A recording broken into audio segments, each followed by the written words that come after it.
advocacy. You know, a lot of these people come to jail and they don't have families to reach out to, and they don't have any money. I mean, I've been at Rikers and have people with bails set at $1, and they don't have $1, so they sit at Rikers for months at a time.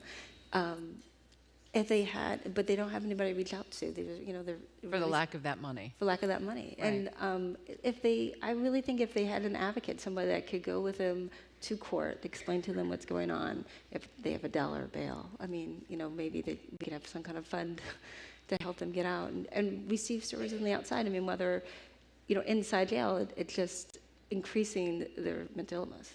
Mark, let's take a look a little bit at money. Everyone says follow the money. Take a look at the money at the system for me. Most people in jail haven't even been convicted of a crime. So in addition to warehousing the mentally ill, there are people like Khalif who are being locked up simply because they can't afford that bail. They can't afford the bail, or we've got a probation violation, or a million other things. Now, sometimes there are public safety issues that come up. We need to address those in a clear way, but there's generally very little systematic overview. So we set a bail on a person who's just been arrested. Is there a bail review to see if that's a reasonable amount and the person can get out? Are there conditions under which we could let that person out and supervise them without relying on money? So we need to look at those kinds of things. We're not, as the judge said, we rarely take a systemic view of how we're approaching these issues. How much of our resources go into jail. If we could cut down jail stays from 6 days to 2 days, that could have a significant impact. Then you've got resources you can put into other things. And certainly, we're using jails because we're not being very creative. Many of these kinds of things don't need to be in the justice system in the first place, or certainly don't require a jail stay. Karen, how are those distinctions drawn? I mean, let's just look at unpaid fines, for example, the difference between willfully not paying, right, or being truly indigent. How is that determined? Well, it's completely up to the judge. So that is the Bearden v. Georgia is the Supreme Court case, and so that said that you can only be essentially punished for not paying if it's willful non-payment. The problem is that is entirely up to judges. So if you walk in and you have a manicure, you have nice shoes, or you have a cell phone, a judge can say, "Oh, see, you're willfully not paying because you can afford that manicure. So that means that you are violating the terms of your probation or parole. So I'm going to lock you up." And so the distinction gets very fuzzy in there. And as you were saying, there are completely fiefdoms. I would say it goes further and say that law enforcement now has this incentive to pursue things that will bring in money to certain jurisdictions. And in Ferguson, again, so I was going to say that harkens back to the DOJ report, because it really talked about drawing the lines and seeing collusion between the government branches to generate revenue off of people, primarily poor people in Ferguson. Very explicitly. So the city manager talking to the judge, talking to the Tell them about the emails in that report. Well, it said, I talked to the police chief. I told him that we have this bottom line. We need to increase revenue by X amount. He said he could do it. I mean, it doesn't really get any clearer than that. Pretty blank. Yeah. Yeah, pretty and blank. they're targeting, in that situation, they were targeting primarily African Americans, primarily people who don't have a lot of money. And again, it was just putting people into this system. There's one, and I would just add to this issue of people not being able to afford bail, we are also in this situation where most states now charge for indigent defense. So indigent means you have no money, and so we're charging people who have no money for representation. And it can be $5, but it can also be $400, right? And that flies in the face of It goes to a further level, though. The tax structure in the country has changed so much that we go to a fee base. So if you get a speeding ticket in Florida and 2 other tickets, it can be $3,000. And so then you have to go to work, and you keep driving, and then you get pulled over. Now it's a criminal offense of driving on a suspended license. So you come in, and then you have the court cost on top of it. And in Florida, if you don't pay your court costs, they suspend your license again. And people get into a hole that they never get out, and they just end up in jail because the policies are so skewed against them.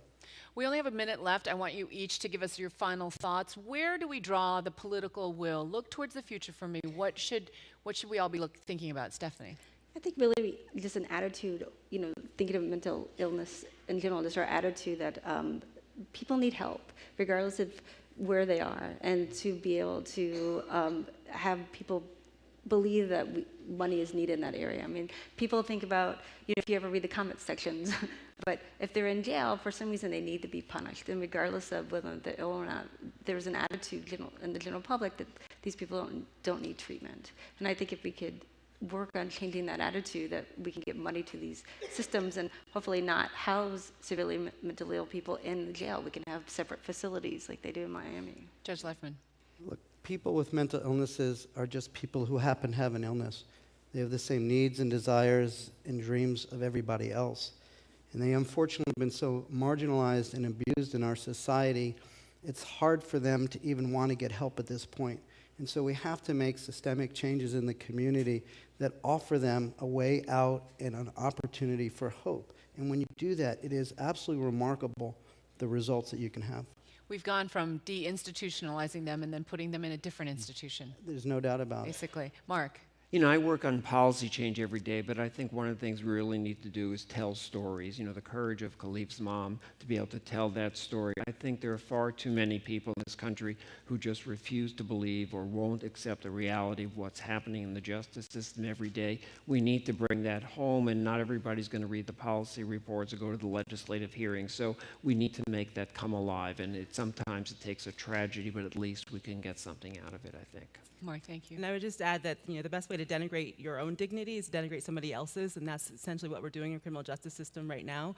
And I think we need to understand that everybody is a human being, everybody has human dignity, and go with that. Powerful thoughts. Thank you so much, all of you, for joining us. Thank you.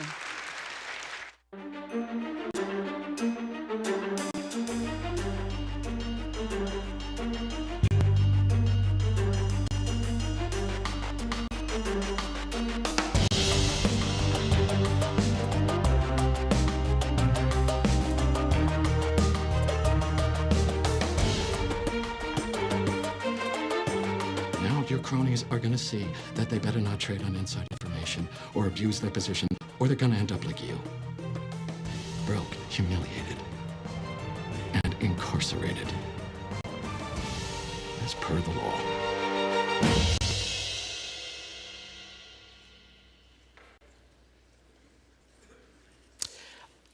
Hi, everybody. I'm Dan Kleidman, and I am really pleased to have the opportunity to interview Preet Bharara, the U.S. Attorney for the Southern District of New York, sometimes known as the Sheriff of Albany and the Watchdog of Wall Street. And I gather the inspiration for this new Showtime drama that just started, a couple of weeks ago? I think that's right. So I got to start there. Preet, what's it like to be portrayed on television by Paul Giamatti? I mean, I guess it's pretty cool. It's a highly fictionalized account. For those of you who have seen it, some of those things don't actually happen. Well, there is the line about the 82 straight insider trader convictions, which is more or less true. Right, it was true. The dominatrix scene, not so much. Correct. You're good, you're good.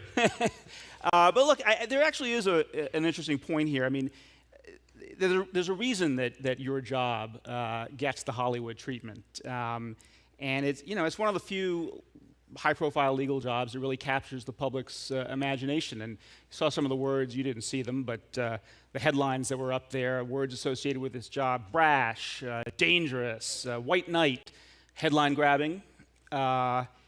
What is it about this job that makes it such an object of public fascination?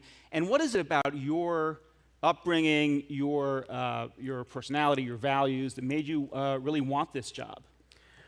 Well, I think there's always been a fascination with justice. I mean, we're here for the Justice Summit. I think people care about how justice is meted out. I think they care about how people are treated in the system. They care about the stakes that are in play when crimes are committed and when people's liberty is at issue. And that's always been true. That's been true in Hollywood from the beginning. It's been true in human nature. And I think when you have the stakes that you have at play in a prosecutor's office and with defense and in a courtroom, that's compelling stuff. And our office, is fortunate to have on its docket some of the most interesting and cutting-edge cases that you have anywhere in the country. That was true long before I got there. It'll be true long after I leave. Whether you're talking about terrorism or cybercrime or Wall Street or corruption, those are some of the issues that people care about, and how they play out and who gets held accountable is, I think, compelling and interesting to people. Why I wanted to do it, I don't know that I ever aspired to have the job of the boss in the office, But from a fairly young time, when I was in law school and even before, when I decided I wanted to be some kind of trial lawyer, I thought that the best way to serve would be to wake up every morning and do what the job requires in our office and in the Justice Department, and that is you aspire to do the right thing in the right way for the right reasons all the time. It doesn't always work out, and that's why you have summits like this, so we can re-examine the ways in which we go about doing that job. But I think there's no more exhilarating way to spend your time than to wake up every morning and only do the cases you think are good and righteous to do.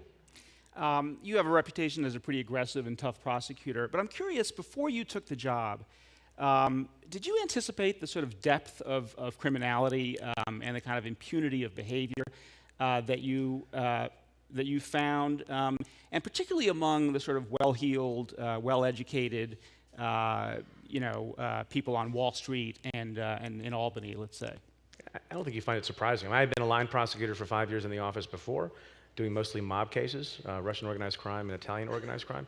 And you realize, if you pay attention in the world, that sometimes with a lot of power comes a lot of arrogance and comes a feeling that you can get away with it. And one of the great, going back to your first question, one of the great things about our office is the level of independence it has and fearlessness that it has on the part of the career people who have been there for a long time, is we don't care who you are, we don't care how big you are, we don't care how powerful you are, we don't care how much money you have, you're not above the law. Well, I want to say on this a little bit, this sort of what you've learned about the human condition, because I know that you've had this running debate for years with your old friend, college friend, Viet Din, another esteemed lawyer. I covered him when he was in the Bush Justice Department. The debate over whether man is fundamentally good or fundamentally evil. And I think you took the sort of sunnier position over the years. I was young. I was very young. All right, so that's what I want to ask you about. So you've been doing this for, 7 years now? You're seeing the dark underside of a lot of things that are happening in this city. How has your view evolved on that fundamental question? Is it more complex than it was in those earlier years when you were debating it? I think so. I mean, we see a lot of very terrible things every day. It's the nature of the job. It's the definition of the job. Terrorists who want to bring down our country, people who kill children, people who kill witnesses, people who steal from old people who don't have money. So there's a lot of evil, there's a lot of bad stuff. But I still think that I like to think that people are fundamentally good, that the things that inspire people are what's good in the world. And I often say about my office, in the face of all that bad stuff that the prosecutors and the agents have to deal with all the time, I mean, a lot of heartbreak, a lot of pain, a lot of death, a lot of destruction, that the nice thing to see in the midst of all that is how much they hold on to their idealism. And they think, well, if I do my job well, maybe we can do something about that. Maybe we can make the world a little bit better and the community a little bit safer. And that's a wonderful thing to see. I still do think, even if it may not be ultimately true, it is a better thing to believe that people are more good than they are evil. Well, let's stick with the evil for a little bit. Okay. You generated a lot of your biggest headlines during corruption cases.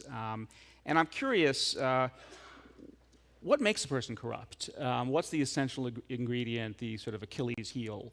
What have you learned about that aspect of the human condition? Yeah, so it's impossible to, people ask that question about Wall Street, they ask it about public corruption. You don't know. Corruption comes in different stripes. So some people are just venal and they're born that way and they go into office thinking they want to rip off the people who elected them.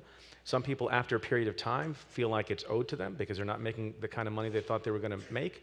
So it's all different reasons. What I do think is true is that institutions have to be established in a way and have to be governed in a way and have to have a certain kind of culture that brings out the best in people and doesn't allow, as much as some places do, people to get away with bad things. Cultures matter. There's more corruption in certain firms on Wall Street than others. There's more corruption in certain state capitals than in others. And what's the difference? It's the same job. And I think a lot of that has to do with culture. A culture in which you police yourself, a culture in which people who think that bad things are going on come forward and say something instead of being afraid and watch it happen in silence. That's true whether you're talking about a hedge fund, it's true whether you're talking about a legislature, it's true whether you're talking about a university like Penn State. Good people have to come forward. And so when I talk to audiences about the issue of how you make places better. I often say, I'm directing my words to the ears not of the 2 or 3 people in the room who are statistically speaking likely to commit serious crimes in the future, although I know who you are. And you've got subpoenas with you. Yeah, I got guys outside. It's more to direct my words to the ears of the vast majority of people in any room you enter who are good and honest and honorable and have integrity, who you hope will do something when they see bad things happen. I mean, all these cases, some of which were cited to, whether it's the Madoff case or the Galleon case, lots of bad things could have been solved and stanched, and a lot of pain could have been prevented and avoided if the good, forget about the bad people, the evil people, but if the good people had done something about it. By the time the FBI agents show up and the prosecutors show up, the place is already on the verge of burning down. And so the lesson for me when we're talking about justice generally, whether you're talking about Rikers Island or some of the other issues that I heard about from the earlier panel, you have to have the good people at the place do something about it and have the courage to come forward. Well, I want to get to that issue of how you change the culture and what role you could play in that. Before that, you called Albany a cauldron of corruption. I said that? You did. So can you talk in concrete terms, as vividly as you can, about how this kind of behavior impacts the lives of ordinary people? Why should people care? And to what extent does it corrode our democracy? People should. I spend a lot of time talking about why, excuse me, why people should care. Legislators actually matter, and some of them are not known, and their faces are not familiar to everyone. But state legislatures, whether it's in New York or it's in Kentucky, where I spoke recently, they decide often what kind of taxes you pay. They decide how your children are educated. They decide what is a crime, what is not. They decide things like what bail reform should look like or not look like. A lot of the issues that you care about in this room are decided by these people who are elected to serve in Albany and in other state legislatures around the country. And so it's a very pragmatic, practical matter.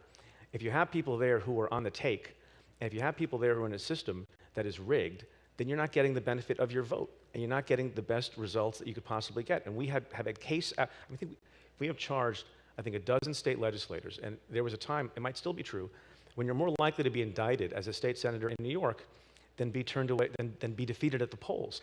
And that's a culture problem that has real effects on everyday people, separate and apart from the policies that they put in place, which may be done for corrupt reasons and may be done for the special interests and the people who have money or whatever the other causes might be. Separate and apart from that, I think it otherwise undermines people's faith in democracy. It makes people turn away in disgust. It makes people not want to go into public service. It makes people think they can't do anything about the system. And I think you get a cycle of corrosiveness that happens, as has happened in Albany for a period of time, and that's not a good thing for anybody. A little earlier in the green room, you were talking about how in some of these big cases, you actually have had a pretty hands-on role. Obviously, you're going to the trial, but you're also examining the evidence ahead of time. Take us behind the scenes. As you listen to the evidence in, say, one of these big corruption cases, was there a kind of let's say you're listening to wiretaps, is there an aha moment when you realize, we're not just talking about some bad apples here, we're talking about a fundamental, like deeply rooted culture of corruption, and was there anything that sort of sickened you the most as you were kind of listening to the evidence? It takes a lot to sicken me. I have a very strong stomach. Yeah, I don't know if there was an aha moment. Cases of that significance and complexity are built up by the amazing prosecutors in my office. I didn't build those cases up. They brief me on things on a regular basis. But there were moments when you thought, well, I think we're on the right track here. For example, we were on court-authorized wiretaps with respect to the Senate Majority Leader's son, who was convicted, and the Senate Majority Leader and his son, who were both convicted at trial last month. And there was a moment when, and the wiretap call was sent to me, and it was played in open court, so I'm not saying anything that's secret, where the son was talking to the father, who was the Senate Majority Leader at the time, and complaining about the heat that had been reportedly brought to bear on the part of the feds, which I guess was us. and he says on the wiretap call, it's really frustrating, Dad. It's getting really hard to talk to you. It's like effing Preet Bharara is listening to every effing phone call. So that was a moment that was interesting, like including that one. Yeah. Well, let's talk quickly about how you change the culture, because ultimately you can't do it solely through prosecutions, right? I don't think you can solve. I mean, one thing that I presume you're going to be talking about all day today is you can't solve anything that's fundamentally important through prosecution. I think the people in my office have an important job, but it's a blunt instrument, prosecution. You can't solve the problems in prisons. You can't solve the problem of corruption. You can't solve the problem of drugs. You can't solve the problem of corruption on Wall Street by prosecutions. That's one part of the puzzle. You want to hold people accountable, and you want people to understand that there's a cop on the beat, and so if you cross the line into illegality, you could go to prison, and hopefully that deters people. But with respect to corruption, for example, there's a role for the politicians themselves. I mean, any institution is best fixed and is most likely to have a good culture if it polices itself. That's true, again, of a school, it's true of a hedge fund, it's true of a legislature. And there's been precious little self-policing going on in Albany by every account. So separate and apart from them, there's a role for the press to play and to do a better job of investigative journalism. And we read the papers, and some of the cases we bring, we bring because we've read about something that an enterprising reporter has brought to light, and then we investigate it also. And then finally, it's really up to the people, I think, and that's true for a lot of things. I mean, it's the people who put those people in office, and I think they have to demand more of those folks. And when there are scandals or there's evidence of people not, following their oath, people have to get mad and angry and upset about that for all the reasons I mentioned before, because they have a real effect on people's lives and livelihoods in ways that affect them. So a question you get asked a lot is why none of the big fish went to prison after their role in the financial collapse. Because for the average man on the street, they can't fathom it. I mean, the amount of destruction and harm that was done to people's lives, how could there not be that kind of accountability? The people responsible would really pay for it. Is it because there was no criminal behavior? Is it because there was criminal behavior, but you all couldn't prove it beyond a reasonable doubt? And does that suggest there's something wrong with the system or something right with the system? Those are a lot of complicated questions. I think that I do get the question a lot, and it's an important question. It's a question we ask ourselves. And the first thing I think people should understand and know is that there was no one more disgusted and upset and affected by the financial crisis than the flesh and blood career prosecutors and agents in my own office. I mean, before we are prosecutors, we are citizens, and we have families, and we have 401k plans also. So, people worked and work really hard to hold people accountable because that's their job, but also when you're yourself a victim of a bad thing that happened, like everyone was a victim of the financial crisis, that gives you even more incentive to work as hard as you can. As has been said, and I hope people appreciate, I think our office is as aggressive as any in the country. Some people think overly aggressive on financial crime or otherwise. And if there was, we didn't look at everything there was to look at. Various offices looked at different things. But to the extent there was anything to be done as far as arrests of the type you're talking about, if there were cases that we could have brought and proven, we would have done it. We had the will to do it. We had the expertise to do it. We had the effort was made to do it. Now, it's a combination of two things, I think. Sometimes there are complicated things that cause bad things to happen, and there was bad behavior and misconduct and recklessness that doesn't always rise to the level of a crime. And in other cases, but it's hard to know, perhaps there were crimes committed, but you don't have the evidence. There's lots of people who get away with crimes. All right. Well, let me follow up on that point. Because there were crimes committed, but you couldn't prove them. If you could go back in time, say it's January 2009, and with the benefit of all the experience your office has had and the knowledge that you have over the last 7 years, is there anything you would do differently? I mean, would you bring more resources to bear? Would you use more wiretaps? I mean, what would you do differently if the same kind of activity was taking place? I don't think there was a failure of resources there or a failure of will. I wasn't there at the Justice. I mean, I joined the office much later, and again, I'm one office, and decisions were made about who would look at which bad things that arose from the financial crisis. And maybe it's possible that someone, taking a step back, maybe someone should ask that question later in the day if an individual is coming. But I think that the people in my office worked as hard as they could to try to see if there was a crime based on the things that they were looking at. I mean, look. Part of the problem was when you look carefully at some of the representations made with respect to securitization, not to get deep in the weeds for too long, you had outside lawyers and accountants who were giving them basically blessings to make certain levels of representation. And it's very hard when you talk about the criminal justice system and what you have to prove and how easy it is for prosecutors to put people in prison. There's a reason that it is as hard as it is when you're talking about the mental state of a person. You have to be able to prove that the person at the head of the bank or the head of an organized crime family actually ordered the thing to be done. It can't be done by innuendo. It can't be done by speculation. And sometimes if you don't have the wiretap, in the case we were talking about before, if we didn't have the wiretaps with respect to the Senate Majority Leader, I'm not sure that we would have been able to make that case. The crime was committed, and we were fortunate enough, and I had really, really wily people in my office who were smart enough to figure out how to get the court-authorized wiretap. But in some things in connection with the financial crisis, I think there's not the evidence to have brought the cases that some people thought should have been brought. Okay, so time is running out, so we're going to do the lightning round now. Okay. I want to ask you very quickly about your public role as U.S. Attorney, because you've got some criticism for being a grandstander. There was a federal judge who said, some of your public comments, you ought to be trying cases in the courtroom, not on the press. Yeah, we do quickly, that. We do that too. I think it is ridiculous that a district attorney or a United States attorney who has learned something about what the root causes of crime might be and how culture might be affected based on the cases that are brought doesn't say something publicly about it. I was invited here for a reason, presumably, and that's to talk about those things. And the prosecutor's job, going back to the overall issue of how you make the world better and how you make the country and the community better, is not just to prosecute, but also to prevent and also to educate.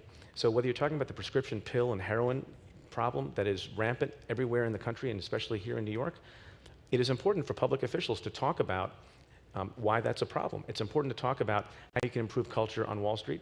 It's important to talk about how you can improve culture in Albany as well. And I'm going to keep talking about it because it's the right thing to do. Let's do quickly cybercrime and then terrorism in 35 seconds. Cybercrime. That's the right amount of time for that. Why are those cases? Those cases are real challenges for you, aren't they? They are.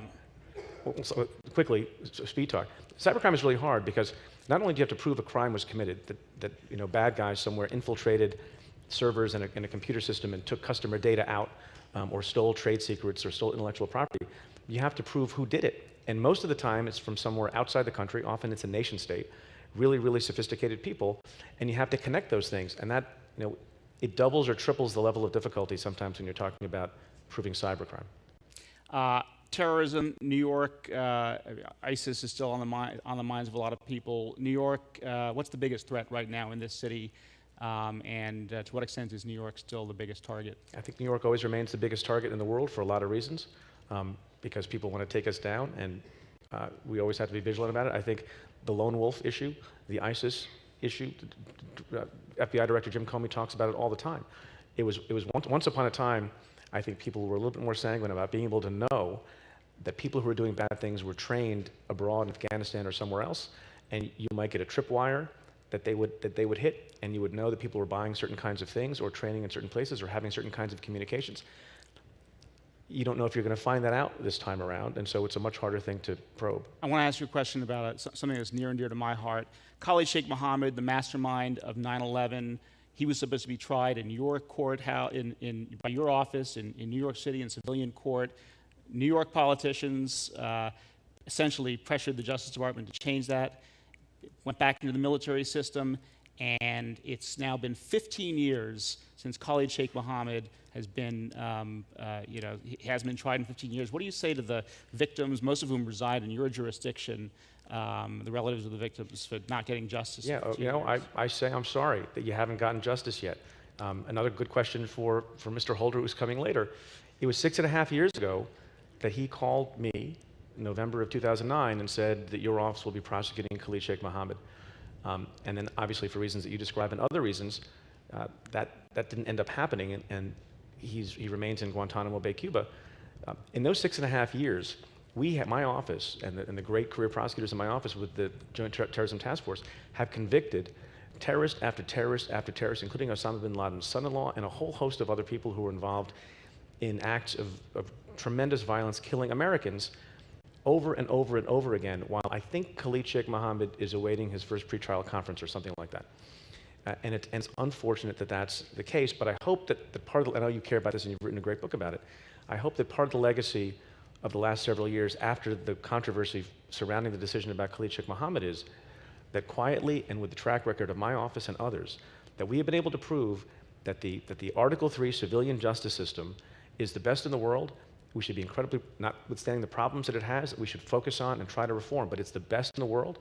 And it shows everyone that all of these bad things people thought would arise if we tried terrorists in a local court in New York didn't come to pass, and may not have come to pass had we tried Khalid Sheikh Mohammed as well. Would you be willing to consider serving as Hillary Clinton's Attorney General if she becomes president? I'll wait till that happens. Are you running for governor? I am not. Okay. Anything else? All right. Thank you so much. Thanks very much. Really appreciate it. Thanks, sir.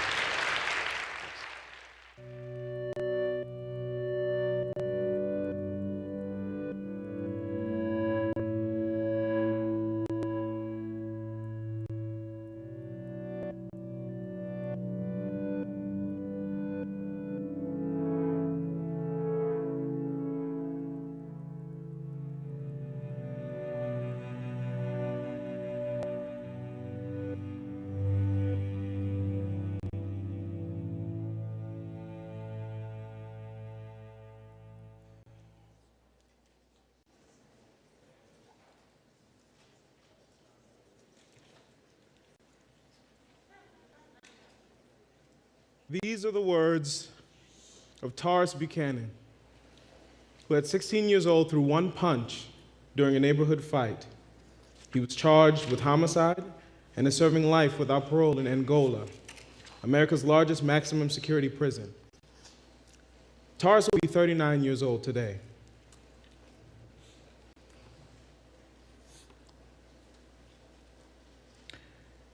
I remember that morning.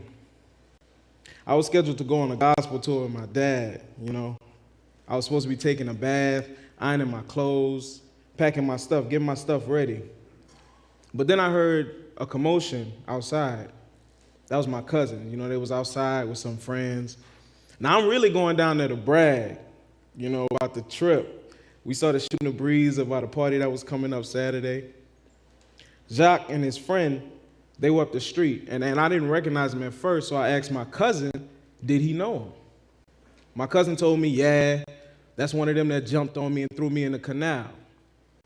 That was the last day of school they had jumped on him. So I asked him, I was like, what are you gonna do? You gonna take care of your business? He was like, yeah, I'm gonna take care of my business. He started tying up his shoes, tightening up his shoelaces and stuff. That was a culture, you know. Before every fight, people would tie up their shoelaces and tighten up their sneakers and stuff. When they got close, my cousin jumped in. He was like, boom, what you want to do now? Jacques got off his bike and they started fighting. Now, a lot of it is vague right now, but I'm giving you the main parts. The fight moved from where we were to where they came from. And my cousin slipped. Jacques started getting the best of him, and so I ran over there. Now, I'm going to tell you what I did. I pushed him, but it was a hard push, like on the side of his neck. Now, if a person really didn't know or wasn't paying attention, you could swear that I punched him, but I pushed him that hard. Plus, he was a very bony guy. You know, he fell like a wet paper bag, I'm not gonna lie. And I walked off. You know what my charge is? I'm accused of throwing one punch in a fist fight, and a young brother lost his life, which was a tragic situation, which should have never happened because who knows what that young man could have been. His life was cut short, you know. That was an accident, and it should have never happened. When I first got to the police station, they handcuffed me to a bar on the wall, and I was shaking, not because it was cold, but because I was nervous.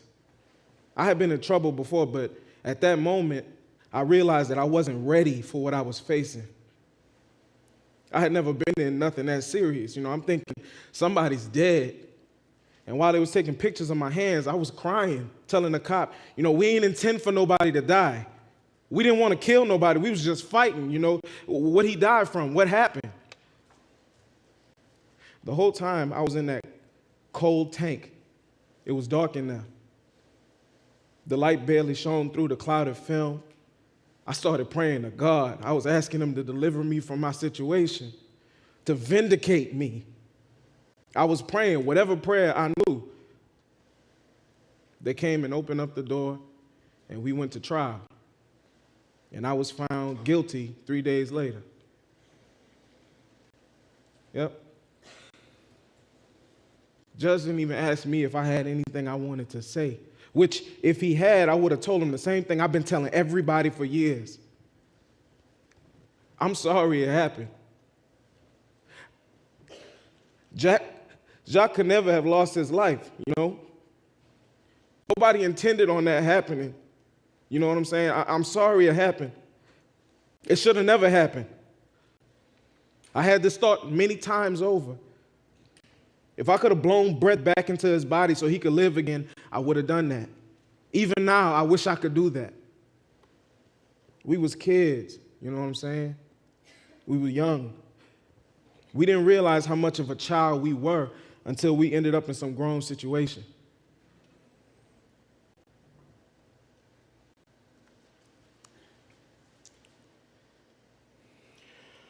Tony Clayton was a young and eager prosecutor, just 2 years into the job and assigned his first murder case.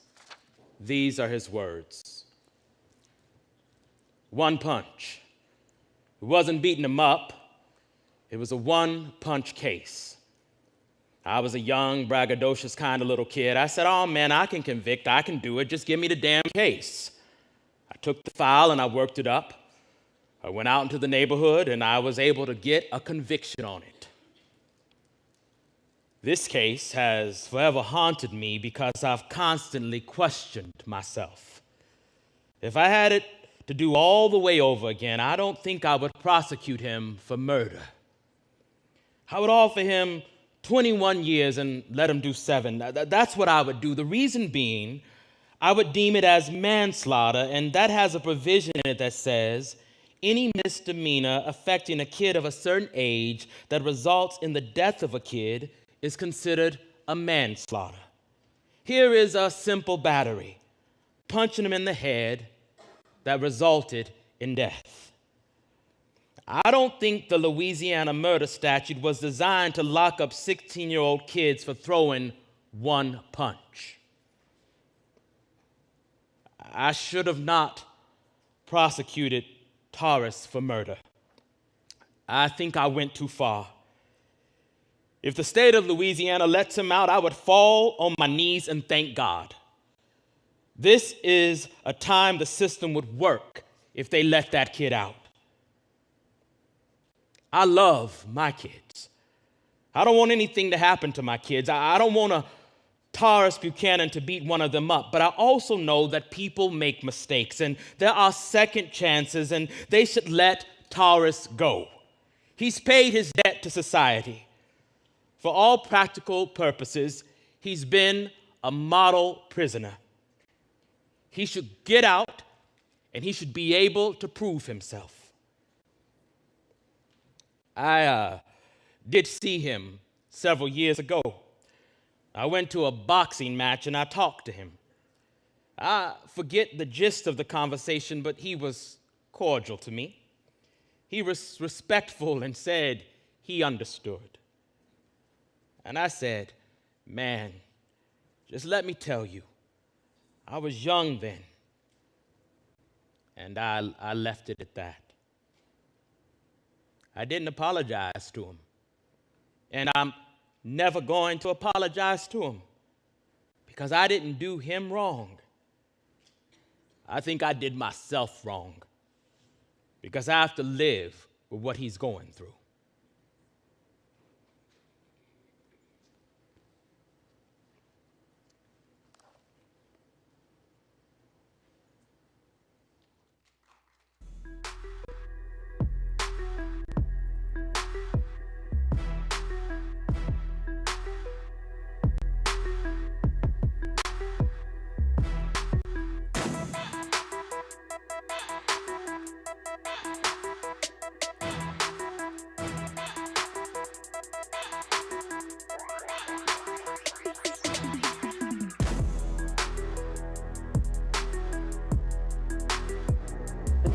help people. This don't help nobody.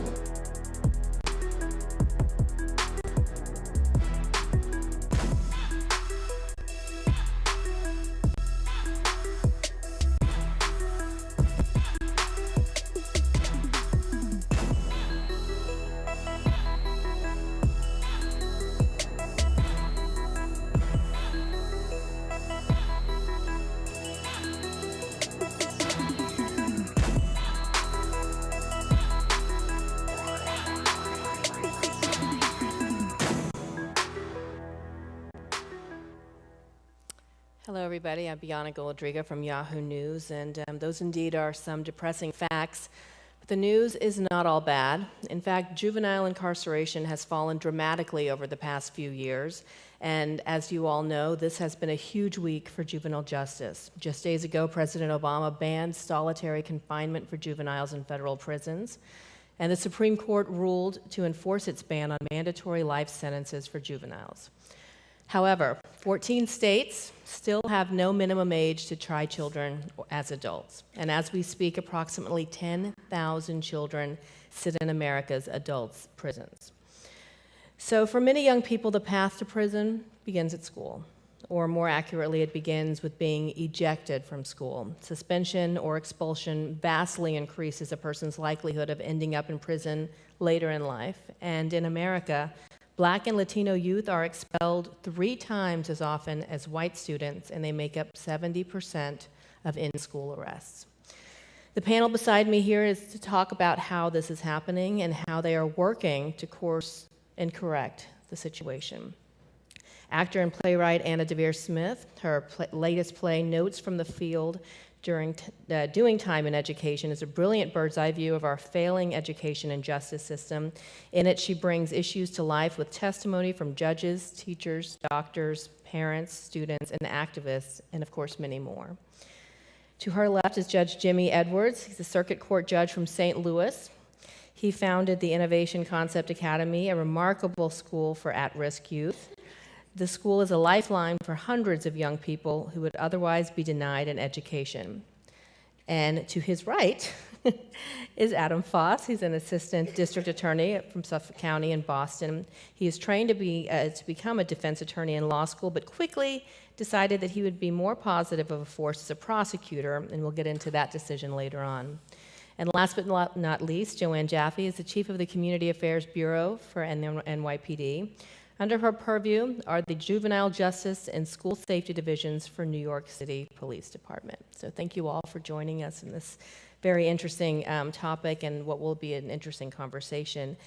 So even though the juvenile incarceration is falling, we're still seeing the need for more improvement. Adam, I want to start with you and get more context as to how we got here. The spike in juvenile incarceration in the 1980s really is where we are right now and what we're trying to deal with as far as numbers. How did we get here?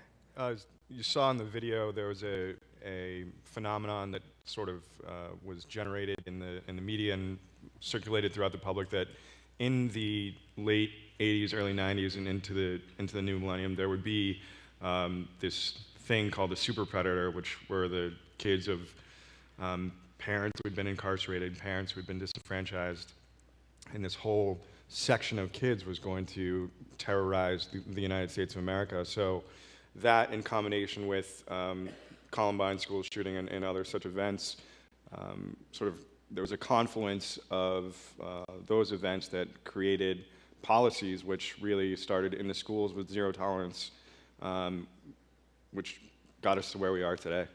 And Anna, in doing research for your play, Doing Time in Education, you had the opportunity to speak to parents, to students, and the prison as well. Can you describe what the school to prison pipeline is? Sure. So I've done about 200 interviews now, and I can see people in the audience who I know and know what I do, which is that I interview people and then I make plays where I strive to embody the problem and represent it from multiple points of view. And in doing this project, I've interviewed now about 200 people. And I actually think that I would like to not call it the school to prison pipeline. I think that's unfair to schools, it's unfair to teachers, and sort of the best advice I got when I started was the then dean of the School of Education, Graduate School of Education at Stanford, Claude Steele, who said this is really a problem of poverty. And so in that context, I'll say that I have lots of good news, that I have met a lot of wounded healers, and I would say that the span of people doing things that I've met range from the chief judge of the Yurok tribe in Northern California, who believes that culture, and going back to original cultural forms like dances, can make a difference, to world-famous neuroendocrinologist Bruce McEwen at Rockefeller University, who's doing work on brain plasticity. A lot of people doing work on trauma, the effect of stress and poverty on development of cognitive development, but we're also meeting people who are using science to figure out how to make early interventions. So there's a lot of good news out there. And we're going to get to some of that good news in a bit more detail later on in this discussion. But Judge Edwards, you've been a judge in juvenile court for many years. Can you explain what effect suspension does have on a juvenile? Well, firstly, a humanitarian problem. The thoroughly refuted zero-tolerance laws in America have always made zero sense. Suspensions and expulsions with respect to children will inevitably cause them to be imprisoned. Unfortunately, we oftentimes look at third grade reading levels, second grade reading levels, but it's the suspensions and the expulsions of inmates that appear to be the most glaring problem. In Missouri, we've tried to change that. I know that there's no measurable difference between the students, the African American and brown students, and very poor white students in my community, and myself. So we set out to try to address that problem to keep kids in school. Education is the key. Certainly, it is the key to a good paycheck. We all want that. Right. But with education comes the ability for our children to have success. So in my mind, it is indeed the most important thing to do. And so it raises and begs a lot of questions as to how do we keep children in school? Well, we have to do those things that are necessary to address that double problem that children have. Our children are living a double life. They live in an environment and a home life where they get themselves in trouble, no mom, no dad, chaos. And then at school, we expect for them to be good citizens. So how do we address that? And you've talked to a lot of these children. In fact, 5 of your students have been murdered over the past few years. What is life like for these children? Can you give us some more specific examples and stories that you hear from day on end? Our children want to succeed, and certainly they have the capacity to do that. But it's very, very difficult. They're at home, they're trying to live in an environment that requires them to be a certain type of person. You have to be a gang member, you have to be tough. Just last final semester, the final exam period, I had a child, William, who was one of those kids, lives in a tough neighborhood. William arrived at school to take his test because that's what Judge Edwards wants. You have to be there. You have to be educated. But William arrived at school with a loaded 9mm. He took it out of his pocket and he gave it to the security officer. And he said, "Would you please keep this gun for me until I finish my test?" William was arrested. You can't bring guns to school. But that tells me something. That tells me that he wants to be there. But he has to live that life outside on the street. Bright, articulate, didn't want to get himself in trouble. He brings a gun. And Chief Jaffe, so many people point to the so-called broken windows policing as leading to the increase in incarceration of youth. Is that true? And can you explain what broken windows policing is?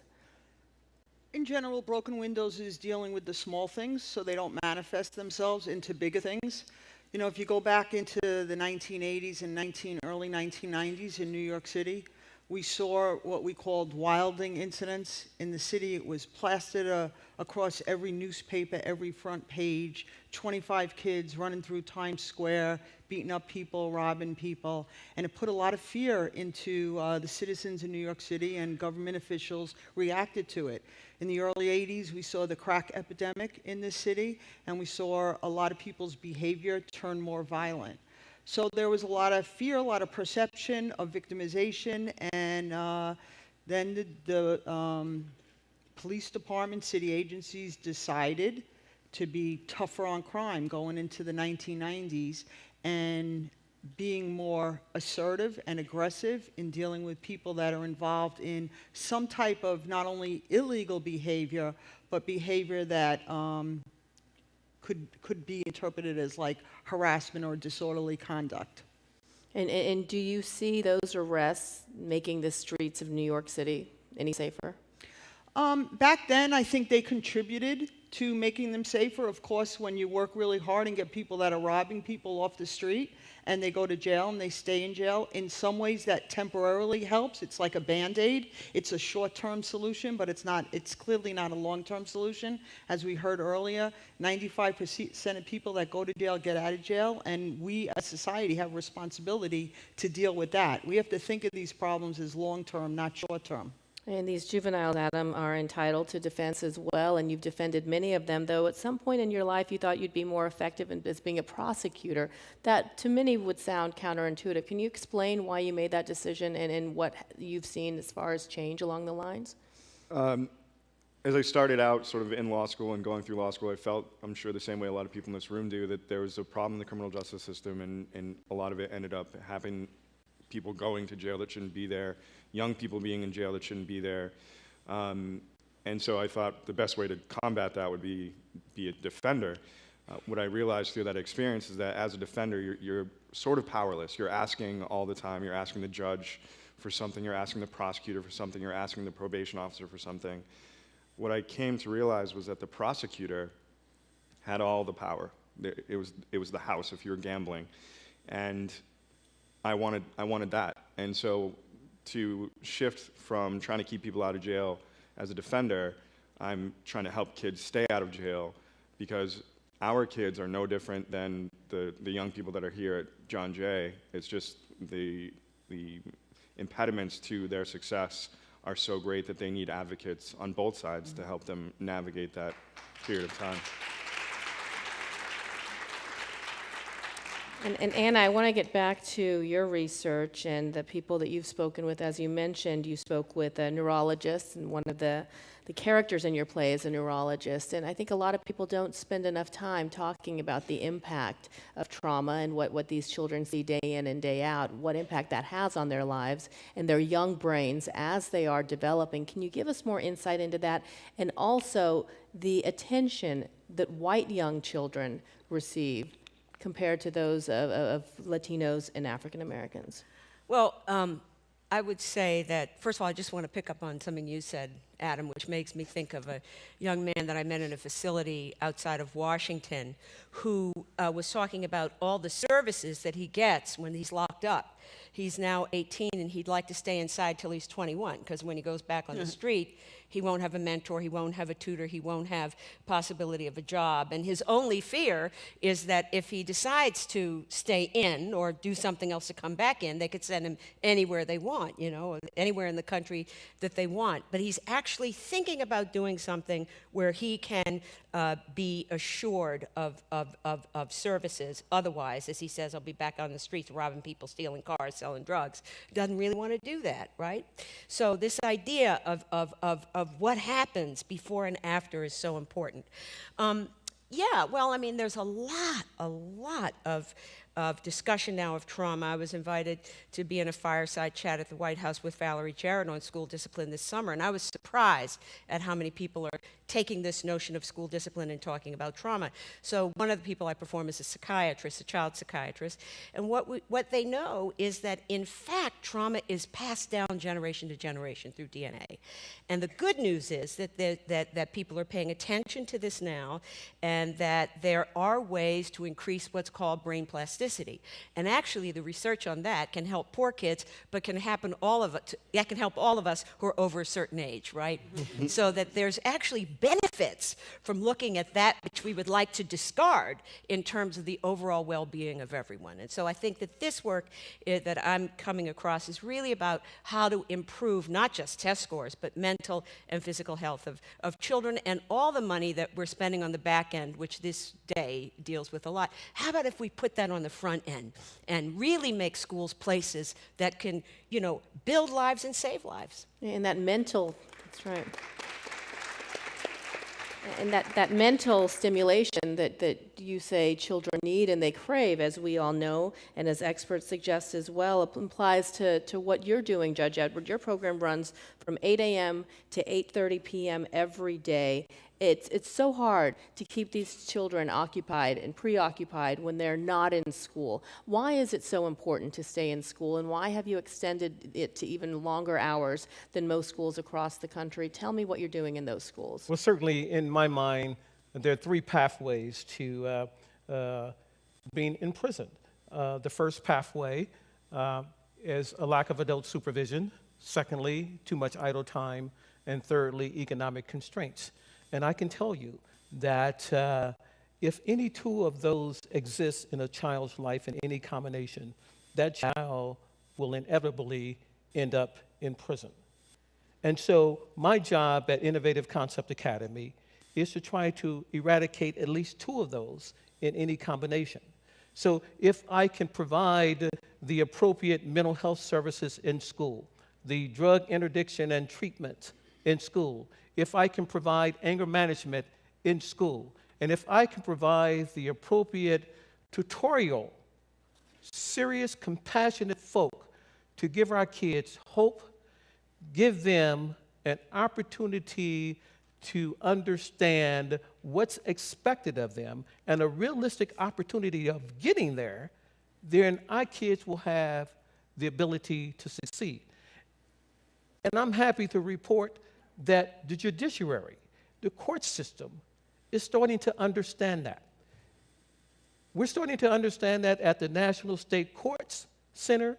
We're understanding that all the way to the United States Supreme Court. The Chief Justice of the United States Supreme Court, Chief Justice John Roberts, gave me an award, and he talked about black children and brown children and having an opportunity in education. But all of that came about because of People magazine, who decided to write a story on me, and all of a sudden, there was traction all over this country, and the judges are starting to say, we have to address this implicit bias issue. We have to address all of these other issues that have impacted negatively black and brown children.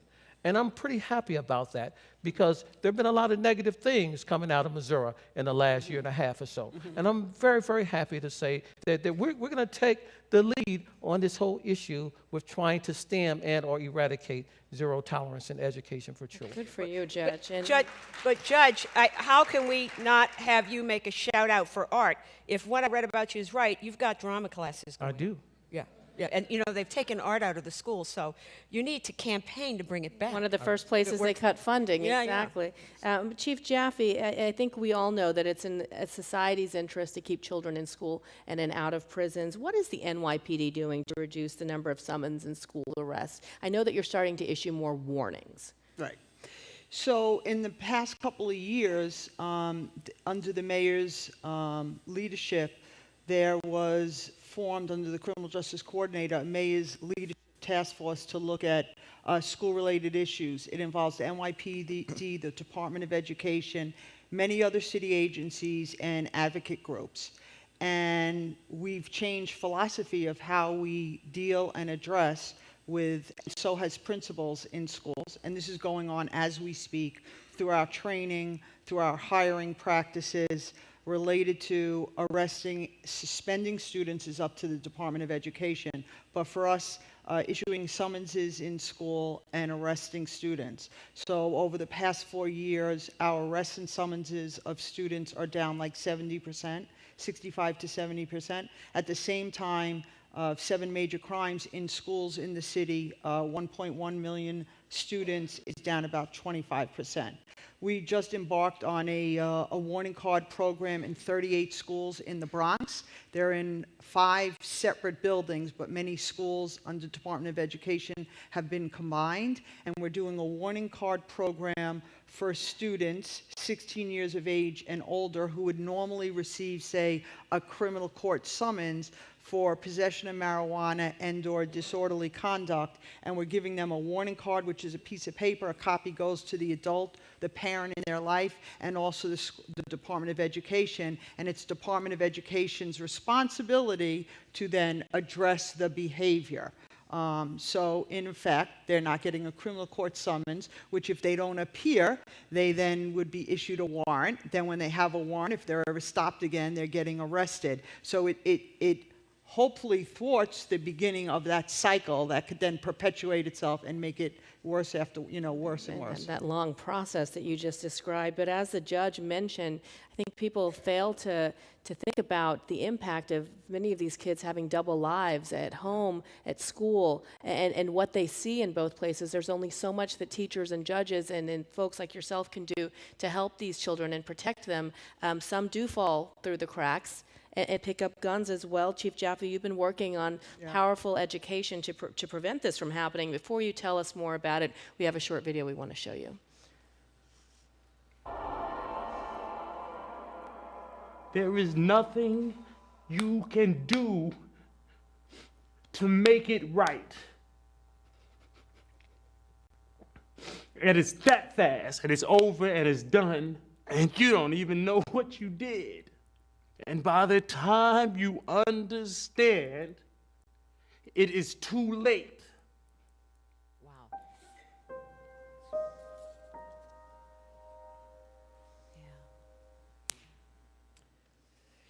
So, I wish you could see that whole 6-minute video. I'll tell you that it's a TED Talk.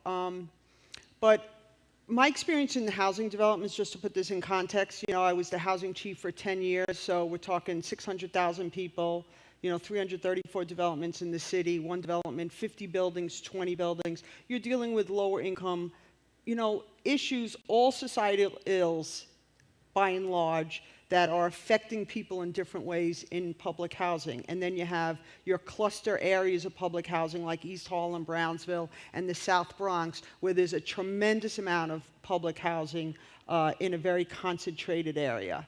So, the issues that we saw, obviously, are gangs and crews, and the pull to get young people involved in the gangs and crews. And some of the young kids, a lot of them feel like they don't have a choice. They're doing it at survival. It's like the judge just said.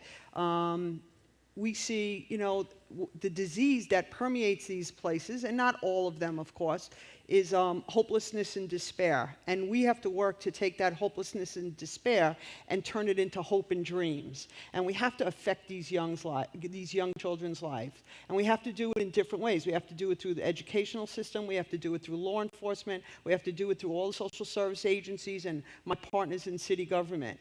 So we do a lot in the New York City Police Department under the Community Affairs Bureau to address and to work to build relationships with young people. We have our summer camp, a youth police academy, thousands of kids for free, 6 weeks over the summer. We have the Explore program, 3,500 kids are involved with us. There are posts throughout schools and every precinct in PSA and transit district. But we also got involved with a gentleman named Dan Slepian who went to the mayor's office, and he was working with convicted murderers in Sing Sing, and that's what you just saw, a snippet of the video that he made.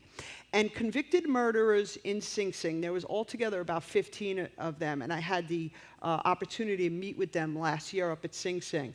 They, after years and years in prison, they wanted to do something to give back. And they came together and went to their superintendent, Mike Capra of Sing Sing Prison, and said, we want to do something. And they created an art, music, and drama program in Sing Sing with these guys and a lot of other people. They're doing poetry. But they did a video, and the video was with Dan Slepian, who produced the 6-minute video, and there's a 4-minute TED Talk. And it's the Voices Within project. And these guys sat in a room with a video recorder by themselves and talked to young people about the consequences of picking up a gun, the consequences of violence and your actions, which we know young people, their brains are not fully developed, so they don't think through consequences and impulsivity. And these guys talked to them, they talked about themselves, and they talked to their victims and how they know they ruin people's lives. And so we in the police department got wind of this, and we started working with that video. And then we, the police department, did a second video. And we went out and we found young men, they're not so young anymore, say they're in their 30s, but who were also involved in criminal and gang activity. And they were all shot, and they're either quadriplegics or paraplegics. And we did a video, and that video is also on YouTube, so you could see it.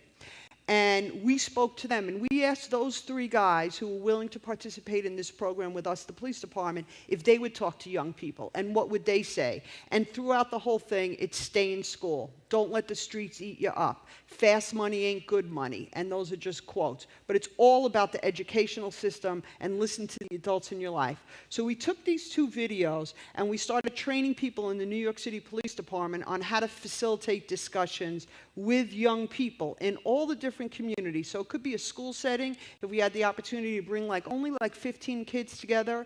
Department of Probation is using it also. It could be in a school setting, it could be at meetings, it could be at a PTA meeting, but small groups, 2 hours, and use the video, not that it's gonna be the panacea, it's not gonna solve everybody, but to have these kids start talking and opening up. It's a start. Well, it's great to hear that the NYPD is looking at innovative ways of changing the system and taking guns away from children's hands. So I want to thank this panel. Thank you so much for joining us. It's been very interesting. Thank you.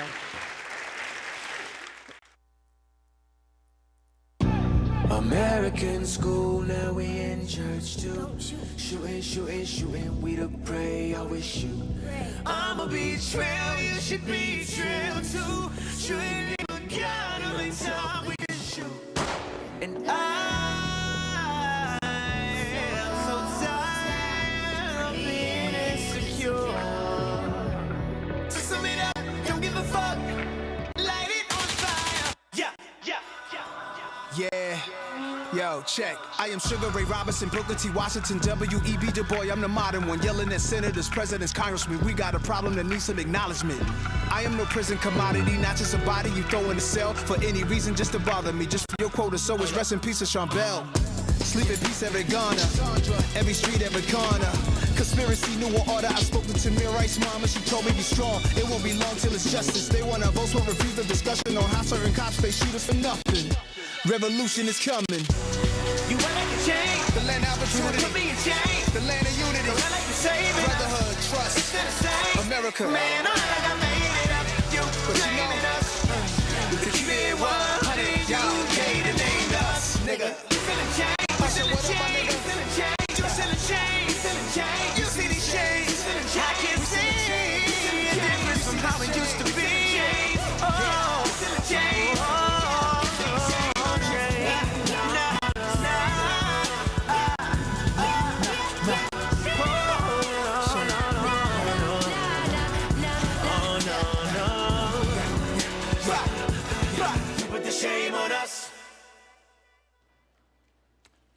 Good afternoon. Ladies and gentlemen, please welcome the iconic entertainer, the warrior for social justice, a remarkable young man, Usher.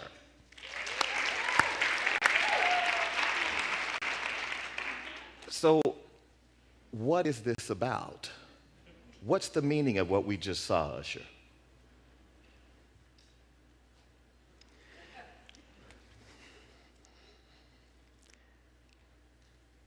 A vivid illustration of the reality of the world we live in, interpreted by way of using a platform that's been used for many, many years to acquire the attention for the sake of art. You said something. Art is an indispensable ingredient in the recipe for progress and change. What you saw is a product of what you said, before we had even met, Agnes Gunn is who actually introduced Who's us. in the audience today? Introduced us, exchanging and having a private conversation. But great that our first encounter is in front of an audience who are advocating for the same rights. Social justice is something that isn't something I think that we should have to fight for. It is something that we all are entitled to. But a lot of the reality of what's going on in America and what's going on around the world is a social issue, is a social class issue as well. And a lot of times, from one side to the other, if you don't understand the problem, if you haven't faced the issue, how could you relate to it? Because that's not your reality. Your reality is defined by what you choose to pay attention to. And in a time when information is readily available, what we choose to look at, what we put on our social motors, what we choose or elect to invest time and interest in, that becomes our reality. But across town, in our inner cities, there's a reality that's being birthed that could someday affect you, could someday greet you, just like this, and take your life. Or cause a young man or a woman to then go down a spiral, losing the time that he or she has to be a great American, to be progressive and do something positive. I want to change that. Or at least I'd like to ignite you to investigate in that reality, for you to be inquisitive about it so that you could maybe change it. Maybe you could do some things to redefine that reality for those young men and women. The thing I've always been inspired by with you, watching you, is a lot of artists have a somewhat superficial relationship with social issues, right? They all have a foundation because their PR people tell them you've got to have a foundation as a part of your brand. Yeah. But you're doing something different. I mean, as I have watched you mature into this remarkable leader, you are putting the pursuit of social justice and social change at the center of your brand, of who you are, your own identity. Why is that? And why aren't more artists doing what you are doing?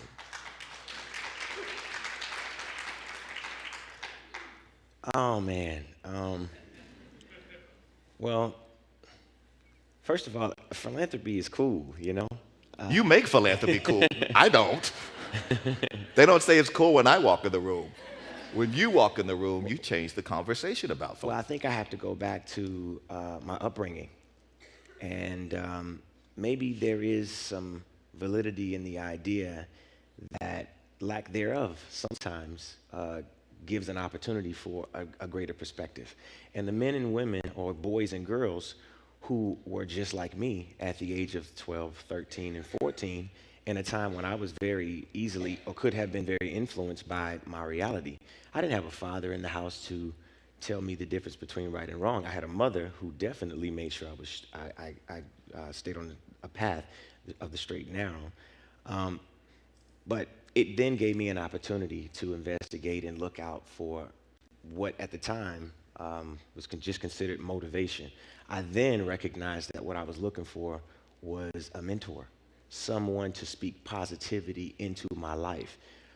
There was something great about my grandmother and my grandfather giving me these fundamental mantras that, you know, you are a product of your environment. Who you choose to hang around, what you choose to surround yourself with, begets who you are and what your life trajectory may be. They didn't say it quite like that, but the point was that, you know, be careful of who you hang around. If you hang around gangsters and numbskulls, you're going to end up in trouble, you know, and that track, I can't get you out of. You know, I can help you, you know, get up from mistakes and be there for you when you fall, but there's certain things that are out of my control. And when you choose to subject yourself to incidents that may change your life, you're going to run out of time. Time is the most important thing that you could ever have.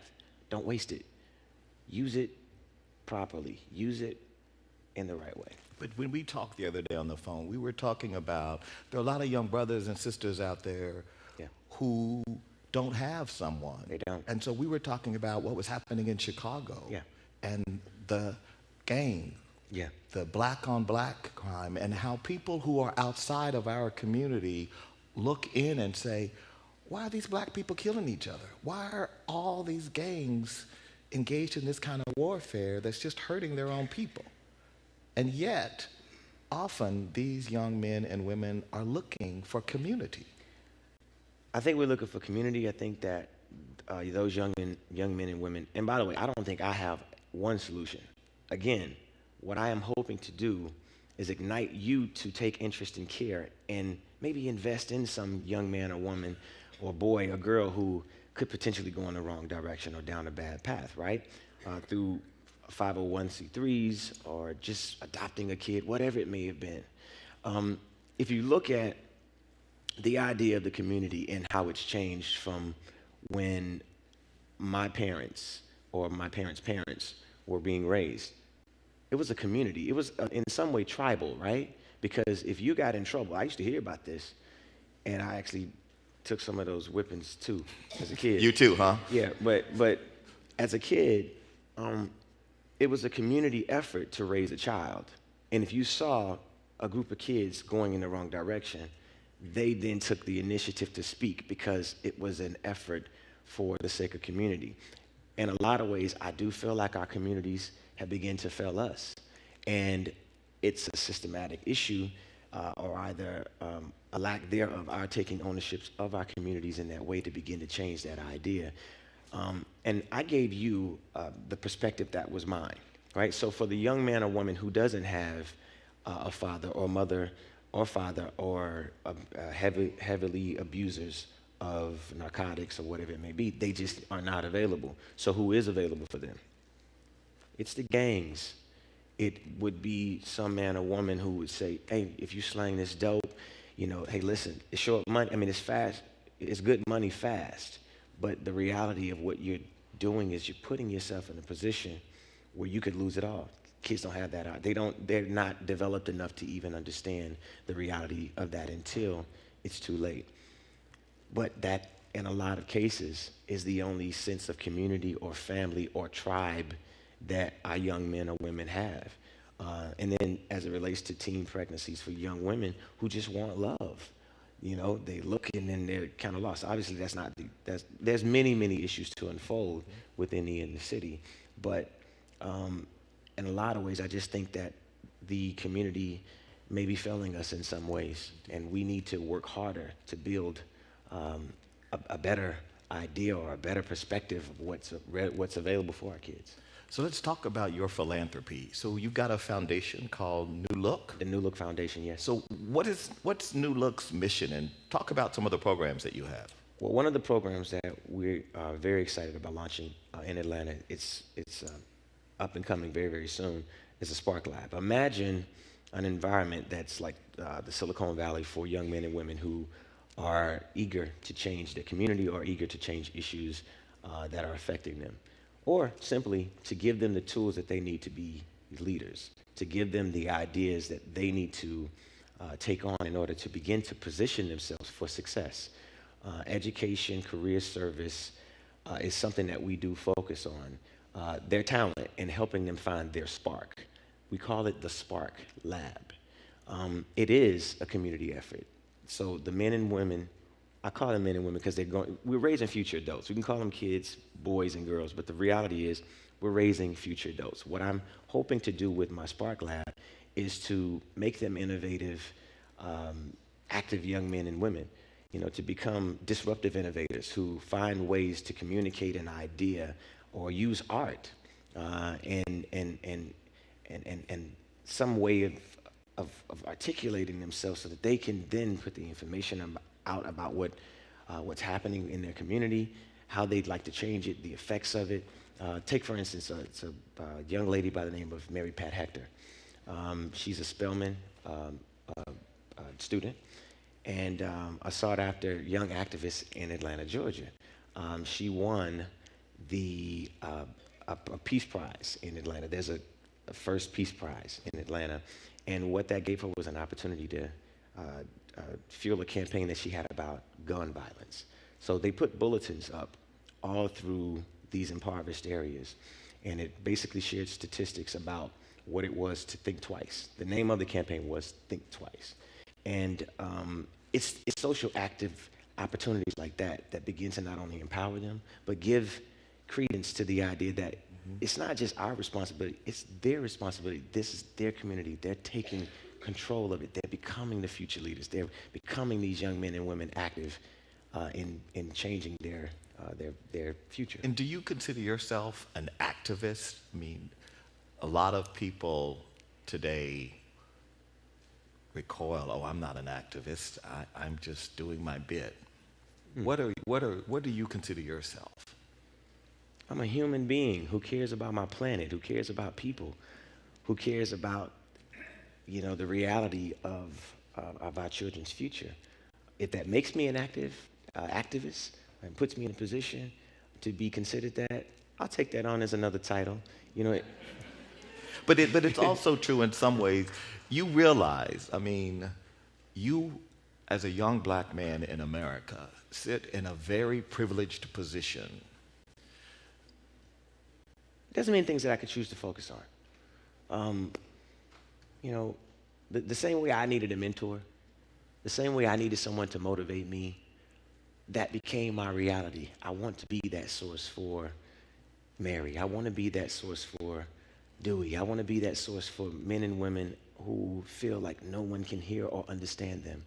And all they need is the tools to understand how to be great or either apply themselves.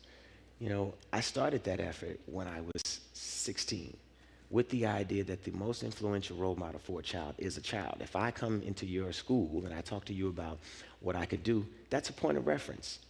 The community, television in a lot of ways, social media, it doesn't show positive images every second. As a matter of fact, we don't celebrate those images as much as we celebrate bullshit, So, and why do you think that is? Because there's a lot of money to be made in celebrating bullshit. Yeah, we got to fill these fucking prisons up, or they do. It's a systematic issue that is a trap. It is the trap. And that's why I made the comparison in using the idea of change. I didn't want to be overbearing, but I wanted to shock you enough so that you could make the comparison. We as adults and they as young men and women who don't understand the reality of what incarceration is and what slavery was. I talked to a group of kids in Brooklyn yesterday, and we talked about the idea of slavery, and they had no association with it. They said, well, that's not a part of our culture. That's not who we are. That's not what we could relate to. It's happening. It just changed.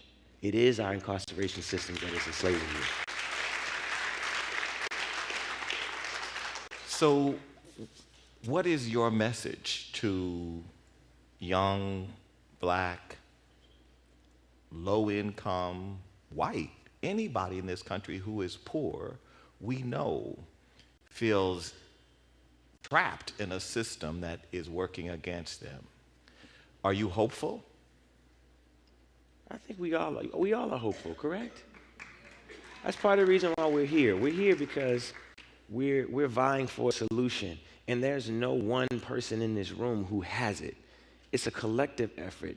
The one thing that I think is most important for all of us is to share in that concept of empathy, to understand one side to the other, that understanding of access. That's part of the reason why I even named the New Look Foundation The New Look. It's offering a new look on life through a real world experience. So if we just take 1 second and have empathy, this change is really an extension of a device that was created online where you have to go in and face the issue. There's a hashtag that went with it as well. Had to modernize our shit, Hashtag face the issue. But, you look into the eyes of the victims of these heinous crimes, and then you hear the music. And the moment that you turn away, because there was a study the other day, I think Oprah, she said that our attention span or attention to things it's now only captivating for about 8 seconds. At the rate of social media and how quick things are going on and how much shit we have going on in our own lives, we move on. We get upset, we're mad about something, you know, and then we want to be active, we wear our hoodies, we wear our shirts, we put our hands up, and then we go back to our lives. We got to stop that. We have to we have to be diligent and have to have the same discipline to continue to fight to be able to change this. And, you know, I ask you guys to please go look at this, because I want you to understand the effort, and I want you to talk about it. I want you to hashtag it, please, and spread it out as much as possible. I'm going to do it, and I'm going to stand on my soapbox as loud as I possibly can, but I can't do it without your help. I'm contributing to your effort. I want you to contribute to mine as well. So as we wrap, let's return to where we started the conversation, art. Yes. So talk a little bit about Sankofa and your partnership with Daniel Arsham. Yeah. Well, this effort in itself was a collaboration between Tidal, Sankofa, and Daniel Arsham. You know, it is exactly as you said. You know, it is the greatest ingredients. You know, for many years, be it social change and the idea of influence through art has always kind of been the leading voice. And also, as a matter of fact, is the one voice that lasts longer than everything that we may say or we may hear, because it's a visual illustration that depicts a time, an effort, a focus, an idea. And that's what art has been and will be.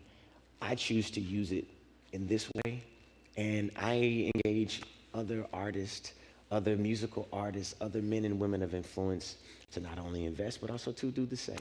So before we leave, there is in fact an Amnesty International, USA's Art for Amnesty exhibition that premieres tomorrow. Yes, I invite you guys. So Usher invites you to join him tomorrow at Urban Zen downtown on Greenwich Street for the unveiling this exhibition that you have put your weight behind. Yes. But as our friend Agnes said after her last encounter with you, she said, you know, when you spend time with Usher, you are inspired and feel hopeful about tomorrow. And I think we all here share that sentiment. Thank you. Please give it up for Usher.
Everyone, my name is Maria Hinojosa. It's good to be here with you today. How many of you, having just watched that, are pretty shocked by the numbers and the data? If you're shocked by that and just kind of surprised, can you applaud? So how many of you were aware of those numbers and statistics? Okay, so equal measure. Then you know the name of this panel is Immigrants in Terror. And it is a particular moment in our American history where we are sitting on this panel today with an amazing group of people. And yet today, right now, there are people just like you and me who are literally living in terror in our country, right now. In Long Island, there are people who are afraid to come out of their homes. Why? Because of the immigrant raids that have intensified and were announced during Christmas time. So we have to understand that there is a particular kind of terror that we are all living with, and it's not far away. It's literally, we can touch it. In fact, right here on this campus, there are young people who have family members or friends who are living in that terror. So while people talk about mass incarceration, the whole conversation about immigrant detention and what we call at Latino USA and Futuro Media Group, the ICE industrial complex. It's not something that we see, it's not something that we know, that we touch, and yet for people right now, it is very real, and it's happening under our watch. The three people I'm joined with on stage, honestly, I'm so honored to be with them. First, Adama Ba, who was detained by immigration authorities, for presumed terrorist activity, which was unfounded. Later it was found out that it was entirely unfounded. And she was 16 years old. She was a high school kid when they came to get her. Thank you, Adama, for being here. Khalil Cumberbatch was held for 6 months in an immigrant detention center before he received a pardon from Governor Andrew Cuomo. He's now an activist for social justice, and actually Adama is a mom of 2 cute little girl and a boy, so she's busy.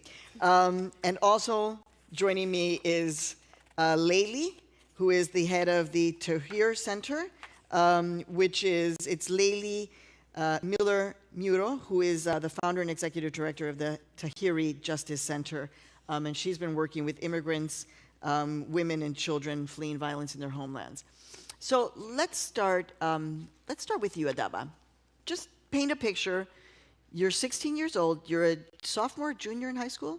Yes, junior. Here in New York City? New York City. Okay. And what happens? Well, I should start by saying that I came to this country at the age of 2 years old. I came with my mother. And you were born where? We're originally from Guinea-Conakry, which is in West Africa. And I lived a normal life. And until the age of 16 years old, officers came and raided my home, FBI, ICE, which is also known as immigration. What time did they come? They came early in the morning, about 6 a.m. Were you kind of... I was still in bed. I was still sleeping. So they came in the bedroom and frightened all of us and woke us up and told us all to go to the living room. Did they identify themselves? Not to me, no. But my mother said they did identify. I'm only 16. Even if you did identify yourself, I wouldn't know who you are. Okay. So we went into the living room, and we're watching them just rumbling around in the house looking for something. And I'm unsure what they're looking for. And they're yelling at my mom in the bedrooms. People are yelling, and I don't know what's going on. I'm just scared, nervous. First reaction, I start asking my sibling in my language, what's going on? What are they doing? And they're like responding, and the officer tells us, shut up, or only speak English. But they never, you don't remember, your mom told you that they had a warrant, that they said, this is who we are, this is what we're doing here, this is what we're looking for, and we have a legal right to be in your home? Was that ever presented? They have never presented to me, no. As for my mother, I do not know what was presented to her, but that was never presented to me. Long and short, you end up spending 6 weeks in a detention center. As they came to the house, they detained myself and my father, and they took us to the detention center. I spent 6.5 weeks, and my father was ultimately deported. And you haven't seen him since? He actually just came back in 2011. So he's back, and he was able to return? Yes, he's able to return. That's kind of amazing. Yes. That's amazing, but that's a separate part of this story. Just so we understand, you were in detention for 6 weeks, and then after that, not how many days, not how many months, how many years did you have an ankle shackle on your ankle? I had to wear the ankle bracelet for 3 years. As I said, I did not know I was here illegally until I was 16 in handcuffs. And they were threatening to deport me, and deported me to Guinea, a country that I've never been to, a country that I don't know. I do know the language and I do know the culture, but again, I don't know the laws of that land. I'm American, so. We'll talk a little bit about that decision, especially since in Adaba's case, everything was unfounded, but the decision to why put on an ankle shackle for 3 years, and if there's a profit motive there. But Khalil, let's talk a little bit about your case. You were in the country with a green card. You committed a crime at some point when you were younger, like a lot of young kids, right? You served your time, so you completed your sentence, and you were living your life, right? And then what happens? How long after you had actually finished your sentence, how long after did something change for you? So it was about 4 years after my release from prison. I had successfully completed parole and completed an undergraduate degree and was 1 week away from completing a graduate degree when a very similar story. My wife and I got a knock on our door around 7 o'clock in the morning, and we also have 2 young children. So 7 o'clock in the morning, there's a lot of hustle and bustle in the house, and we were getting ourselves ready for our day and getting ready to get our daughters up out of their slumber. And we get a knock on the door, and we look outside, and my wife says that it's the police. And they had jackets that identified themselves as police. And as for someone, it's very different for someone who has criminal justice involvement, because although I had successfully completed parole, you always know that they have the ability to do this, that you're never really out of the criminal justice system. And although I had successfully completed parole and I had all of these things accomplished, I knew for a fact that they could just come to my home and ask me a question. And therefore, when police were or what they identified to be police were at the door, it wasn't really a surprise. My wife and I opened up the door, and it was in our living room that they told me and my wife the real reason that they were there, who they were really there for, on behalf of, and what their purpose was. So when you opened the door, they never said, Mr. Cumberbatch, we are from Immigration Customs Enforcement, and we are looking for you. As a matter of fact, they had never identified themselves as Immigration Customs Enforcement officers until after they had told me the reason they were there, that they actually said that we were here to apprehend you. Oh, and by the way, we're here on behalf of Immigration Customs Enforcement, an entity of Department of Homeland Security. Okay. So why were they detaining you? What does one case have to do with another? You had actually served your time. Why now were immigration agents coming to look for you? So I guess the short answer is that it's double jeopardy. I think that the more complicated answer is that my criminal conviction put me in the same category in terms of immigration policy as someone who is known to be a threat to national security, or someone who has known to commit some terrorist act. The fact that I had a robbery in the first degree put me in this group of this category called aggravated felonies, which I should note that crimes within that category do not have to be aggravated and they do not have to be felonies, but mine happen to fall in that. And because I had fell into that category, it put me at the top of the list in terms of who they were targeting to detain and deport. So even though the Obama administration has stressed that they are only going after hardened criminals, in fact, even though you had served your time, you were on the list. Yeah, so the mere fact that I had a felony conviction, despite everything that I had accomplished after that felony conviction, during my incarceration and post-incarceration, which I should note that it was the same items that the government actually ended up acknowledging and ended up using as the reason to release me, were the same things that they refused to take into consideration in the beginning of my immigration proceedings. Okay, and we're going to come back and talk about what it was like to be in a detention center versus being in a prison, a bureau of prison. There is, as we saw in the video, it's a very different reality. There is an entirely separate legal system that is the immigration legal system that is handled entirely differently than the criminal justice system. So these basic things, and I'm saying that over and over again because these are basic things that we believe in criminal justice and due process in our country, kind of basic. People are identifying themselves and they're telling you why they're there. So Layli, just give us a couple of like top of the line responses to the legal rights that actually not just them or myself as somebody who was also not born in this country, but actually what everybody else who may think, well, it's immigrants, maybe that's not me. Actually, what does this have to do with them in terms of violations of due process, basic civil rights, those kinds of basic ideas of rights? Well, I mean, I think we grow up, if we go to school in the United States, we have a fiction that there's a Bill of Rights and that the Bill of Rights applies to people who live in the United States. But that's a fiction because, in fact, the entire Bill of Rights does not apply equally to everyone in the United States.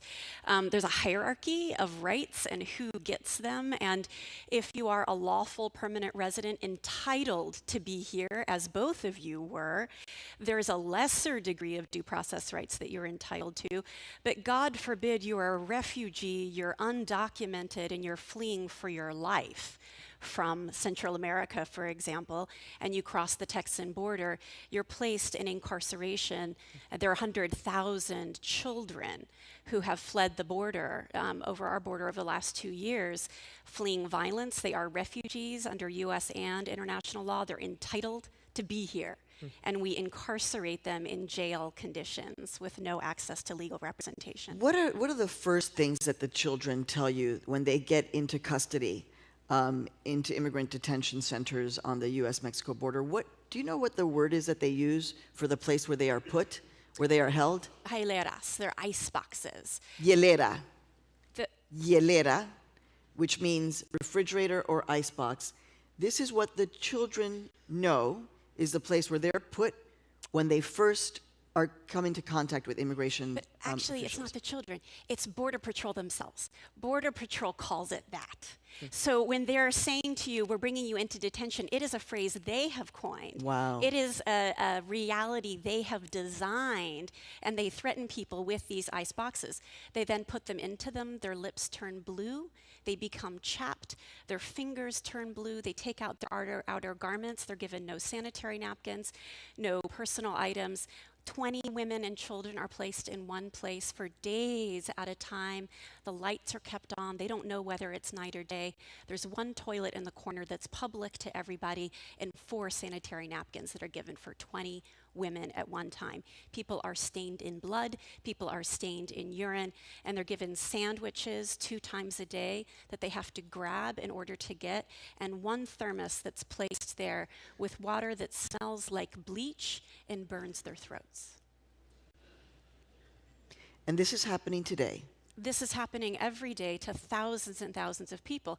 And there's a $1 billion private industry that's benefiting from this. The GeoCorp and the Corrections Corporation of America, which are incarceration companies, are making millions of dollars over these detention facilities at our southern border, which are housing children. And by the way, a long time ago, we figured out children shouldn't be in jail. Young kids don't deserve to be in jail. It's not good for their mind. It's not good for their bodies. They become sick. A woman, for example, who might be a convicted felon is not allowed to raise her child in jail. But starting for the first time in the United States in July of 2014, the Obama administration began jailing children and their mothers coming across the border. And last August, a federal judge said that is illegal and you're not allowed to do it, and ordered them to stop, and they still haven't. Khalil, what's going on for you right now as you're hearing this, the litany of the violations? Yeah, I have to watch my language, what's really going on in my mind. I was in that icebox. I mean, I was not in the facility that you're talking about. I was held in a correctional facility, which was a Hudson County correctional facility in Kearney, New Jersey. And when you first come in, that's exactly where they put you. They put you in these housing units that they call the icebox.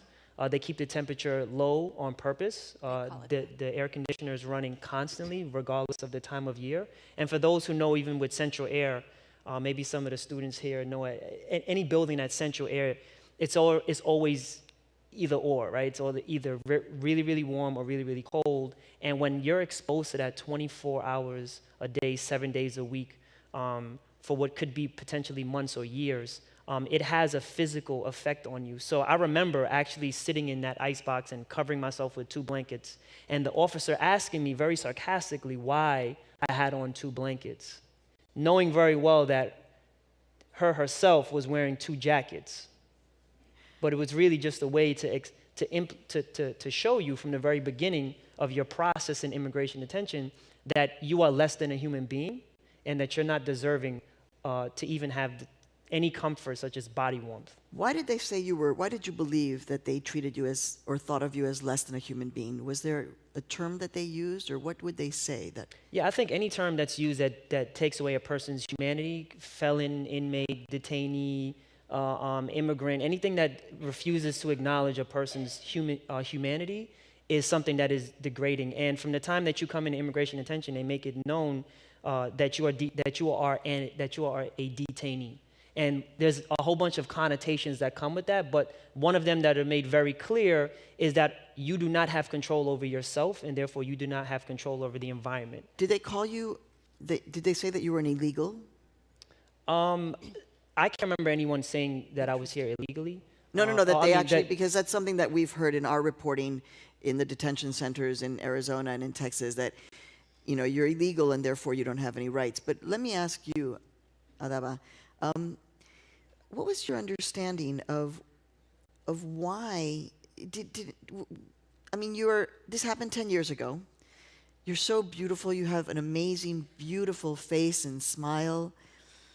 How have you come to terms with the fact that what happened to you was actually propagated by the American government on a 16-year-old girl with little proof after everybody has watched Making of a Murderer on Netflix, you know, and everybody's thinking about where these accusations come from? How have you processed this?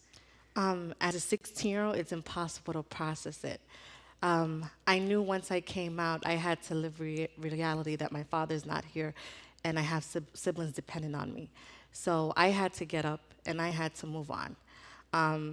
I've never really gotten a chance to relax and say, okay, to start the healing process, okay? Because I have never received an answer as to why I was detained or why this happened to me, especially as a 16-year-old. So I'm still processing it.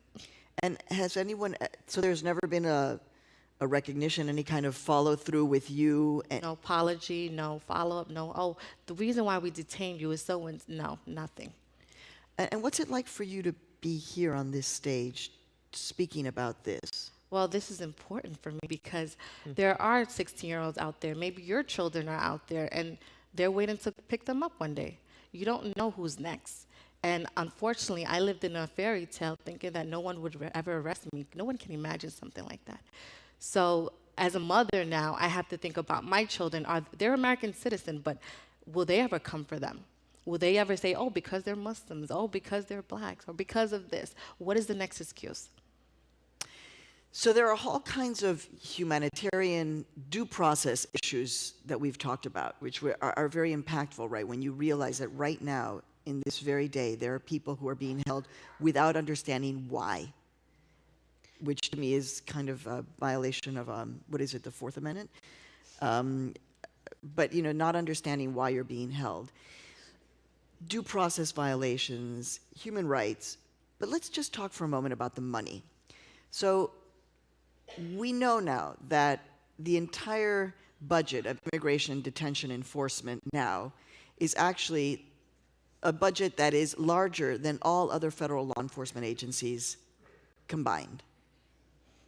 So let's just sit with that for a moment. More money is spent today, more of your tax dollars is spent today in federal immigration detention and enforcement than all federal law enforcement combined. FBI, DEA. Is that possible, Layli? Because I think a lot of people... It's ridiculous. It's ridiculous because, I mean, you know, people might say, well, there are flight risks, terrorist risks, you know, whatever the rationale may be given for detention is completely false. When you look at the people in detention, and I want to call out a racial issue too. I mean, we don't detain illegal Canadians. We don't detain people who overstay their visas from other countries. There are many, many others. And it's the people who are detained who have brown, black skin, darker skin, who have less money, who are less able to access attorneys.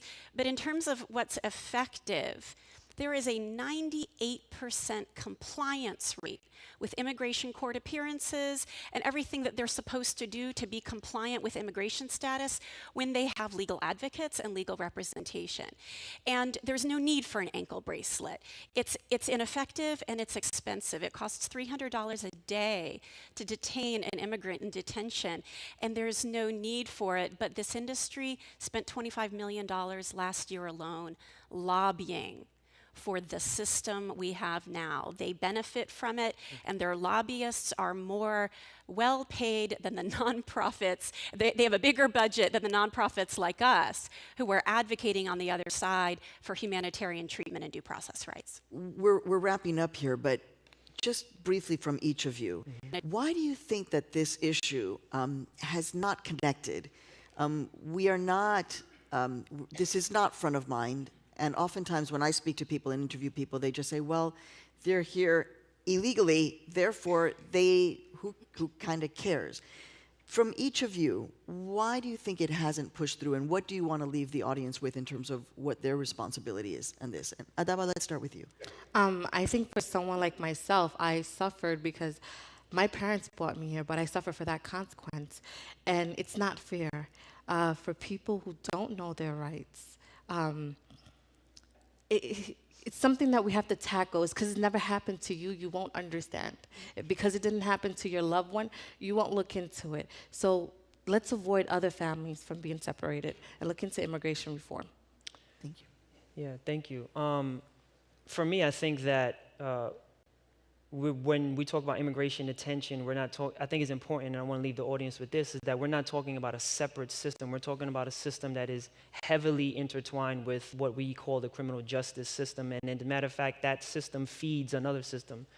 So that's a point that I want to leave the audience with. At the organization I work for currently as the manager of training and communications, Just Leadership USA, was founded by Glenn Martin, who often says that those closest to the problem are closest to the solution, yet farthest from resources and power. And I think that conversations like this is really important to have the voices of those who are impacted, because those are the ones who are going to be at the forefront and need to be at the forefront of any type of reform, particularly when we talk about immigration detention, because it is such an insidious system and most people do not, quote unquote, survive it, to tell their stories, that is something that is required for us to kind of share our experiences from the perspective that something needs to be done, because this is not an immigrant problem, this is not a Muslim problem, this is not a Canadian problem, but this is an American problem, right? And we are the ones who are actually funding this system. Thank you. I want us to be really careful about how we use the word illegal. You were legal, and you did nothing wrong.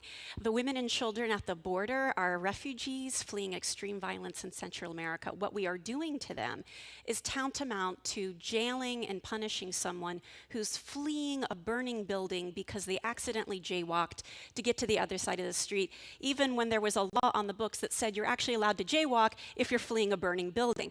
That's what our refugees laws are. That's what international humanitarian law is. They've done nothing wrong, actually. They're coming here seeking protection, and we owe them our compassion and our mercy, but at least we owe them following our own laws, and we're breaking them. Thank you so much to Layli, Khalil, and Adaba, and thank all of you for being here and for having this conversation. Thank you so much.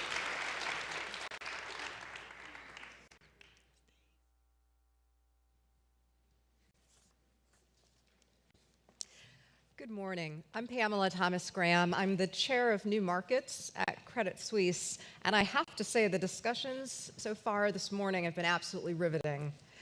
I really applaud Tina Brown and her live media team, the John Jay College of Criminal Justice, and the Ford Foundation for their hard work convening us to share such a vital series of conversations.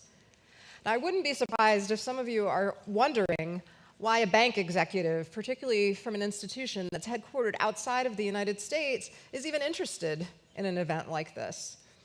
And it's a reasonable question with a fairly simple answer. As we heard from so many speakers and panelists already today, the state of American justice has a major impact on many facets of our society, including our economy. So being part of a discussion of the urgent issues surrounding our justice system makes sense for businesses of all kinds.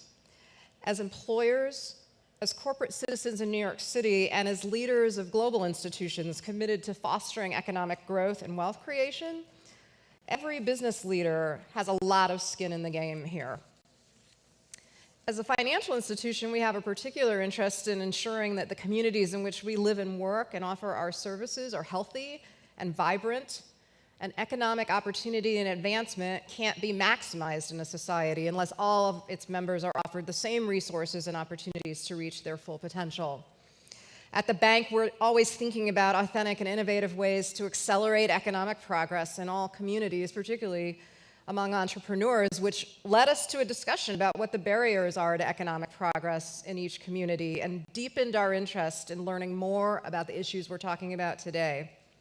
They clearly have a major impact on the ability of our nation to progress and to live up to its full economic potential. Employers of all kinds can be part of the coalition working to address the issues we're discussing today. In fact, you could argue that we can't achieve the best outcomes without the active support and engagement of business leaders across the country. On a personal note, the issues that we've been discussing today resonate very deeply with me. I grew up in Detroit, in the city, not in the suburbs. And as a young black girl growing up during a time of significant economic change for the city and for our community, I know how thin the line can be between success and failure. I was really lucky to have two parents committed to each other and to hard work and who were willing to make the sacrifices necessary to provide a great education for me and my brother. I was lucky to have a church community and a school community to support the dreams that my parents had for me and that I had for myself. But all around me were unfortunate examples of the opposite. There were people who faced very steep challenges without that kind of support, and who, as a result, sometimes made bad choices that took them permanently off track. So I know personally how much talent, particularly young talent, can be lost to the criminal justice system and how urgent the need is to find ways to break the cycle that some young Americans find themselves in, making one bad choice and then not being able to earn their way back into being a functioning and productive member of our society. So how do we solve these issues? The conversation will now turn squarely to solutions, and we'll spend some time learning and talking about effective ways to rebuild communities. I'm really excited for us to engage in that important conversation, to hear about the innovative ideas and solutions that are already in place to try to reverse this cycle of poverty, crime, and incarceration in our hardest hit cities. I know that all of you here today are going to be a part of the solution. Thank you for being a part of today's summit.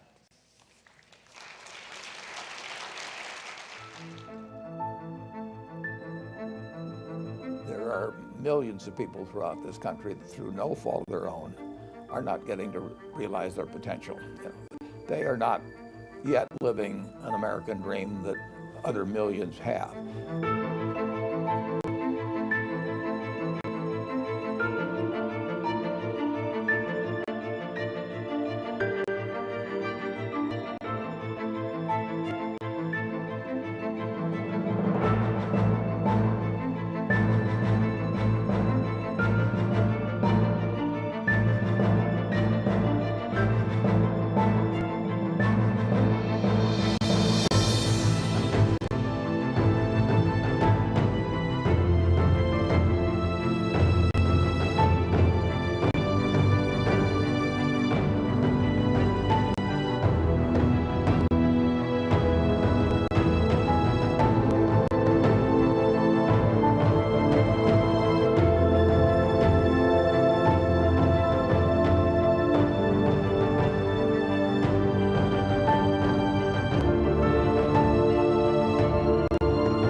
All right.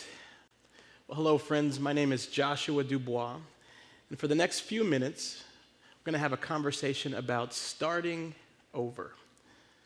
You know, the issues that we've been discussing this morning and the issues that many of you all work on every single day, individually they're challenging, but when you thread them together, they can feel pretty overwhelming.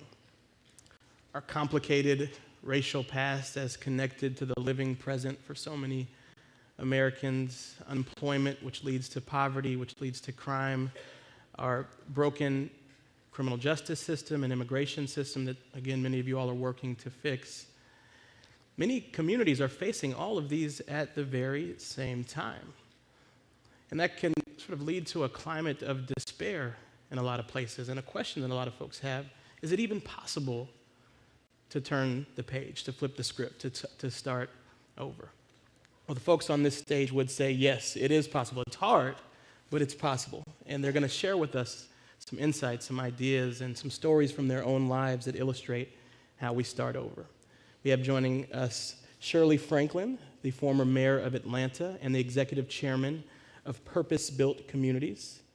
We have Glenn Martin, the executive director of Just Leadership. Dr. Bruce Perry, a national expert in trauma and the founder of the Child Trauma Academy. And Rosie Perez, the activist and philanthropist and actor and Brooklyn's finest as well. Thank you for joining us, Rosie. Now, we're going to talk about your individual stories and work, but just first a level-setting question. What does a healed, whole community even look like?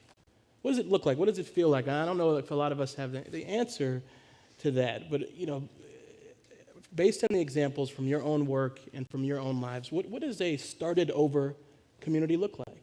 Mayor Franklin, maybe we'll start with you. Oh, well, thank you. Yeah. I would say in our work at Purpose Built Communities, it's a community that is sustainable and healthy economically, where families are able to thrive, where there's social mobility, excellent schools, community assets that support people in need, that's safe, and over a period of time, you see people able to improve their own lives with the help of the broader community. Yeah. Glenn, what do you think? I think that it's not rocket science. I think that for every community that's ravaged by crime, mass incarceration, and mass criminalization, there are other communities that lean up against those communities that enjoy all of the things that you mentioned in your question. I live here in New York, and I tend to, when I do run, I run down Fifth Avenue, and if you start in the hood, you hit this point where you look up and you see the Ralph Lauren Polo Mansion, and you're still on Fifth Avenue. The housing stock looks the same, but you're suddenly in a very safe community. That's because safety has little to do with police officers and guard towers and all the things that we invest in communities that are high crime. We seem to mobilize law enforcement immediately after crimes in those communities, whereas other communities have so many other things that are mobilized for them every single day: education, healthcare, employment, access to good wages. Those are the things that keep communities safe. If I told this audience to close their eyes and think about the safest day in their lives, I doubt many people would open their eyes and talk about shotguns and police cruisers.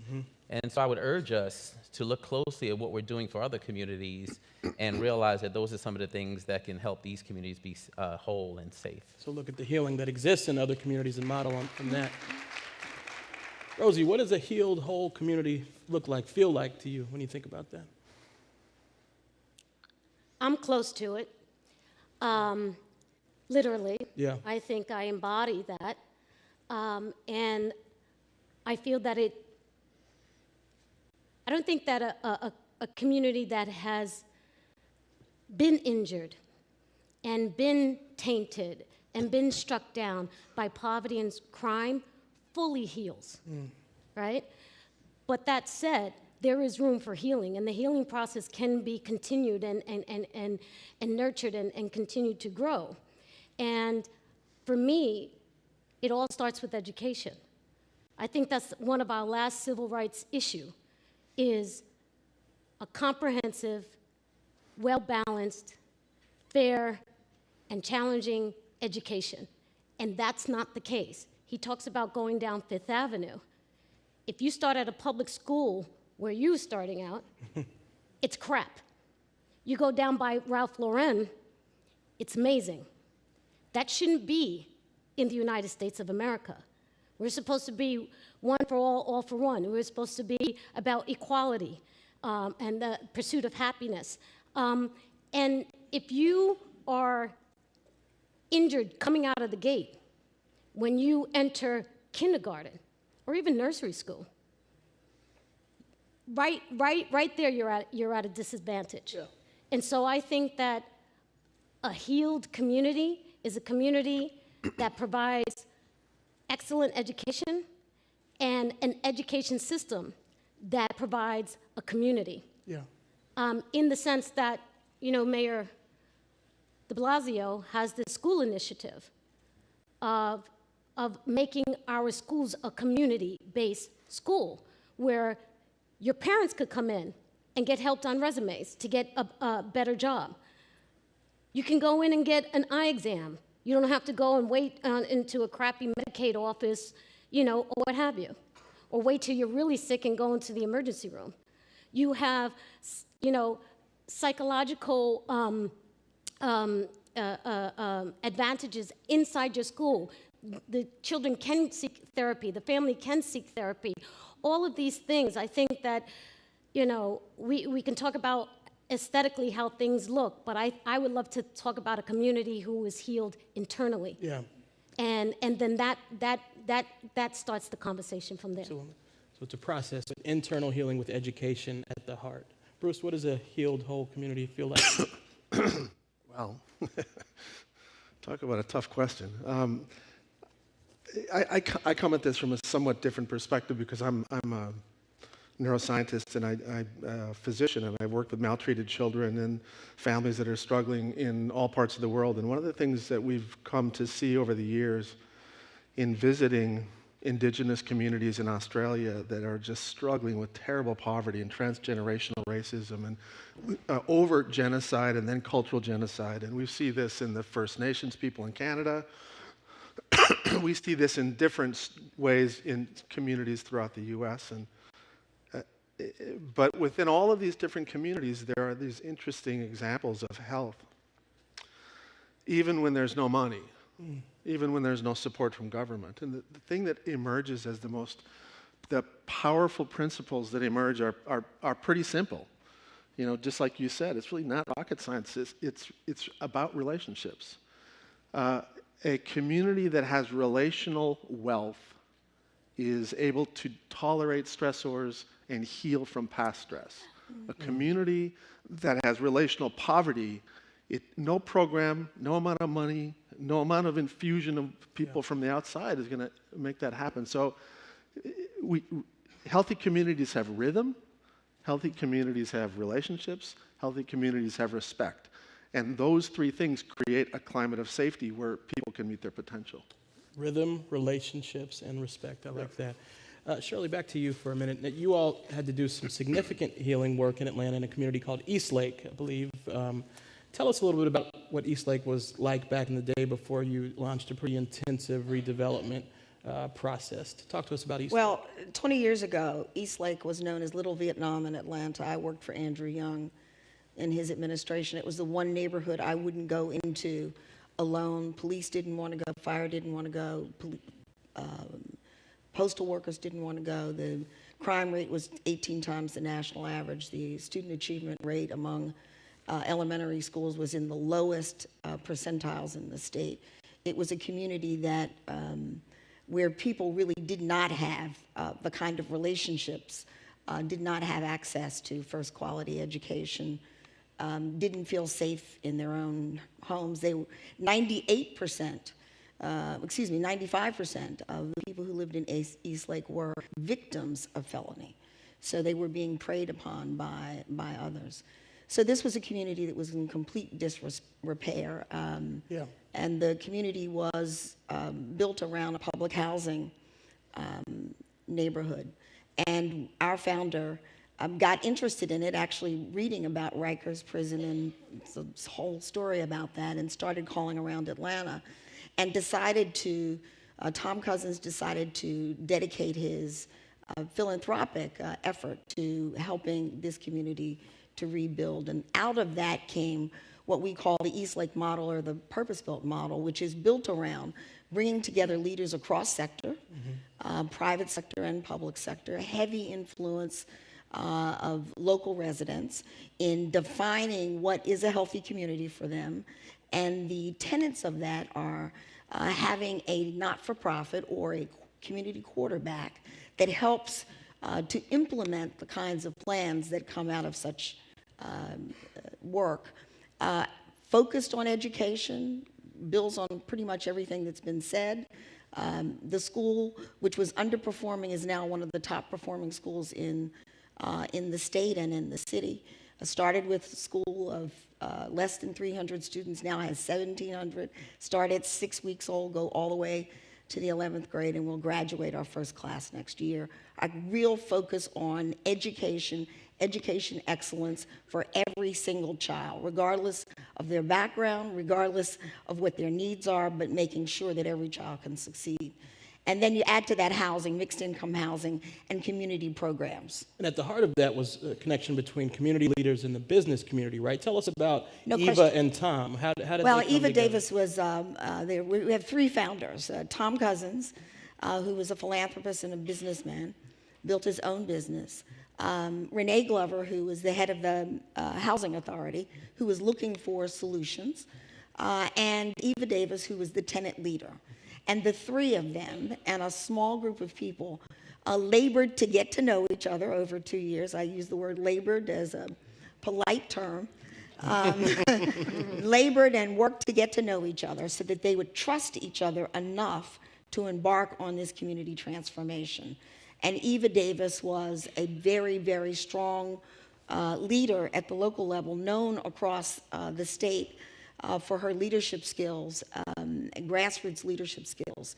And ultimately, she was an appointee on the Housing Authority and an advocate for this transformation, and lived in the transformed community or the new community until her death a few years ago. Wow, wow. But she says that she was living in hell, these are her words, and that she was now in paradise, that this was a community where everyone had a chance to succeed. And let's sort of look at hell in paradise, so to speak. I believe we have some photos of East Lake before this transformation and after, if we want to bring it up. There's some before photos.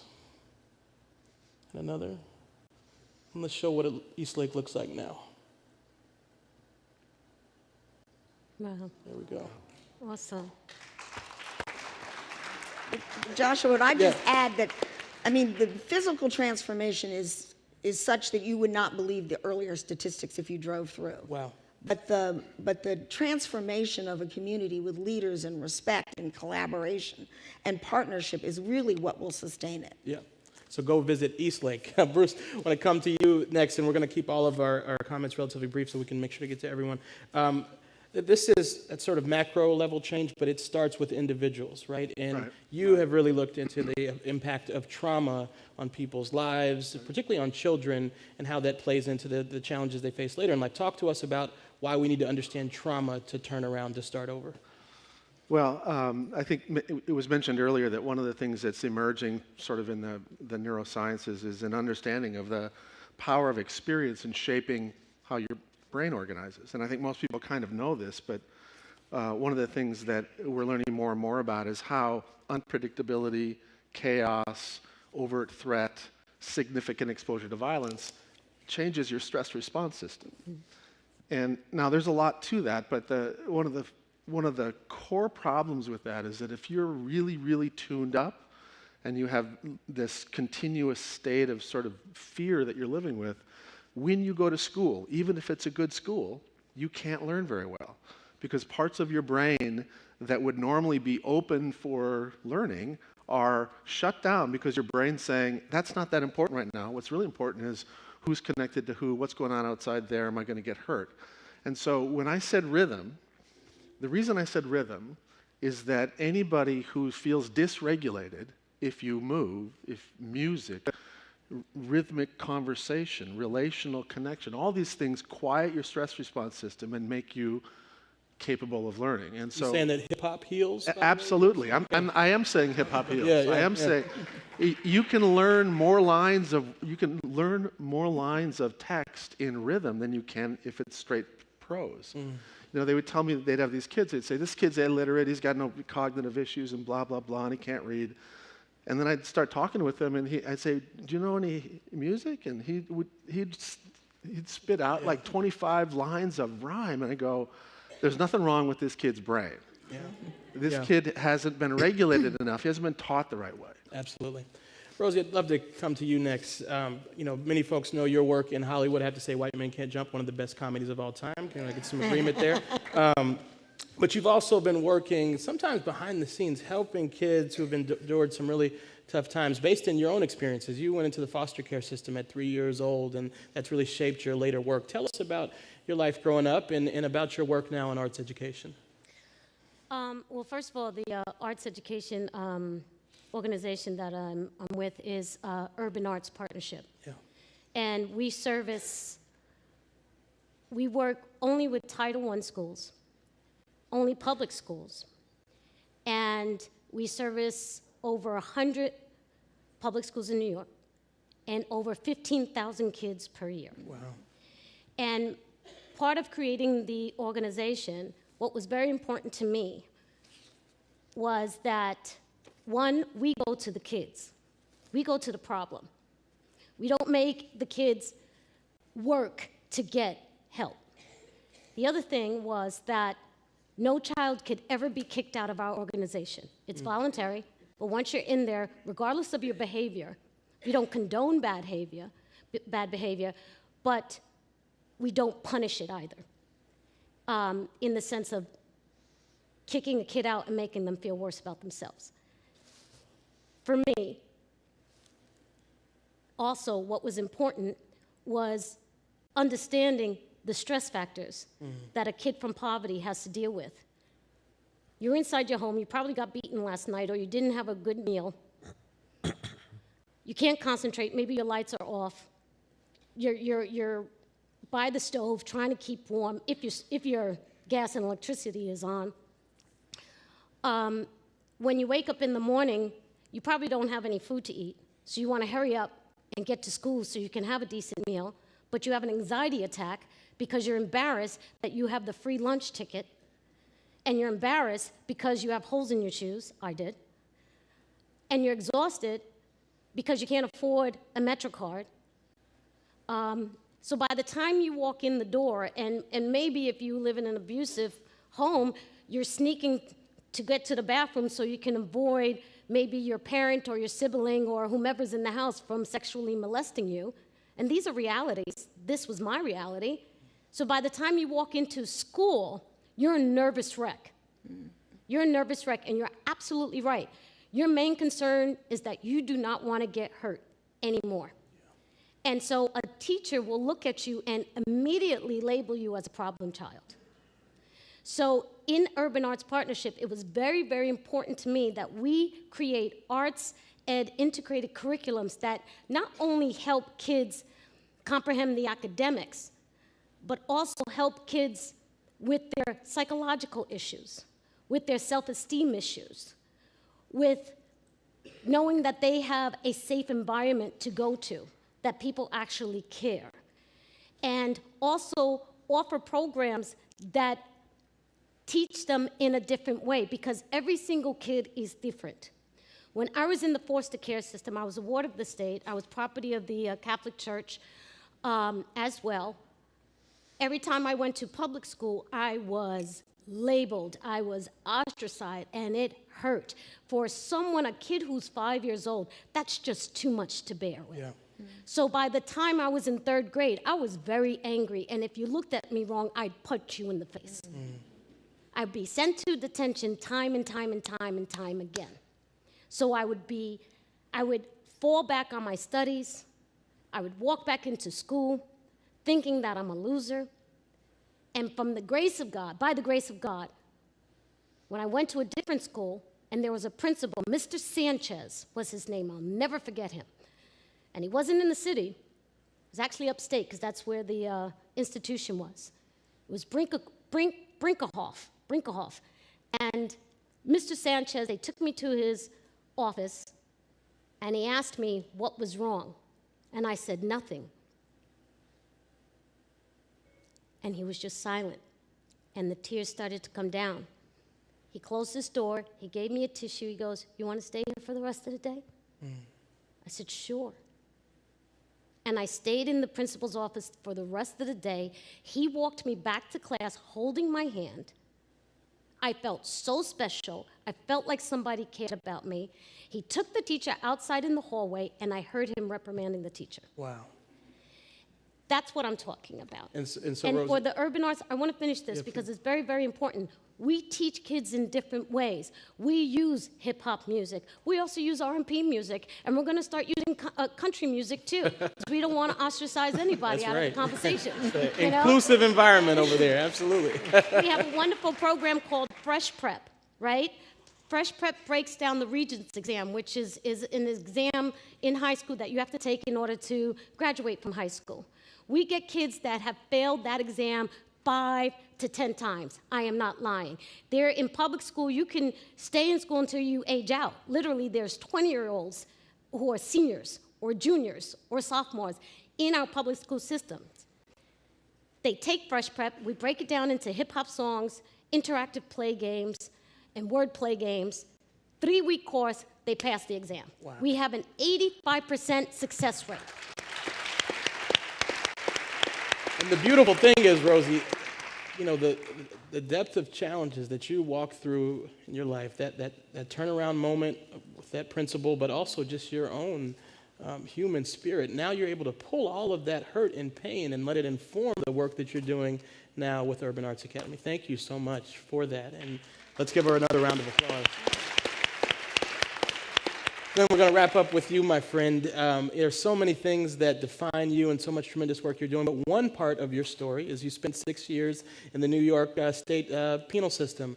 Talk to us a little bit about that experience and how difficult it was to transition out and how it informs your work today, empowering formerly incarcerated persons as leaders. Yeah, I appreciate the question.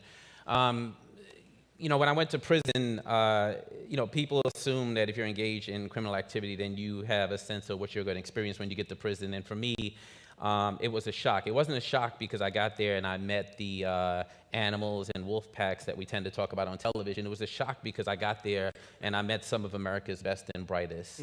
And I was totally taken aback at the hypocrisy of the system and the fact that it was totally devoid of rehabilitative services. And, you know, that's why I really appreciate the Justice Summit and John Jay and Jeremy Travis and Tina, because they have included the leadership of formerly incarcerated people in a way that doesn't feel like trauma porn. I mean, you had Khalil sitting up here. You had Khalil sitting up here earlier, and clearly, while he was telling his story, he was not just telling it articulately, but he was telling it very strategically. And that's what we do at Just Leadership USA. We invest in the very people that have the most interest in the outcome of the decarceration work that we're doing at Just Leadership USA. The toughest moment I had today so far was meeting the mother of Kalief Browder back in the green room and sort of getting down on my knees in front of her and thanking her for her courage, but then telling her that our goal is to shutter Rikers Island, to close down the facility, and to decentralize the jail here in New York City. And she immediately asked me 3 or 4 other questions about how that would happen with an extreme amount of interest. And I'm just blown away that her son's story has gotten to the point where our president is using it as part of the wind beneath his wings to push forward reform. And yet no one has told her that that insidious torture island just off LaGuardia Airport in one of the most progressive cities in America abuses our children. We have 10,220 officers and 9,000 people serving time. Where else in this country, where else in this world do you have that? That jail is an economic engine for this community, and when I talked to over 300 formerly incarcerated leaders before building this organization 14 months ago, almost every single one I spoke to pointed to Rikers Island as a symbol of this sort of institution that helped us to create mass incarceration and continues to cause human carnage. And yet the mayor that we have here in New York City has yet to show the political courage to step up and say that we should close that place down.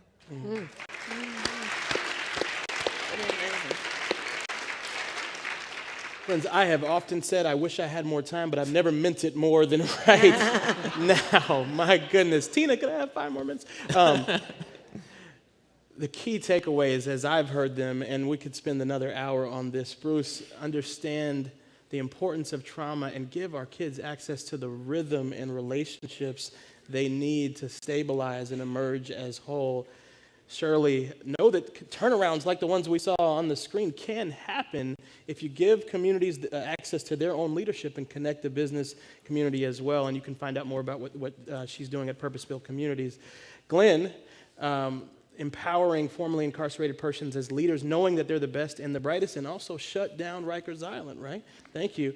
And Rosie, just that passionate personal story that has led to the transformation that she's seeing every day through arts education, but really just starting with the fact that these kids matter, they're individuals, their stories matter, and understanding them, learning to know them and to like them first. Yeah, and wrap us up, Rosie. Here we go. But I really want to say this. We started our organization, Urban Arts Partnership, around 22 years ago, and I have this model that we have been reiterating to the kids, to sponsors, to adults. What separates a child, an underprivileged child, from a privileged child is opportunity. That's it. You give an underprivileged child an opportunity and they will rise to the occasion each and every time, and we see that every single day. It can happen. We can make that change. Yeah. All right. I think that's a great word to close on. Let's start with opportunity at whatever scale you're working on. Let's extend that opportunity to these kids. It's time for lunch. Don't forget to take your stuff. We'll see you in an hour for Dean Strang from Making a Murderer, all right? So we'll talk to you soon. Thanks.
Is driving poverty, crime, racism, classism, inequalities in education, job opportunities. They are all interconnected. Inequality for me is a call to action. We need systemic solutions to create opportunity and justice and fairness for everyone. Inequality is a two-way street.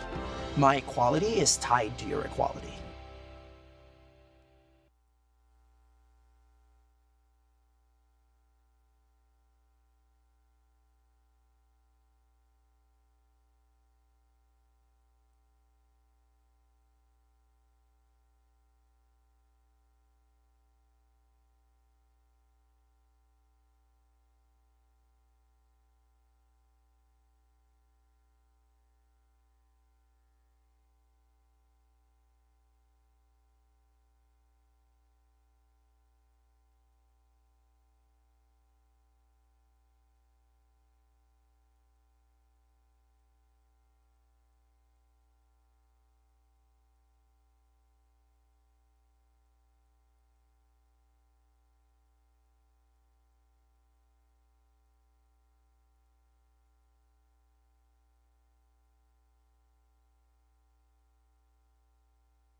Ladies and gentlemen, please take your seats. We are about to begin.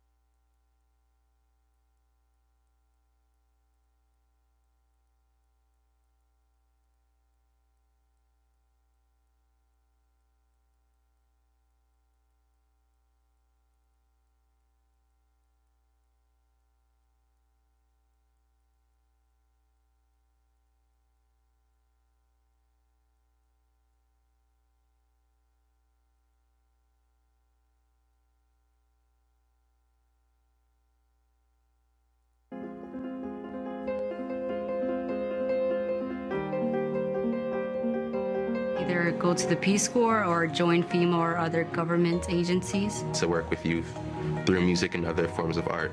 Underrepresented or marginalized groups I like to fight for. I want to really become a principal one day, and I want to start my own school. I want to be a social worker for immigration. My career as a paramedic would be a stepping stone to be a medical doctor.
2016 might go down in history as the year that the shortcomings of the criminal justice system became a social media phenomenon.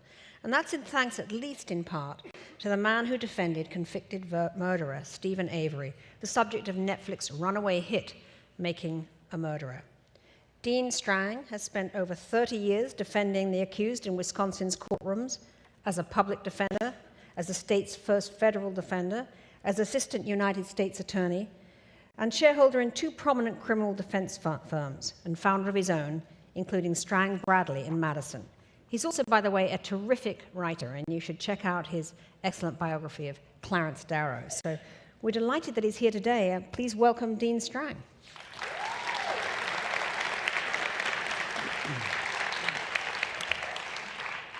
Well, so at least half of us in this theater, I suspect, are hypnotized by Making a Murderer.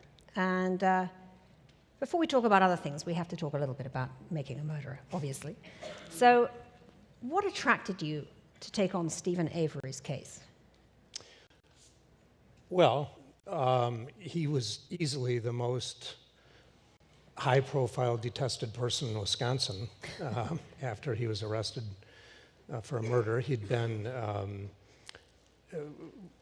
quite well known for the 2 years before that, after he was exonerated from an earlier wrongful conviction, and he had been embraced by politicians, opinion leaders in the state, and held up as an example of a reason for reform. And so the fall from grace was really very dramatic for Stephen.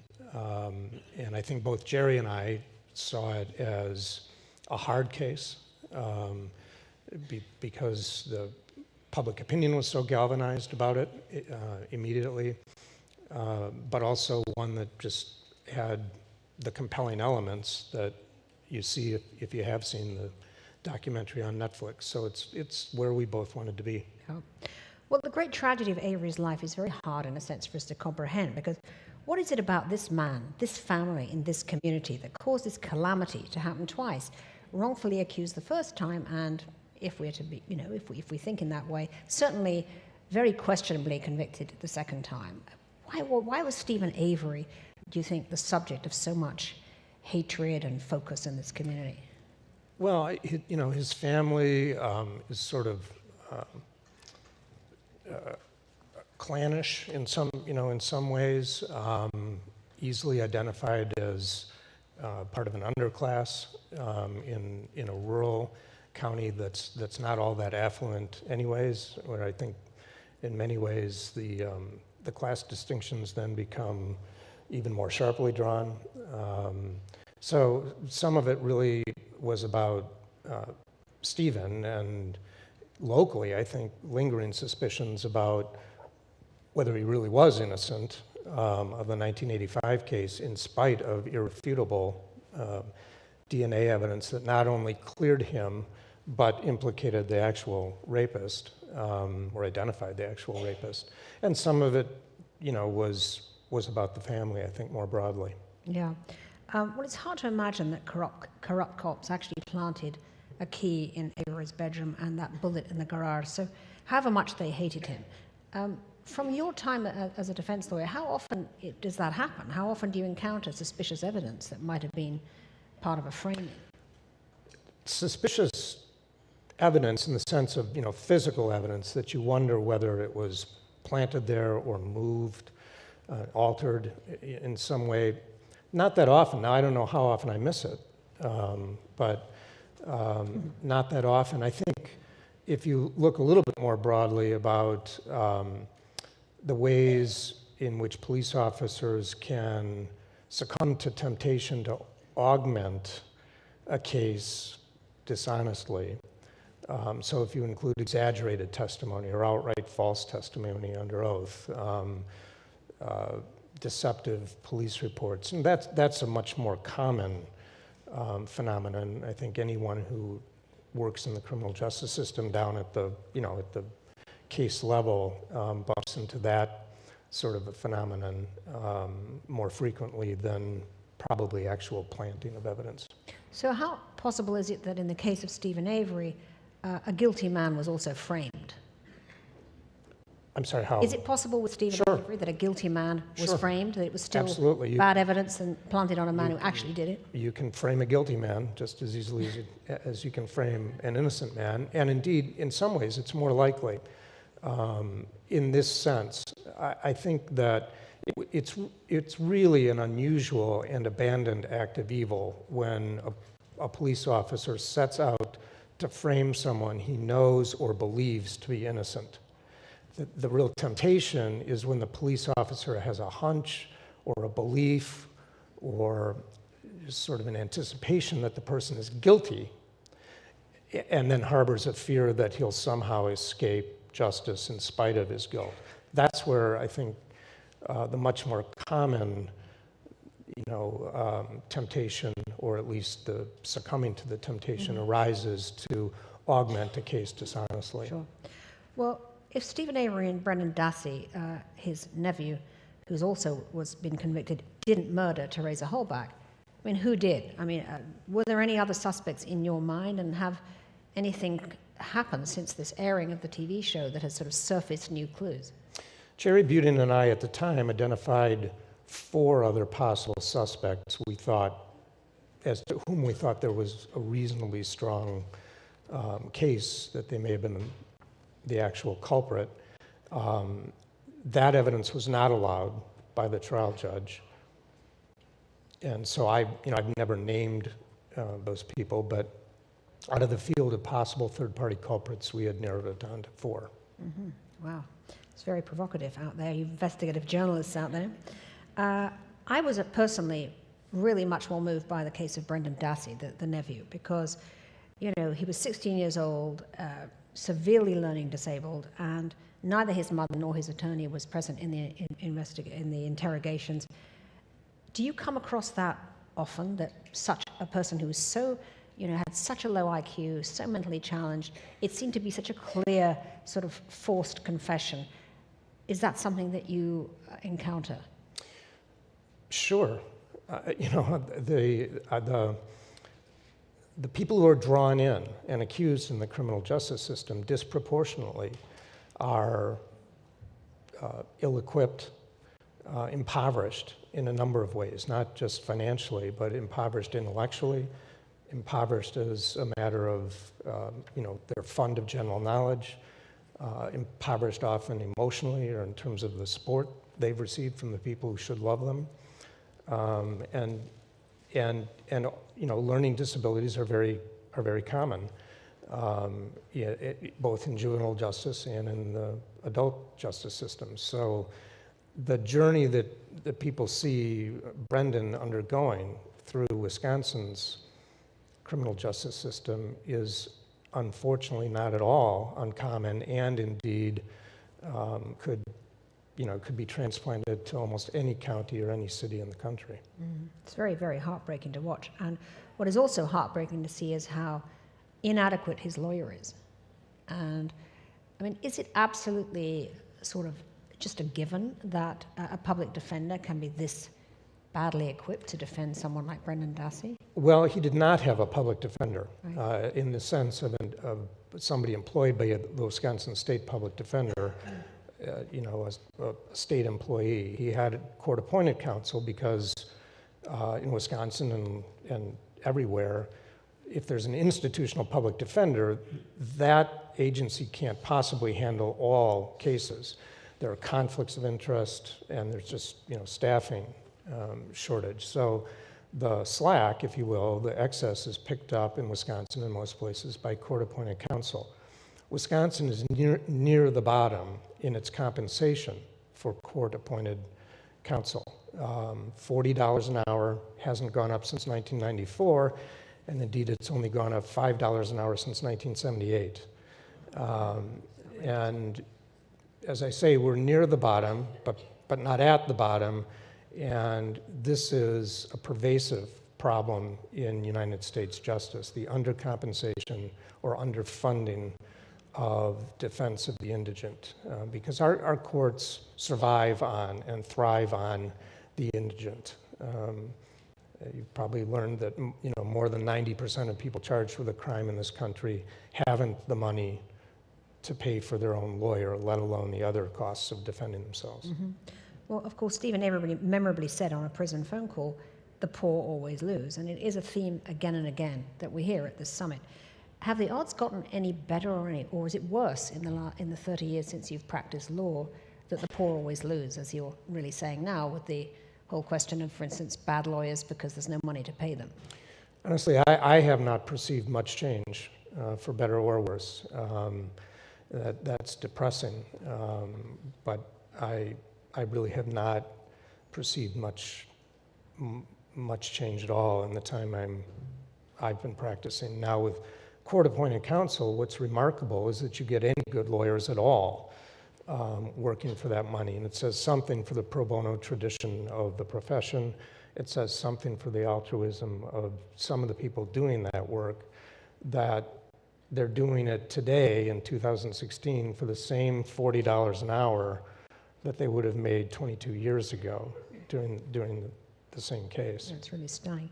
So why do you think the prosecutors are so unwilling to admit wrongful convictions? You know, Brian Stevenson talks about a system that prioritizes finality over fairness. How does that culture get changed, that there is a much more propulsive sort of instinct to just like close this case than there is to deliver fairness in the case? Well, the finality really is a problem. It enjoys near primacy, I think, as a value in our system and needs to be demoted in the hierarchy of values. And there's no question, I think, quite understandably, just as a human matter, that police and prosecutors get invested in the correctness of the outcome. They don't want to get it wrong. They don't want to lock up an innocent person. And so I think there becomes an enormous personal need to believe that you got it right, that you've not done a horrible injustice to somebody if, a lengthy prison term or even a short jail term is imposed. We also have an adversarial system, and lawyers want to win. We all want to win. And it's easy to say at a forum or, in a public speaking opportunity, it's easy for a prosecutor to say, well, of course, doing justice is my first obligation, and I try to honor that. But day to day, in the scrum of a courtroom, with the 40 cases that this prosecutor will see called this morning and another 40 this afternoon, that can get lost. And I think that there's a cynicism, too, that infects almost everyone in the criminal justice system, where guilt is seen only in shades of gray, and the hypothesis of innocence is very easily forgotten. Mm. Well, how do we make it more acceptable, then, to speak of redemption in our justice system? How do we change that culture? I think it starts with humility. For myself, I think it starts with exactly that, sort of recognizing that every one of these institutions that together compose the criminal justice system are themselves made up only of human beings. All of us flawed, all of us broken, and the system will reflect our flaws and our brokenness. It's inevitable. And so I think we need to have the humility to recognize that and to try to correct serious mistakes whenever we may discover them. And that's where the near primacy of finality becomes such a barrier, and I think a propagator of injustice in our system, because it often takes a long time for a mistake to emerge and for the actors in the system to gather the will to correct the mistake, acknowledge the wrong. And spend the money as well. Spend the money. There's a lot of blaming that goes on as well that's not very helpful. If you want people to acknowledge an error or mistake, the focus then on blaming somebody for the mistake rather than correcting the mistake in the first instance, I think itself becomes a barrier. We've seen a lot of good things happening in criminal justice reform in the last 12 months. What are 3 things that, if you were able to fix them right now, you would say are the priorities to change and fix in the criminal justice system as it's broken now? Well, I'll tell you where I would start, and it's only a starting point, but it is where I'd start. Let's stop arrogating the godlike power to put people to death in our criminal justice system. You know, the United States long ago forfeited its opportunity to lead in the area of capital punishment. And at a minimum, though, now, maybe we ought to have the humility to at least follow every developed democracy in the world that has left the death penalty behind, left that brutal past behind, and we haven't. And that would be a good place to exercise some humility and at least to follow, since we've, as I say, lost the opportunity to lead. Okay, well, that's a big one to change. And maybe I've excluded number 2 and number 3, but... That's okay. Okay, so let's get back just to Avery. What hope for Steven Avery after this? I mean, given what you've said about the difficulty in saying, I got it wrong, I mean, even at times when there's DNA evidence, you find that you still can't extricate somebody from prison. Do you think that Steven Avery could be extricated from prison? Brendan Dassey could now be extricated from prison, given what's gone down? They're in two very different positions. We come back to Brian Stevenson's thoughts about finality. Steven Avery's direct appeal and his initial, at least collateral attack, are done. He's not in court, to put it in simple terms. So if there's hope for him, and there is some hope, it would lie, I think, in the area of newly discovered evidence, and that, you know, that may fall in a number of different subcategories, but that's his realistic hope. Brendan Dassey, still the nephew, is still in federal court on a collateral attack. That case has not been decided at the district court level, so he's in a different position. Right, well, thank you so much, Dean Strang. It's been an enormous pleasure to have you. We could talk for another half an hour, but I know you have a plane to catch, so thank you so much. Thank you for having me. Feels like open season on black men in America, and I'm outraged. The videotaped shooting of a South Carolina man by a police officer has intensified the calls for police officers to wear body cameras at all times. Undeniable fact that the public trust in the leadership of the department has been shaken.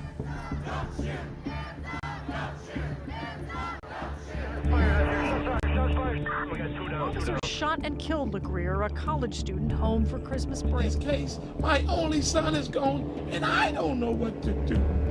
Tell me what to do. For family members, the thought that Sandra Bland would commit suicide is something they are not willing to accept. For the family of Betty Jones, their grief is compounded by her sudden death at the hands of a Chicago police officer.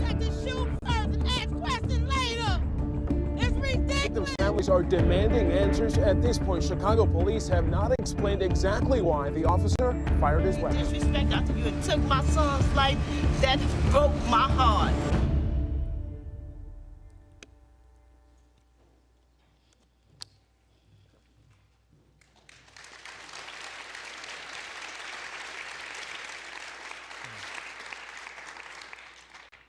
Good afternoon, I'm Danny Goltz.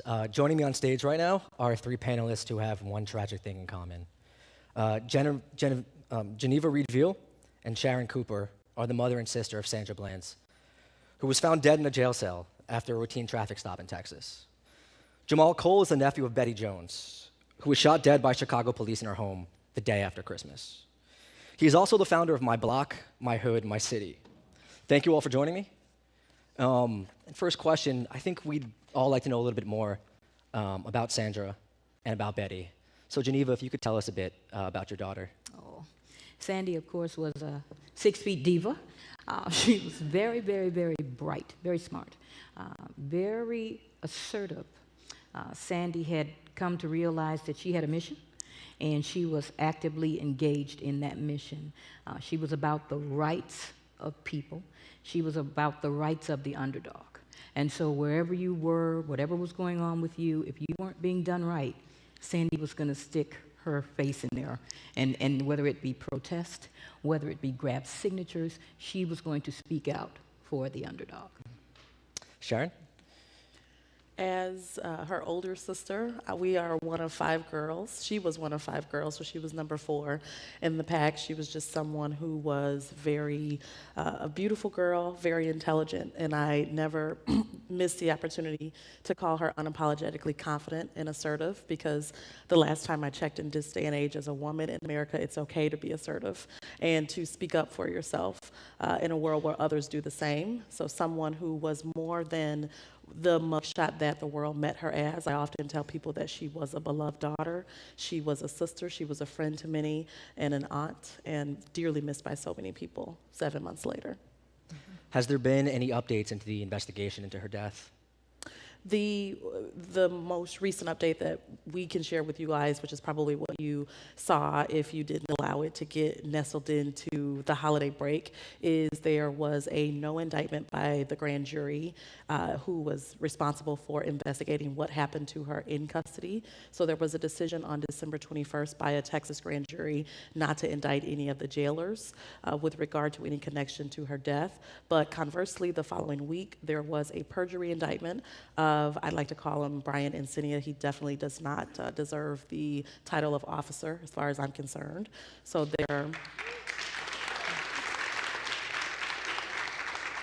there was a decision by that very same grand jury to indict him on perjury because he lied about what transpired at the stop and why he essentially removed Sandy from her vehicle, which subsequently led to her being taken into custody. I want to get back to that, but Jamal, your aunt was known as a pillar of the community. She did work in nonviolence activism. Can you tell us a little bit more about her and what happened to her? Yeah, sure. First of all, thank you for having me. I think that Betty was a mother of 5. You know, Tisha, Toya, Tasha, Tanya, and Run don't have a mom anymore. She was a person that loved church, a person that loved music, a person that loved playing spades, which is what the family was doing the night of Christmas.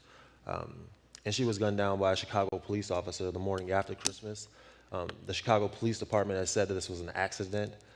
Unfortunately, this is nothing new for the Chicago Police Department. They're currently under investigation by the federal justice system. But while that investigation is taking place, I want uncompromising justice, not only for my family, but for the LaGreer family as well. And that's something I don't think is going to happen if the case gets sent to a grand jury. Sharon, talking about justice, Brian Encinia is facing a misdemeanor charge. I think 1 year in jail is the maximum he faces? Yes, 1 year in jail with maybe $4,000 fine. Yes. How do you feel about that? I mean, is that, even if he's convicted, does that give you any sense of justice? No, and it's a fair question for you to ask. I think what it leaves us in as a family and so many other families is this, it's insulting. It's a slap in the face. You know, what people have to understand is that we by no means want our law enforcement to be held to a different standard than our American citizens. However, people have to understand that when you put on a badge and when you take an oath to serve and protect, that is our expectation of you. And when you fall shy of that, then the consequences that are expunged upon you should fit the crime. In this case, he lied about something that set in motion a number of things that put Sandy in the position that she was in. And so for him to possibly face a year in jail is, it's insulting in the sense that it doesn't bring Sandy back. And for him to face a year in jail as opposed to being responsible for the loss of a life is just not something that is consistent with what transpired. That's right. And Jamal, your family is filing a lawsuit against the city of Chicago right now. But you said you don't expect there to be any sort of justice. Yeah, well, I think, like Mr. Bland said, criminal charges against police officers is necessary to create trust and equality within communities. Again, too many times we've seen throughout the country when a police officer chooses to use excessive and deadly force, and then there's ample video support. The prosecutor decides to send the case to a grand jury. It takes about anywhere from a few months to a few years. That quells the public outrage, and ultimately no indictment or no further charges are brought upon the officers. I think that that's an injustice. I think people need to understand the difference between a grand jury and a traditional trial. So in a grand jury, there's no judges, there's no defense attorneys, there's no objections, there's no cross-examinations, and it's done in secrecy to protect the officers. I think the process has repeatedly failed us. In Ferguson, the process has repeatedly failed us in Chicago. And again, criminal charges need to be brought upon officers to establish trust within communities.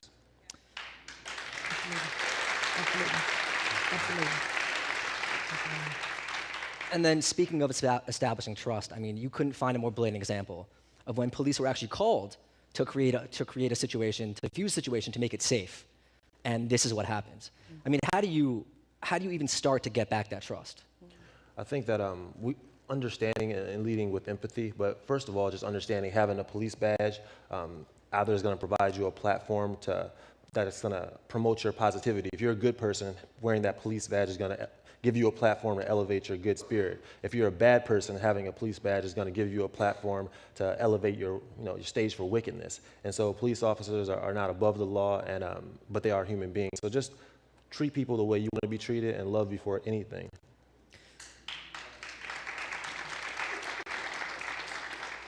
Geneva, touching on treating people how they want to be treated, what would you say to Brian and Sania right now? We know that you were very vocal with, I think it was the Chicago Police Board meeting, when you told them that they were criminalizing the victims, which is a situation we see time and time again in the media when a situation like what happened happens. So what would you say to Brian and Sania? I almost say officer, but I'm going to stop myself. Absolutely. I'm okay with him being called whatever folks want to call him, but he will always be the person who was the impetus to my daughter's death. And so I'm not sure if I'm at a point where I can even be in the same room with the gentleman, but as a mother, and I use that all the time, I would just have to ask, what were you thinking? Honestly, what were you thinking? And when I look at the same tape that the entire world has seen, there is no way I would have treated anyone's child in that manner. And so from a simple warning, we get jail, and then she's gone. I would have to ask the gentleman, what was your issue? Where was your head? And in my mind, as a parent, I don't have that answer. I can't even fathom what he must have been thinking. The stop was over. It was over. And so if you're not able to take care of your aggressive issues that you may have as the person who carries the badge and has the control, maybe you need to have a timeout.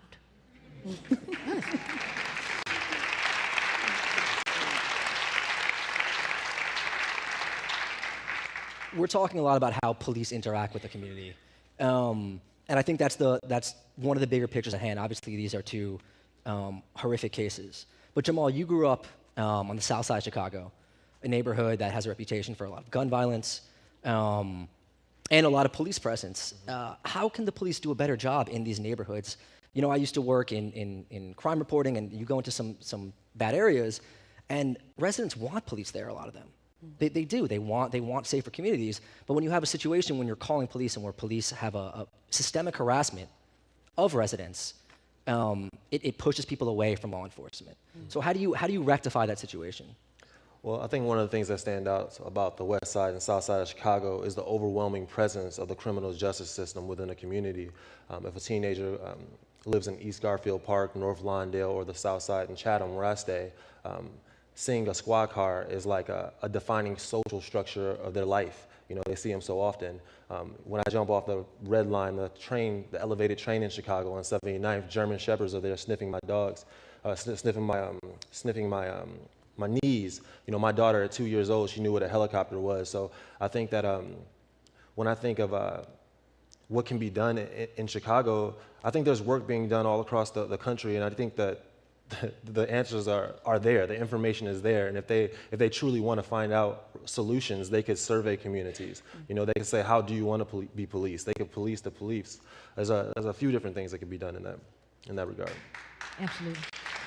I'd also like to note, too, that we actually are from Chicago, born and raised, and that's our only Texas connection is Sandy. And so what I would say more than anything, what we've seen as families is we need to see a commitment to transparency from police officers, particularly in cases where there are officers involved in cases that are surrounded and shrouded in misconduct. It is the expectation of the families to be at the forefront, to be vocal, to be outspoken, to share everything that they can about their family member. But then when we're standing at the door or knocking on the door asking for questions, it's closed to us. And so it's very infuriating, even in Betty Jones's case, the fact that they don't have all of the information that they need when there's a clear admission that this was an accidental shooting.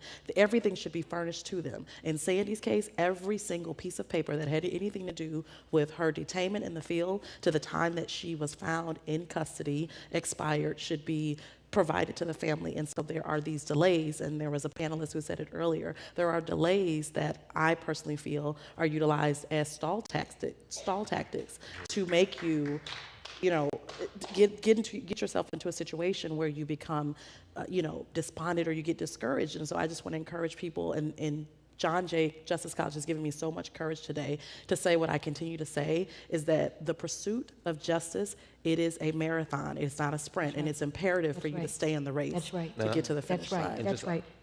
You go first. I want to also just touch on it, that the over-militarization of a community, all these police, at first blush, it appears to be something that is gonna improve safety, but what it is actually it's damaging to your psyche to see that many police. One can make the argument that seeing all the squad cars is damaging to your health. It has a negative impact on education, housing, and employment within a community. So I think we need to start reforming the way we police our communities, maybe having more beat police instead of just squad cars scrambling through the areas. And I just want to take the opportunity to say, just being an individual who, growing up, remembers seeing on the squad car, serve and protect. I want the people to understand, are we talking about serve and protect, or are we talking about isolate and neglect? Okay? Because that's what's been going on around here. And the biggest part of it is no one's being vocal enough so that movement occurs. So while we're sitting here on this panel and we're going out and we're going state to state, no. Don't just be okay when we're done. And don't just come up and hug me and say, okay, Ms. Rebill, I feel you. Oh, God, this is great. Do something. And so if it is, I need to say this. Hang on. And so my thing here is, this is a hand. There's 4 fingers and a thumb. They have different things that they do. If the thumb doesn't show up, guess what? The 4 fingers have a problem. Okay? So if you write letters, you do that. If you're a Department of Justice writer, do that. If you go stand in front of somebody's door, do that. Be careful. Do that. But I'm saying it takes a collective, effort to get change done. And even we're in an election year, I'm not concerned about your promises. If you're in a state where you can literally bring a bill to the floor, if you can do something now, show me what you can do now. I'm not talking about what you're going to do in 2017. You want to see because people are dying now.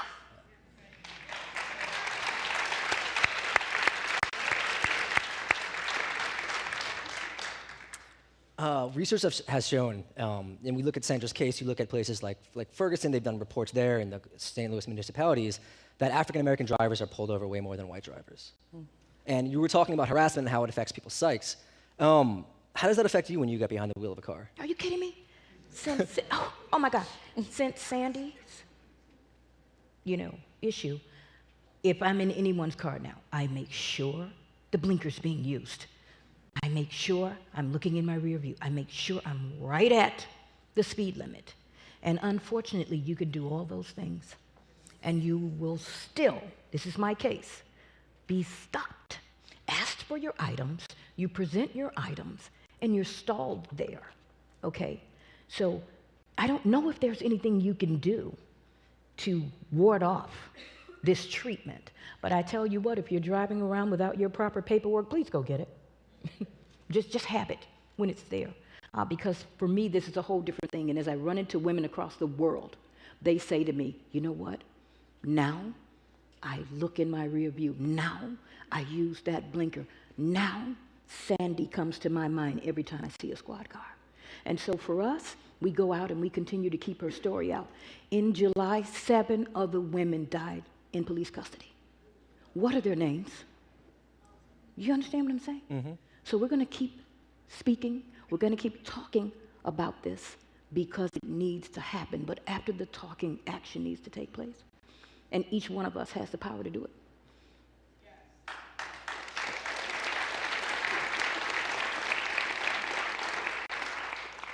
Jamal, you work with an organization that you started in My Block, My Hood, My City, where you take a lot of youth in your community around the city. What do you tell them about interacting with police? Well, I tell them to treat people the way they want to be treated. A lot of the teenagers we work with have been in the system. So, but again, a lot My Block, My Hood, My City started from volunteering at the prison. And a lot of teenagers told me they had never been downtown. So their entire worldview was shaped by a few blocks or a few hoods. So seeing this over-militarization of a community, that's how they grew up. To me, it was tragic. They didn't feel a part of something larger outside the radius of a few blocks where they live. So every week we give 15 teenagers the opportunity to travel to another area of Chicago. I mean, it's so serious. Some people have never been downtown. Some people have never seen the lake, Lake Michigan. They see Lake Michigan and they say, what ocean is that? So just giving teenagers access to opportunities outside of their block and their community and their hood is what my program is about. And I think that once you expose them to or once they can see success in different forms and you expose them to architects, Microsoft engineers, traders, et cetera, then they're smart enough to say, you know what, I want to be that. I want to learn. These people can be my mentors. How can I connect with them? So really, I'm just providing a platform that gives them access to opportunities.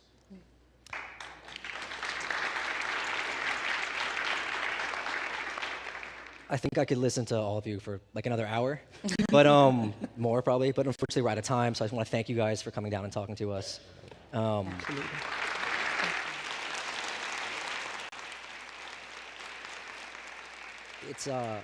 It's incredibly brave for all three of you to stand up here. And I think you've definitely motivated a lot of people here just by hearing the applause constantly throughout the panel.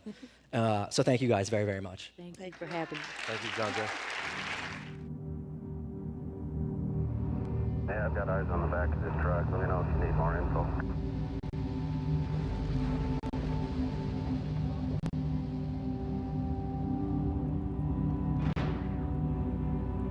Box 1, Davis.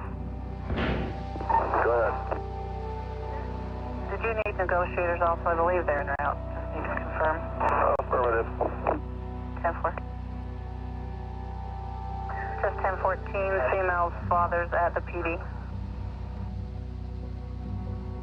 Hey, just 10-14, you have media here. I'm just staging them where we're at on 100 East State.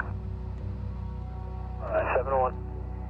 Got a Farmington police car blocking Main Street and First North. I need them to move that so the ambulance can get through, please. 10-4. Initiate.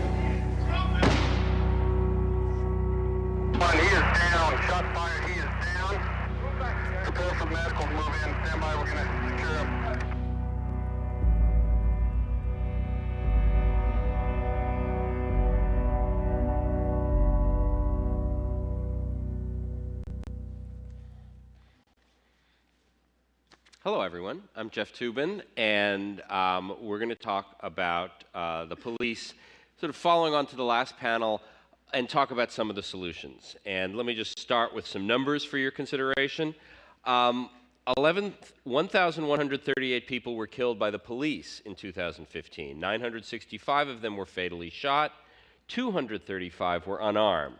Young black men were 9 times more likely than other Americans to be killed by law enforcement. On the other side of the equation, 129 police officers were reported killed in the line of duty in 2015. This is a number that includes death by heart attack, automobile accident, and illness. 39 of those officers were killed by gunfire. And so what this panel is really about is to try to address what police and communities can do to reduce both of those numbers. And let me introduce our distinguished panelists. Cedric Alexander currently serves as the Deputy Chief Operating Officer for the Office of Public Safety in DeKalb County, Georgia. Dr. Alexander began his law enforcement career in 1977, serving as a police officer before moving up to become chief. He currently serves on the National Organization of Black Law Enforcement Executives and on the board, and was appointed to President Obama's task force on 21st century policing. Brittany Packett, hello Brittany, who also serves on the President's 21st Century Policing Task Force, is the executive director of Teach for America in St. Louis. She's an activist within the Black Lives Matter movement, and in 2015, she launched Campaign Zero, a web platform offering policy-driven solutions to end police-involved shootings. Jill Leovy is a fellow journalist. She's with the LA Times, and she founded their Homicide Report as a means of chronicling the victims of murder in South LA. Her critically acclaimed and terrific book, Ghettoside, A True Story of Murder in America, was published last year. And finally, we are joined by Dub Lawrence, a former Utah sheriff who founded his county's first SWAT team back in the 1970s, the SWAT team that 30 years later killed his son-in-law, Brian Wood, in the video you just saw. So, Dub, let me start with you. You know, that is a personal horror story for you, but it's also a policy lesson about how the police deal with situations of an armed person. I mean, Brian was armed. What should have been done differently in that circumstance? I can only speak to that from my own personal experience. I founded the SWAT team in 1975.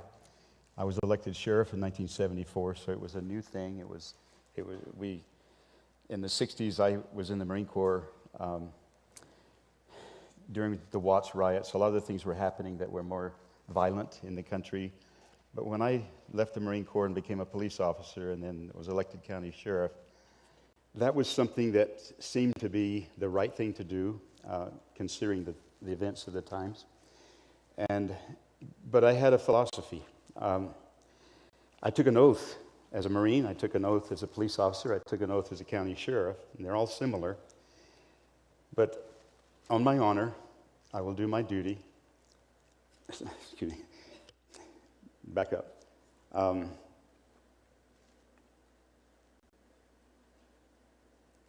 I can't believe this. You don't have to do the oath.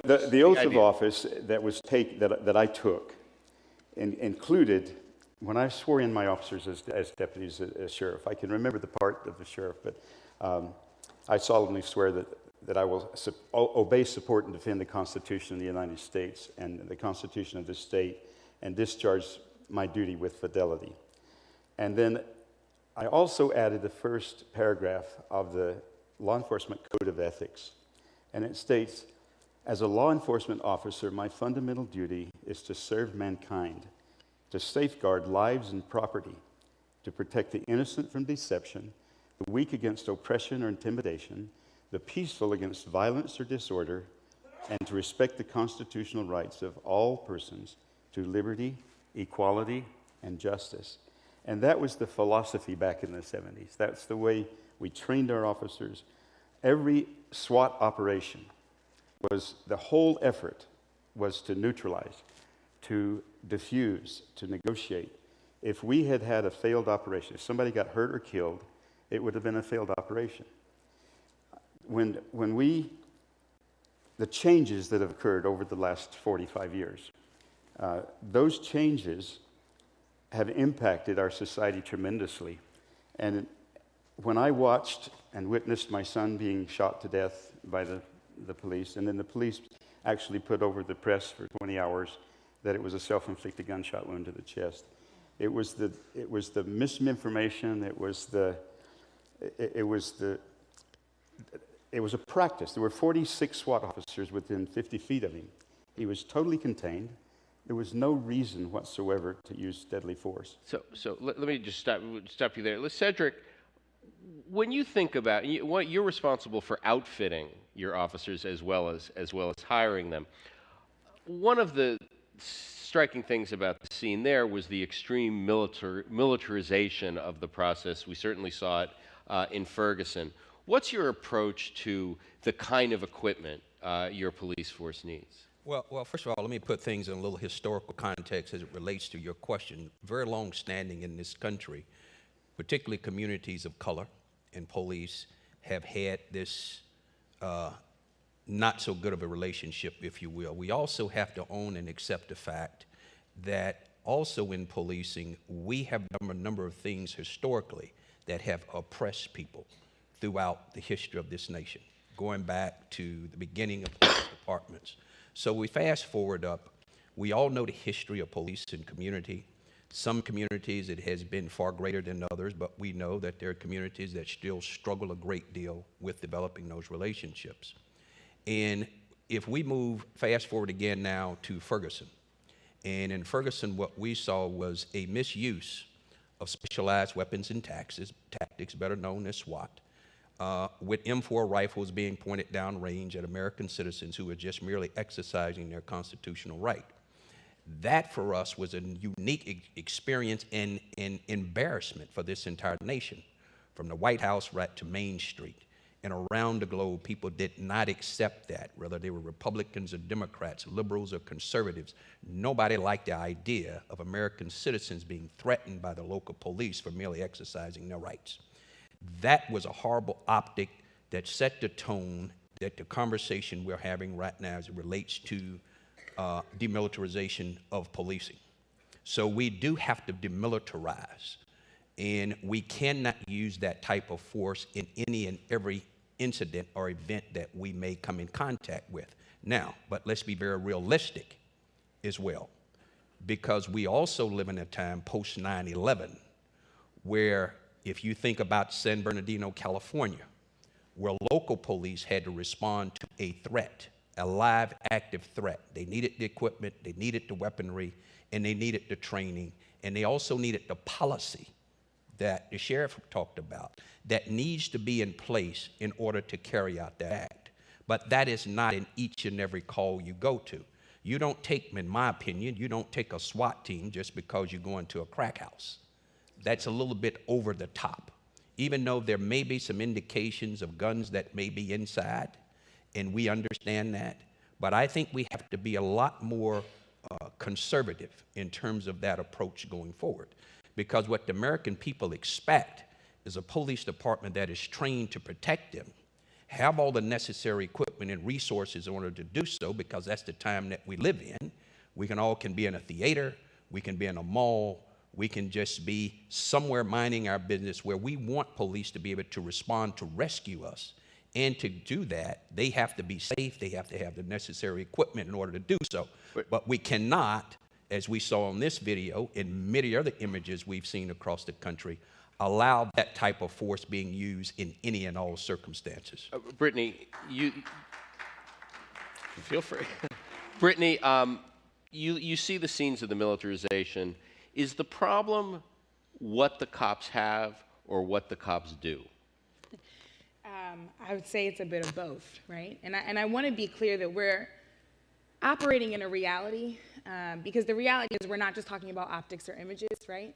We're talking about the fact that myself and several other young women that live in St. Louis are having conversations with our OBGYNs right now, wondering if tear gas is going to have an effect on our reproductive system, right?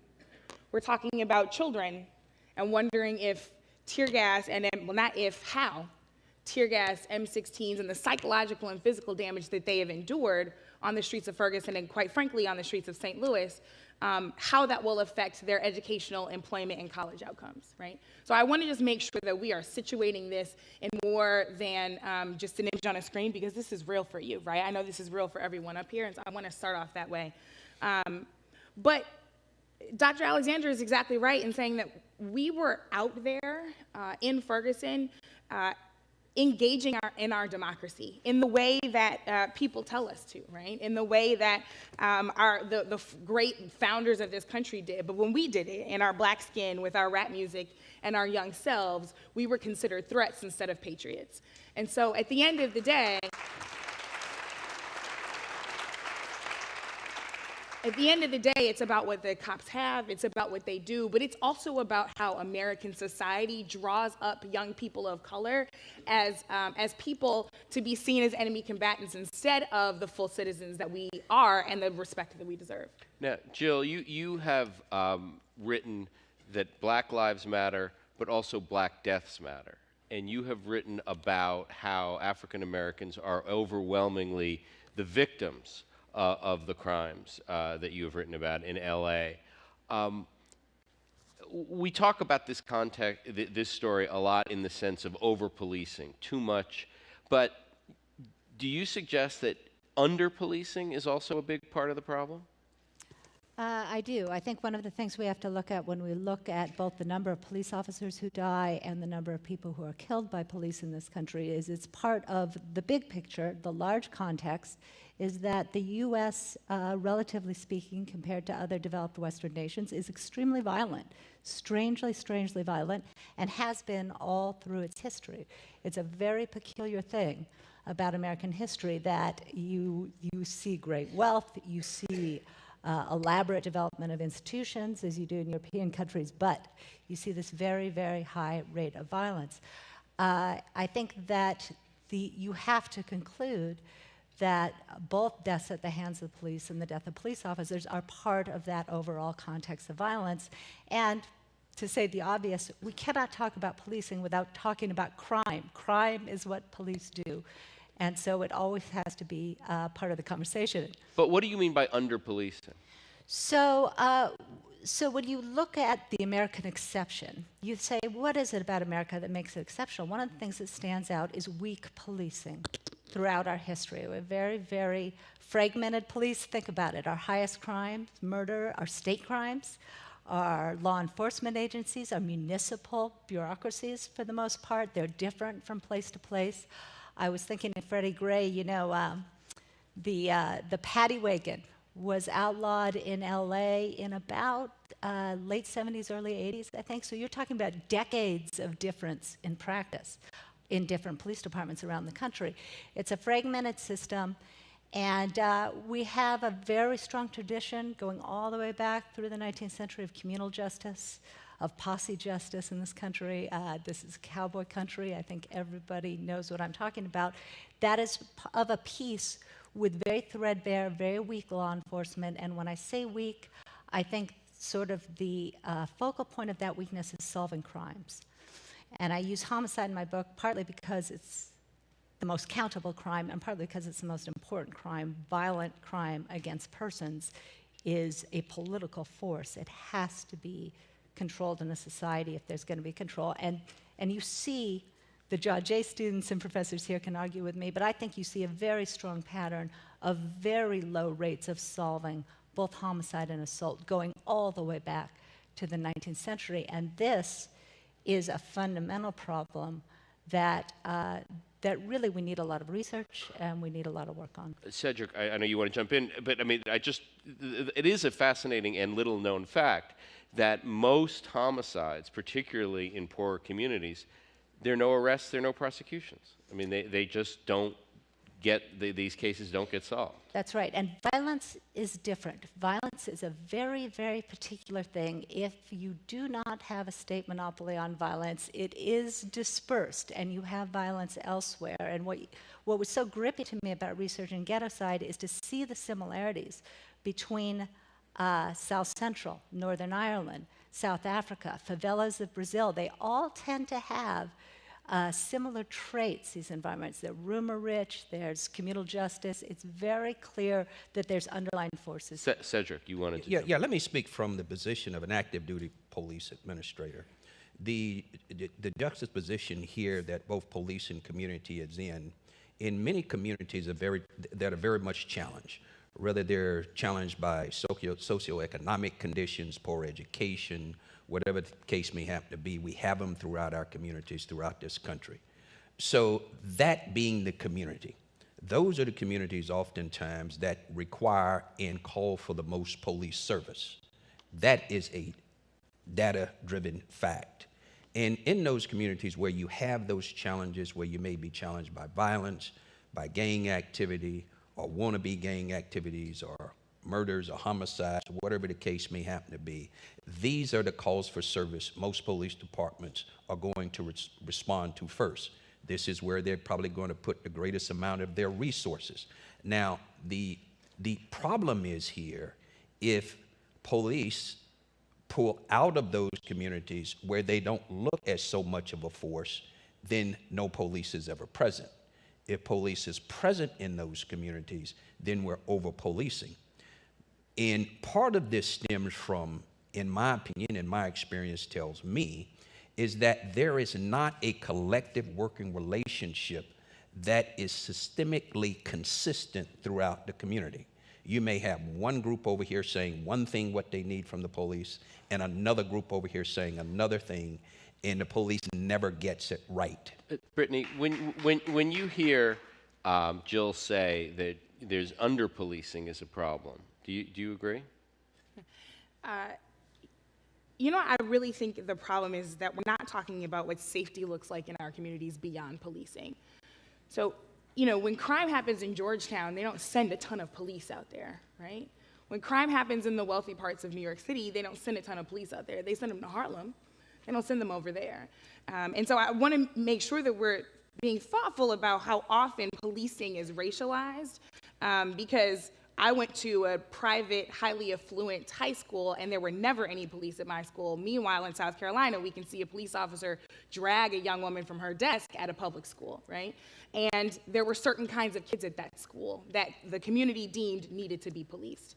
But if we are truly thoughtful about, again, systemically how we create safe communities from the bottom up instead of over-policing them from the top down, then we won't be having this conversation. Because So how do you do that? So education will be such that people don't have to engage in crime in order to make money and feed their family, right? People won't have to engage in certain activities because they've got employment opportunities, healthcare, housing, all of the things that it takes to create a whole healthy community. And if we're thinking about public servants as we should be, folks who derive their power from the people and who should all be serving and protecting us, not just the police officer, but the teacher, the firefighter, the city councilor, the mayor, if all of those people are getting together with parents, children around the table and saying, how are we building that community from the bottom up, and making sure that when we do need officers, right, that the policies are such that we can see justice in our communities and not harm done, that's the conversation I want to see. Deb, what would you do differently in training to avoid situations like that cost the life of your son? I think it's attitudinal.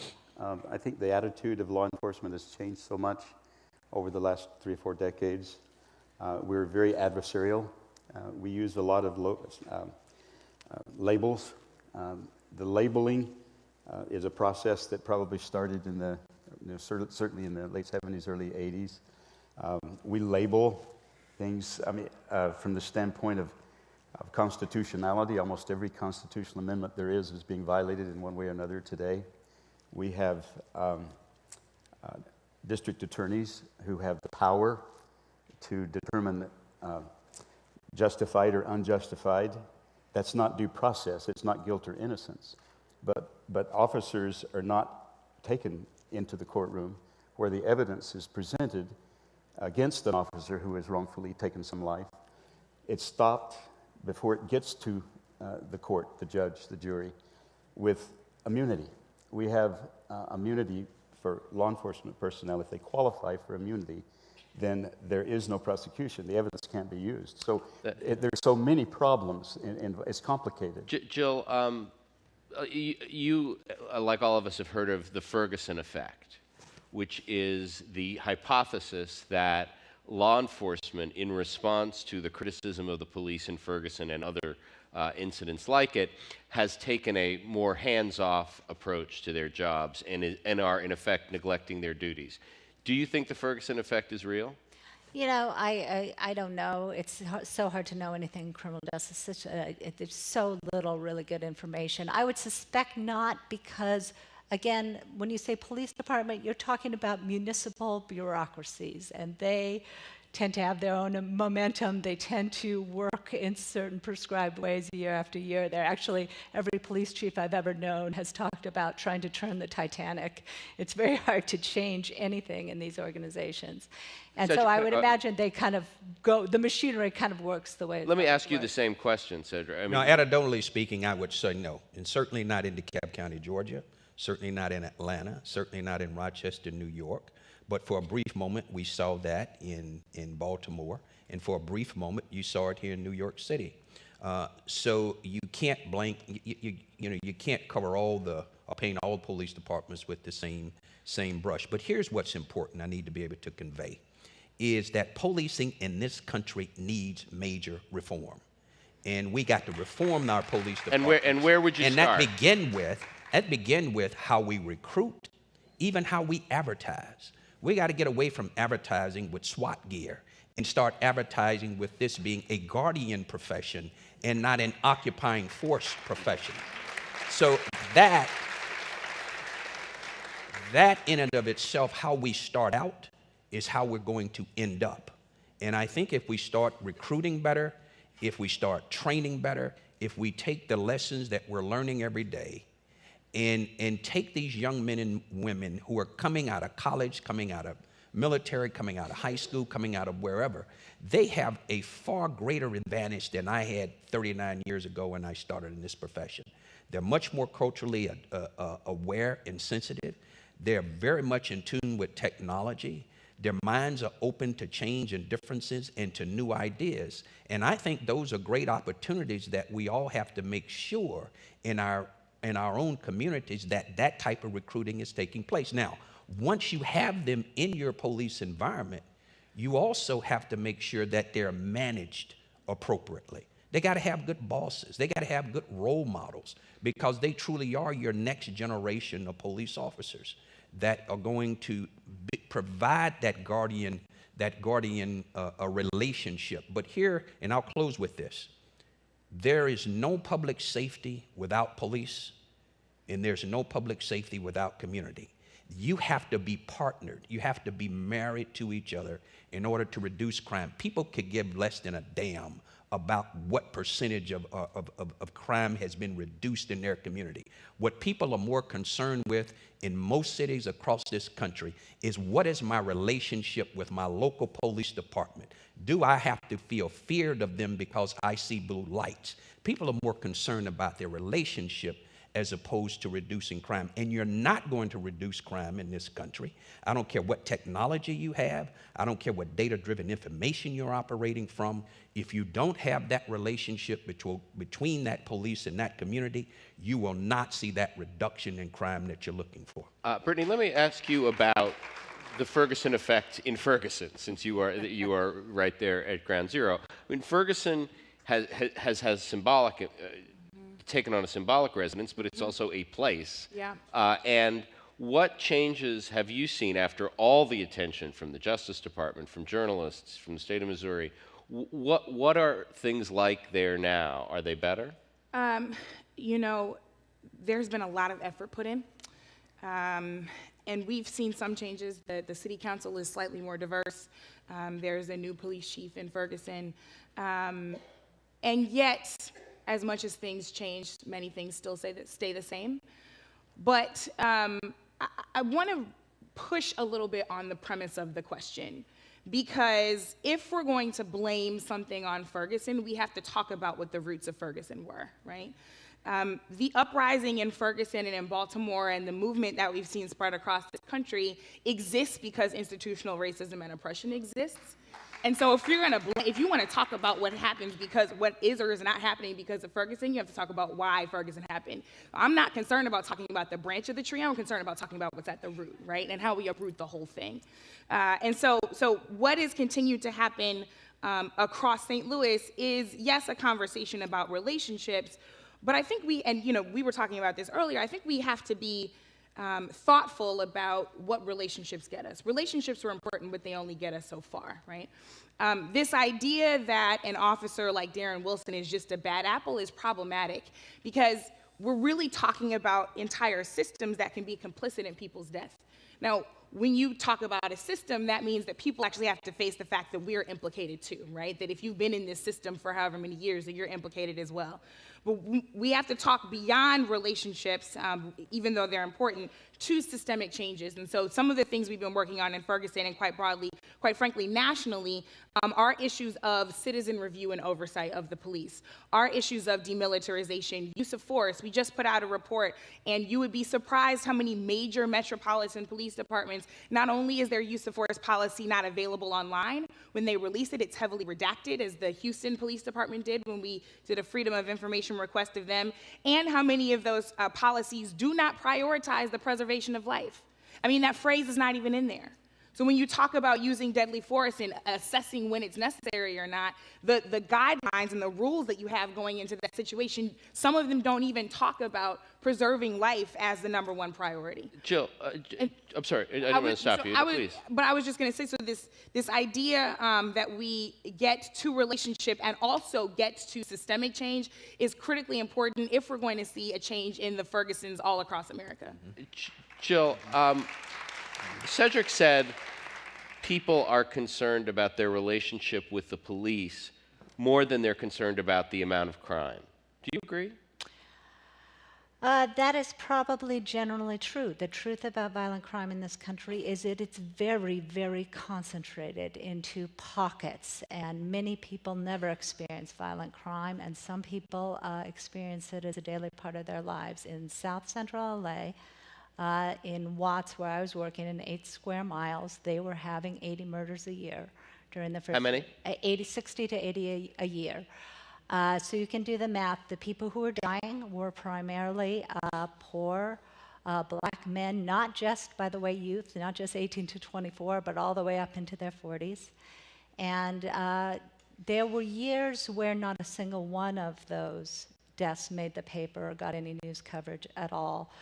To those people, to people who are losing sons, it's everything. But, you know, even in a high homicide context, that's a very small minority of people who are feeling it so directly. They're always going to be a minority. Most people are not going to feel that catastrophic loss from crime. We are out of time. So I thank our panelists, and I thank you all for listening.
Good afternoon. My name is Jeremy Travis. I'm the president of John Jay College, and it's wonderful to see all of you here on our campus. I have the honor of being asked to moderate this next panel at the American Justice Summit. The title of the panel is provocative. It's the culture of punishment, and asks the question embedded in the subtitle, it doesn't have to be this way. So over the day that we've been together, we've had a lot of conversations where the question of punishment, punitiveness, has come up in the panel discussions. Started with Tina's talking about the phenomenon of mass incarceration, why that has happened, why we have so many people in prison. It used not to be true in this country. We then talked about jails. We talked about the way we treat the mentally ill. We had a brief discussion about school discipline, another expression of punishment. We then had a discussion about immigration detention, excessive fines, the findings of the Justice Department in Ferguson. So the thread that runs through all of the discussions that we've had today is this very profound question: why is it this way? Why is it this way in our country? So just to frame it as a question is, why is America so punitive? Or why is America now so punitive? Have we always been so punitive? What is it about our country, our character, our culture, our history, our experience with issues of race, our experience with immigration? Why are we this way? So it's a big question. So the panel is not going to help us answer the question, they're going to help us think about the question so that we can leave here today just with some better insights.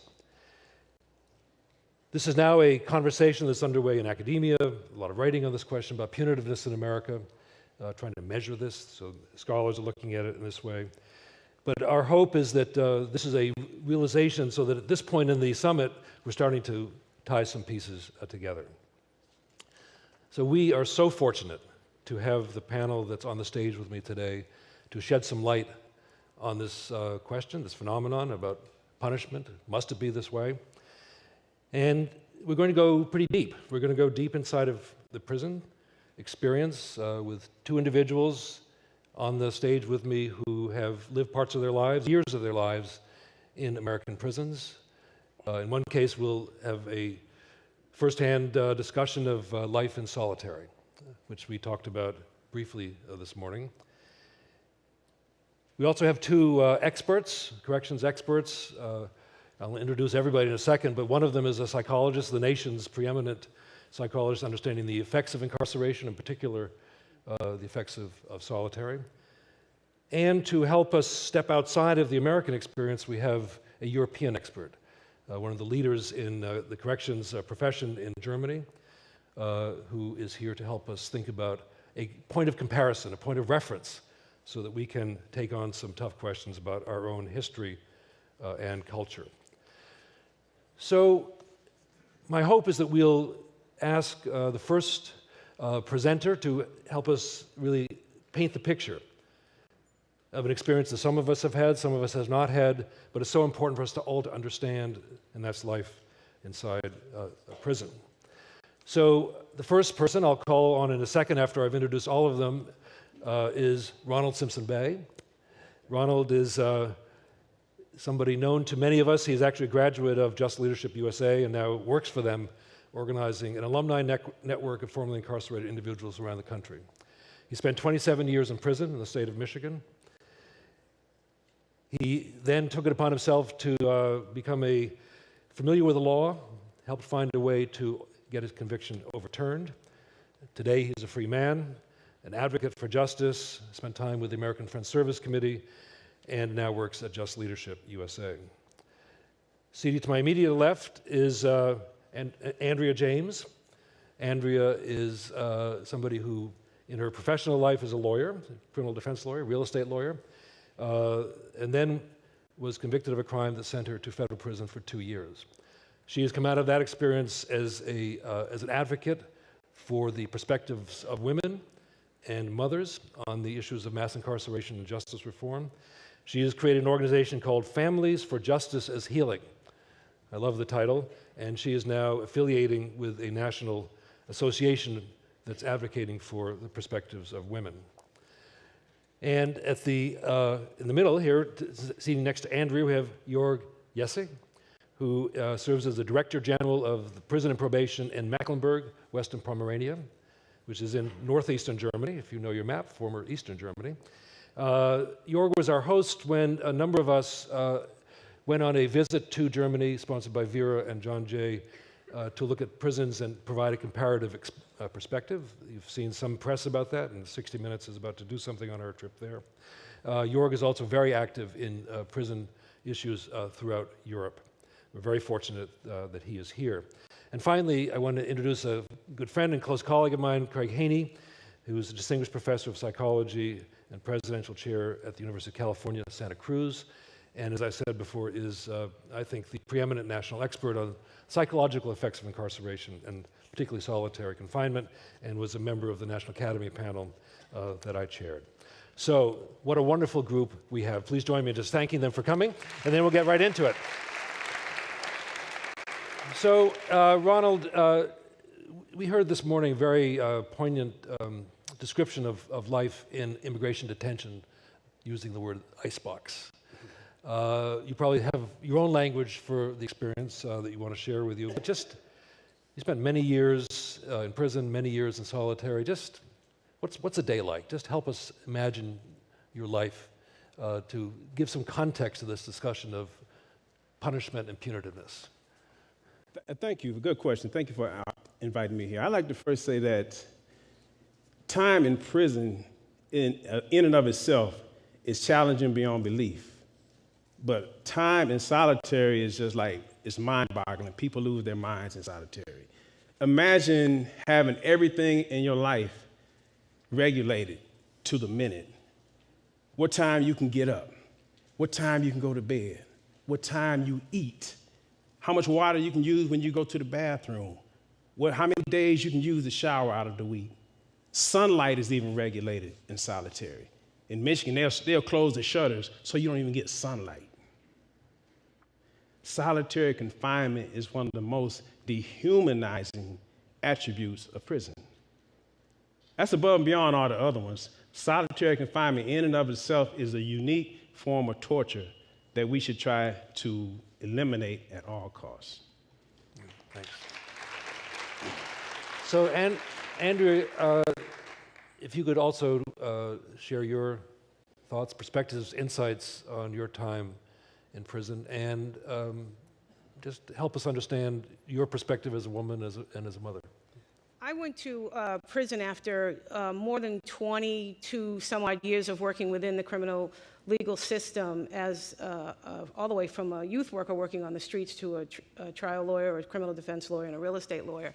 And I have to tell you, there wasn't much that anybody could tell me about how broken this system is, how much restructuring, complete dismantling and restructuring that needs to be done, until I became an incarcerated woman and walked into the prison in the federal prison for women in Danbury, Connecticut, where I served a 24-month sentence. And my experience pales in comparison to the women that I was incarcerated with. Many of these women just did not need to be incarcerated. They did not need to be in prison. The majority of these women were poor. They were women of color. They were mothers. And they had been separated due to these very long, outrageously long draconian sentences due to very distance-related drug charges. Many of them were there for conspiracy. They weren't even there for charges that directly implicated them in selling drugs. And they received very long sentences that had them separated from their children. I was a lawyer. I left my children standing in the parking lot with my son and with my husband and my parents and my older children. The women that I was incarcerated with weren't anywhere near so lucky. The last time they laid eyes on their children may have been 6, 7, 8 years ago, and that was after a drug raid or something, where the last time they laid eyes on them, they were looking out of the back window of a law enforcement vehicle and watching some other entity take their children away. That is incredibly heartbreaking. I was in the federal system. Women are there who are thousands of miles away from their children. Their families do not have the means to bring their children to see them. So it was incredible to feel the heaviness within that women's prison from the heartbreak that the women were experiencing. On top of these extraordinarily long, unfair, unjust sentences, they also had the sentence of being separated from their children. Andrea raises such an important point when we think about the punitiveness in our country and how we have put so many more people in prison and jail, that there are the ripple effects outside, beyond the individual who's incarcerated. And the first concentric circle there to be affected are children and loved ones, partners, spouses, parents.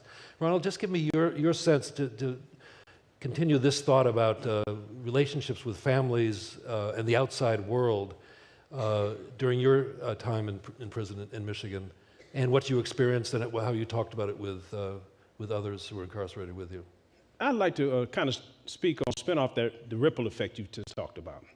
Let me put in a little context. I went to prison in 1985 at 27 years old for a crime that I did not commit. And I subsequently got it reversed by my own work, and the courts finally reversed my conviction. I was released. However, during that time, on Father's Day, 2001, I had been in prison about 16 years at this time. I had 4 children, a son and 3 daughters, and I'm waiting for a visit from my children. Dad, we come to visit you today, and I'm all excited. I'm happy. A visit from a child in prison is like manna from heaven. So I'm sitting, I'm waiting. No one shows up. About 4 or 5 o'clock in the evening, I start calling around. What's going on? And I come to find out, my ex-mother-in-law said, "You haven't heard Ronnie?" I said, "No, what happened?" She said, "Your son, Ronnie, had been shot and killed by a 14-year-old juvenile." My son was 21 at the time. In the streets of Flint, a 14-year-old juvenile killed my son. So the ripple effect was off the charts. But in response to that, I had been in prison long enough and matured enough to know that, seeking revenge was not the answer. So I sought to forgive this child and to give him a second chance. I advocated for him to be treated as a juvenile in the juvenile system instead of an adult, because I knew he would get the assistance he needed and the second chance he deserved through the juvenile system.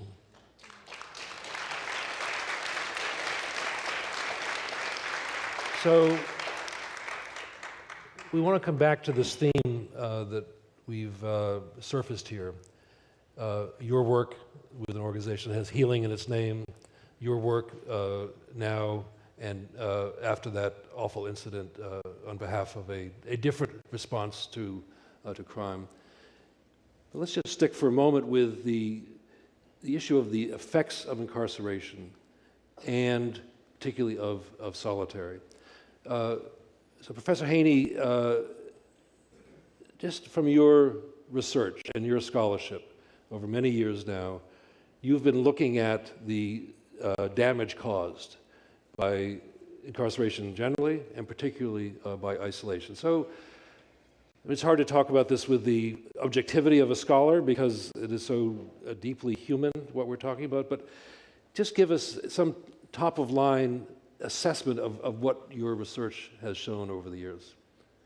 Let me preface this by saying that when I talk about some of the effects of prison, I don't mean in any way to pathologize the people who experience these effects. I'm pathologizing the environments that they've been forced to adjust to. But they are environments that have effects. They have, in many instances, harmful effects. So Glenn Martin talked a little earlier today about meeting the best and the brightest in prison, and you're hearing from some of them on this panel. Thank you.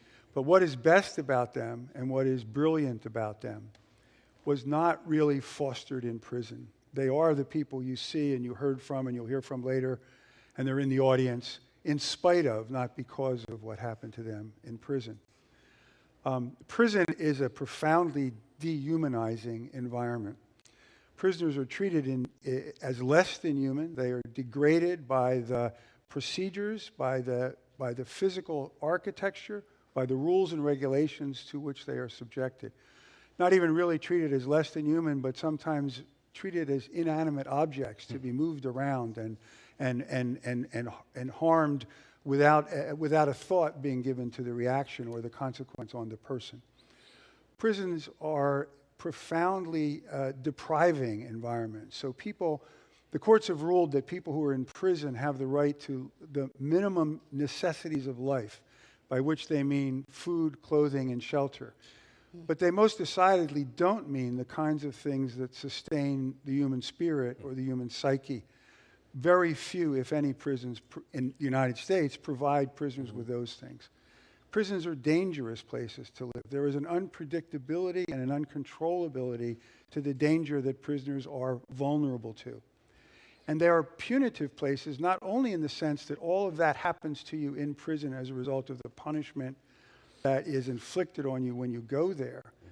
But if you don't handle all of those deprivations and that degradation and that danger in the way the prison wants you to handle it, its response to that is more of that, not less of it.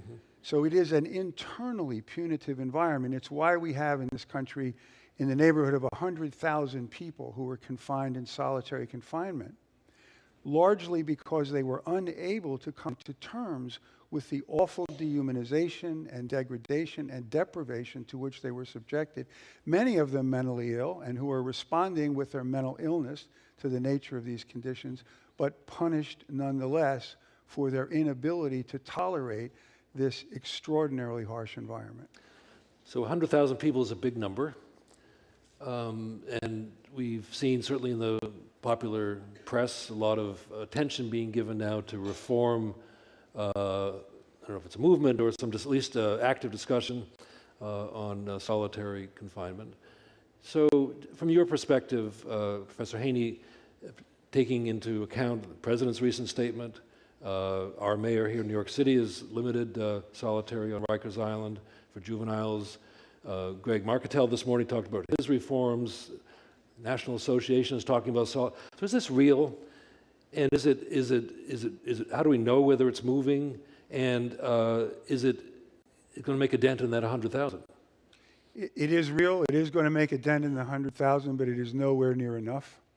And I would say the same thing about prison reform in general, that what we are doing here today, what other organizations and groups that you're hearing about are doing on the ground and in communities is incredibly important.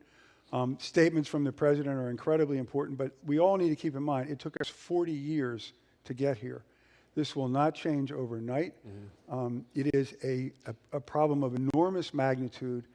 It runs deep into the culture that we live in, and it has to be addressed at that deep level in addition to the level at which it's being addressed now.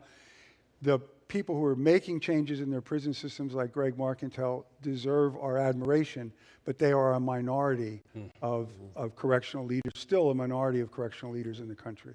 Just quick answers, both from Ronald and Andrea, before we hear from Jorg. What's your take on the sort of this national mood that solitary is being reduced and we're going to reduce the prison population?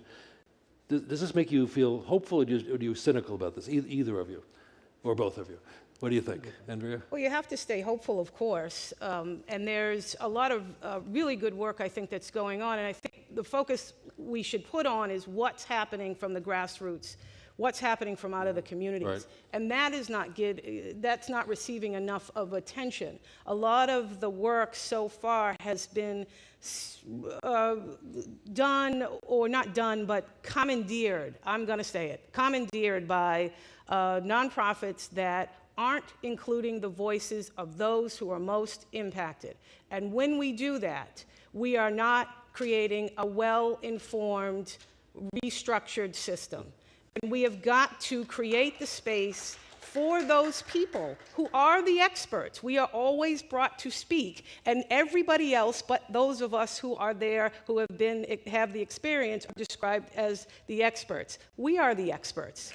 We are the people who know what the changes are that need to happen. Just quickly, Ronald. I'm eternally hopeful and optimistic. I see the silver lining in everything. I think that, the measures being taken recently with the president, abolishing solitary, I think that's a good thing. It's symbolic. It only affects about, 30 prisoners in the federal system.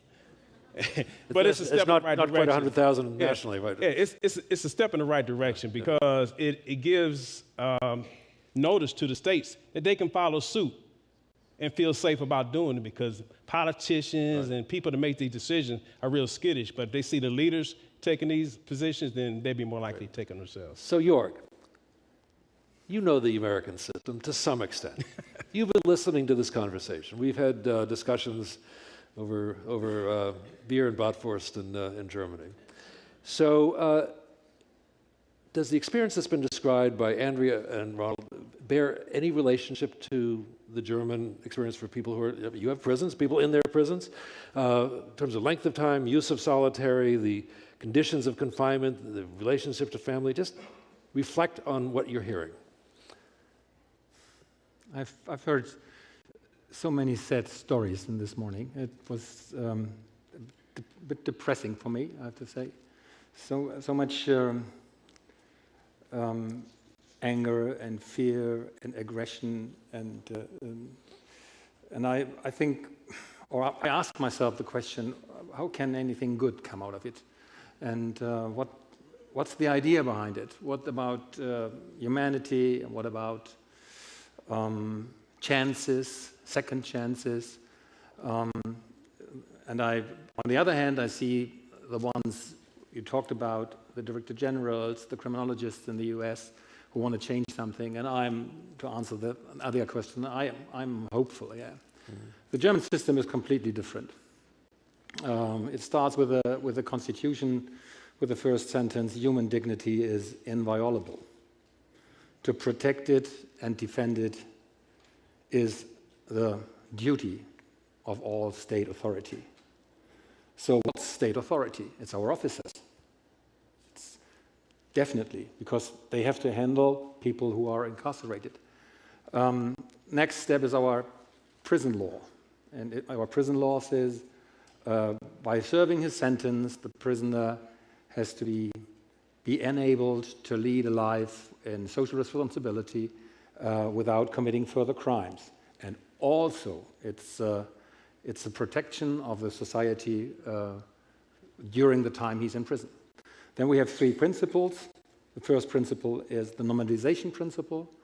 So life in prison should be approximately as far as we can as life outside. The second is the principle to be that we have to do anything against prison effects, imprisonment effects. And the third principle is the reintegration principle, the reintegration or resocialization principle. That means we have to work from the first day, not with the aim to create a system inside. The system inside is the second. We have to work that he shouldn't commit any further crimes, no more victims. Safety of the society is not the time he's imprisoned. Safety of the society is if this man comes out and he's better than before. So just to make this, just put some numbers around it. So what's an average prison sentence in Germany? How long would somebody be in prison for? 10, 12 square meter. No, how long will they, how long time? A time. Right. The average time. We have 50% of our prisoners are released within 1 year. Within 1 year. 2/3 of our prisoners are released within 2 years. And 90% of our prisoners are released within 4 to 5 years. So, wow. A little different. And the incarceration rate in Germany is? It's 79 on 100,000. 1/10 of ours. Yeah. So prison plays a different role in society and in the justice system, and sentences are much shorter. Yes, So we have a slide that we're going to put up that is a picture of a cell in Germany. It should be coming up any minute now. So Jörg, just before the skeptics take over, is that a typical cell in Germany? I think it's a modern prison. It's one of the newer ones, but the interior is comparable to other prisons too. There's a big window. Daylight is very important, but not all the prisoners like daylight. We have personal items in it. They usually have a small TV. That's quite normal, yeah. That's I'm just the normalization principle. I told Ronald and Andrea that they couldn't see the slide before sitting here. So, any quick reactions? I'm assuming nobody's sharing that. No, nobody. No, that's one. It's a single cell. Single cell. Yeah. Right. Wow. What do you think, Ron? Compared to our prison, it's like out of a home and garden magazine. I'm like, well, like, wow. That's the normalization principle. Right. You see it there. Yeah. So these principles are powerful in Germany and have a lot of operational meaning. But let's just come back to the solitary comparison. So you were in solitary for how long? The longest at one time was 18 months. Okay. But I Total spent end to 18 end- months, 1 end- year, 6 months. It's been End to end was, put it all together, it's, right. about 3.5 years. Okay. Craig, you said you interviewed somebody yesterday. On Tuesday, who had spent 37 years in solitary confinement. Right. In the state of Pennsylvania. Now, that's not a norm, but it happens. So just to give a sense of scale, so what are the rules in Germany governing you have solitary confinement, but what are the rules governing solitary? Of course, we have solitary confinement. It's up to 3 months per year. And if there is someone so dangerous and problematic that he has to be in solitary confinement longer than 3 months, the prison needs the consent, the permission of the higher level. That means the Ministry of Justice in the state. At any given time, how many people in solitary in Germany? Roughly, longer than 3 months, you mean? Or No. Well, let's do very few. Very, very few. When the Americans were in our prisons, they always said, oh, let's show us your solitary confinement units, and I think there were no one in it, and they had looked at the books, and they said, oh, the last one was here a fortnight ago for 3 days or 5 days, something like that. Wow. So I think solitary confinement we have a re-socialization principle, and not a socialization principle. So we're almost out of time, and I want to start with Craig just answering the question we want to leave hanging because it's too big to answer in the time we have. Why do you think the American system is the way it is and so different from what we know in Europe? What does it say about our character? What does it say about our levels of violence? And I don't want to leave people depressed, but how do we overcome this? Because we have two people on the stage who are doing work on restorative justice principles, as we would call it, and the healing and the work you did with your son's murder. So there are glimmers of hope here, but just take us to the sort of the American character question. Well, I don't think it speaks to a unique stain in the American character. I do think, though, it speaks to a stain in American history, and that's racism. I think it's impossible to avoid the historical fact that the ramping up of mass incarceration began in the United States on the heels of the Civil Rights Movement. And it was very effectively politically exploited and has continued to be exploited for 40 years. That's not the only dimension to the mass incarceration movement, but it was a critical fulcrum point that was used to mobilize anger and to mobilize approval for punishment.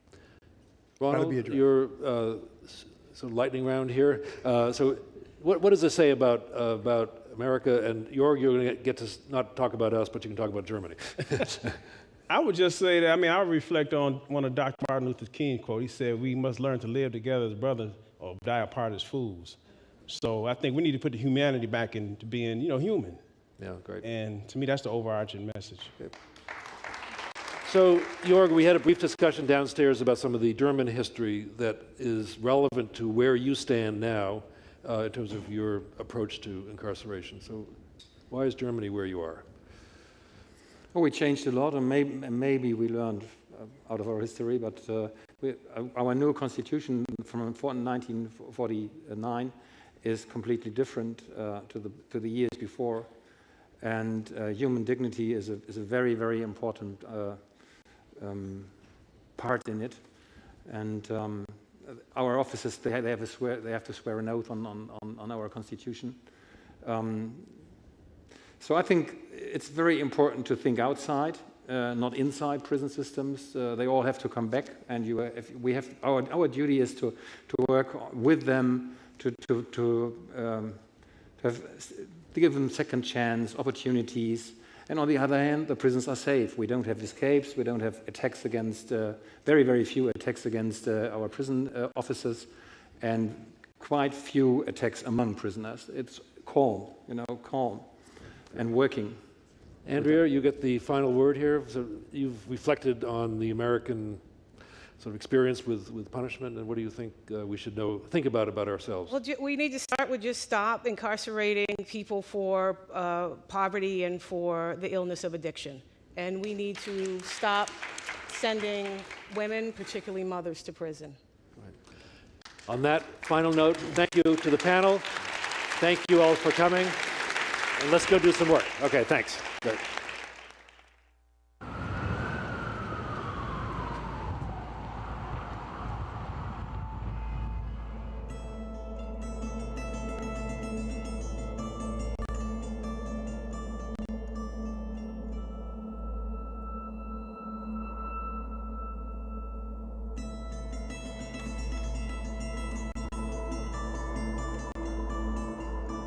System so accurate it can even predict when the crime will occur, what type of crime it'll be.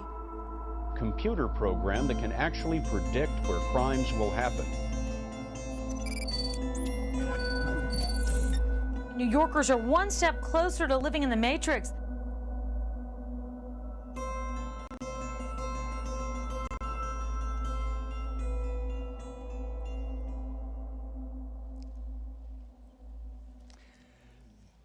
Hi, my name is Ken Oletta. It intends to use data to try and detect and prevent crime. What's its success in New York? Success is still unknown because it's just really beginning. I've been in the business 45 years, came into it in the 70s during what was called the professional era of policing. The idea of better training, better education of officers, better supervision would make for a better police force coming out of the civil rights era of the 60s, the Kerner Report, and the idea that police needed to be better trained. In the 80s, that despite all of that, with the issues of guns, violence, drugs, crime rates exploded, prison populations began to increase. And then in the 90s, we began to correct it. We embraced the philosophy of community policing, partnership, problem solving, focus on prevention, returning to Sir Robert Peel's emphasis on prevention. In the 21st century, we moved into the intelligence era where we have the capability to gather up huge amounts of information, analyze it, and put cops on the dots, emerging patterns and trends of crime. But in doing that, and certainly in this city, the issue was too many cops basically on those dots. And so that the stop, question, and frisk controversy, which is so universally known and understood here, 2010, almost 700,000 stops, largely of minority young males. As we move forward, we have now been over to reduce. Last year, I think we had about 25,000 stops, but crime continues to go down in the city to record lows. Where we are now in 2015 is by our use of technology, huge investments in technology, is we're moving into the predictive policing era, where we can really anticipate that a crime is likely to occur in this location during this period of time if there's not an intervention. It's like a doctor looking at a patient and analyzing that patient and saying, you have the beginning symptoms that if I give you a medicine, a prescription, I can stop that cold from getting worse. And I'm dealing with the cold, so excuse me if I sound stuffed up. And that's what we're trying to do with predictive policing by putting cops into an area to prevent it from happening. But more importantly than that is when they go into the area that they're known, neighborhood policing, and that they are sensitive to the issues of the community. That's where the partnership comes in. What do you say? There are some critics who argue that it becomes another form of, potentially, of racial profiling, the way you thought Stop and Frisk did. I don't see that. I'm aware of those arguments that are being made, but I don't see it that in policing, we respond to 911 calls. We respond in this city to 311 calls. So we don't create those calls. So the preponderance of police response that goes into poor neighborhoods, into minority neighborhoods, into, in this city, housing developments, which are a combination of minority and poor, that those two generators of police action are not controlled by the police. What we do control is, as in Stop, Question, and Frisk, self-initiated activity. And so to deal with that self-initiated activity, what we're attempting to do is effectively get the police to see the community, police to see us, get the police to hear the community, get the community to hear us, so that we can find some common ground to deal with the issues that generate the 911 crime calls, the 311 quality of life calls. And so to that end, that, for example, in this city, every one of my offices by March will have one of these. It's a custom-designed smartphone. It has a significant number of apps that will help those officers to predict where a crime is going to occur. It'll help those officers also to interact with the public, because we'll be able to give the public great amounts of information. If an officer stops somebody because he has a photo of a suspect, he's able to show that person, oh, I stopped you because, one, you look very much like, here's the photo, here's the description. But more importantly, it gives our officers timely information. An example just from yesterday, we had a series of bank robberies over the last couple of weeks in Manhattan, up to almost, I think, about 15. Yesterday, the character committing them was literally going bank to bank to bank and being turned away. This is the guy with the Band-Aids on his face? That's the guy with the Band-Aid. And my officers got on their smartphone.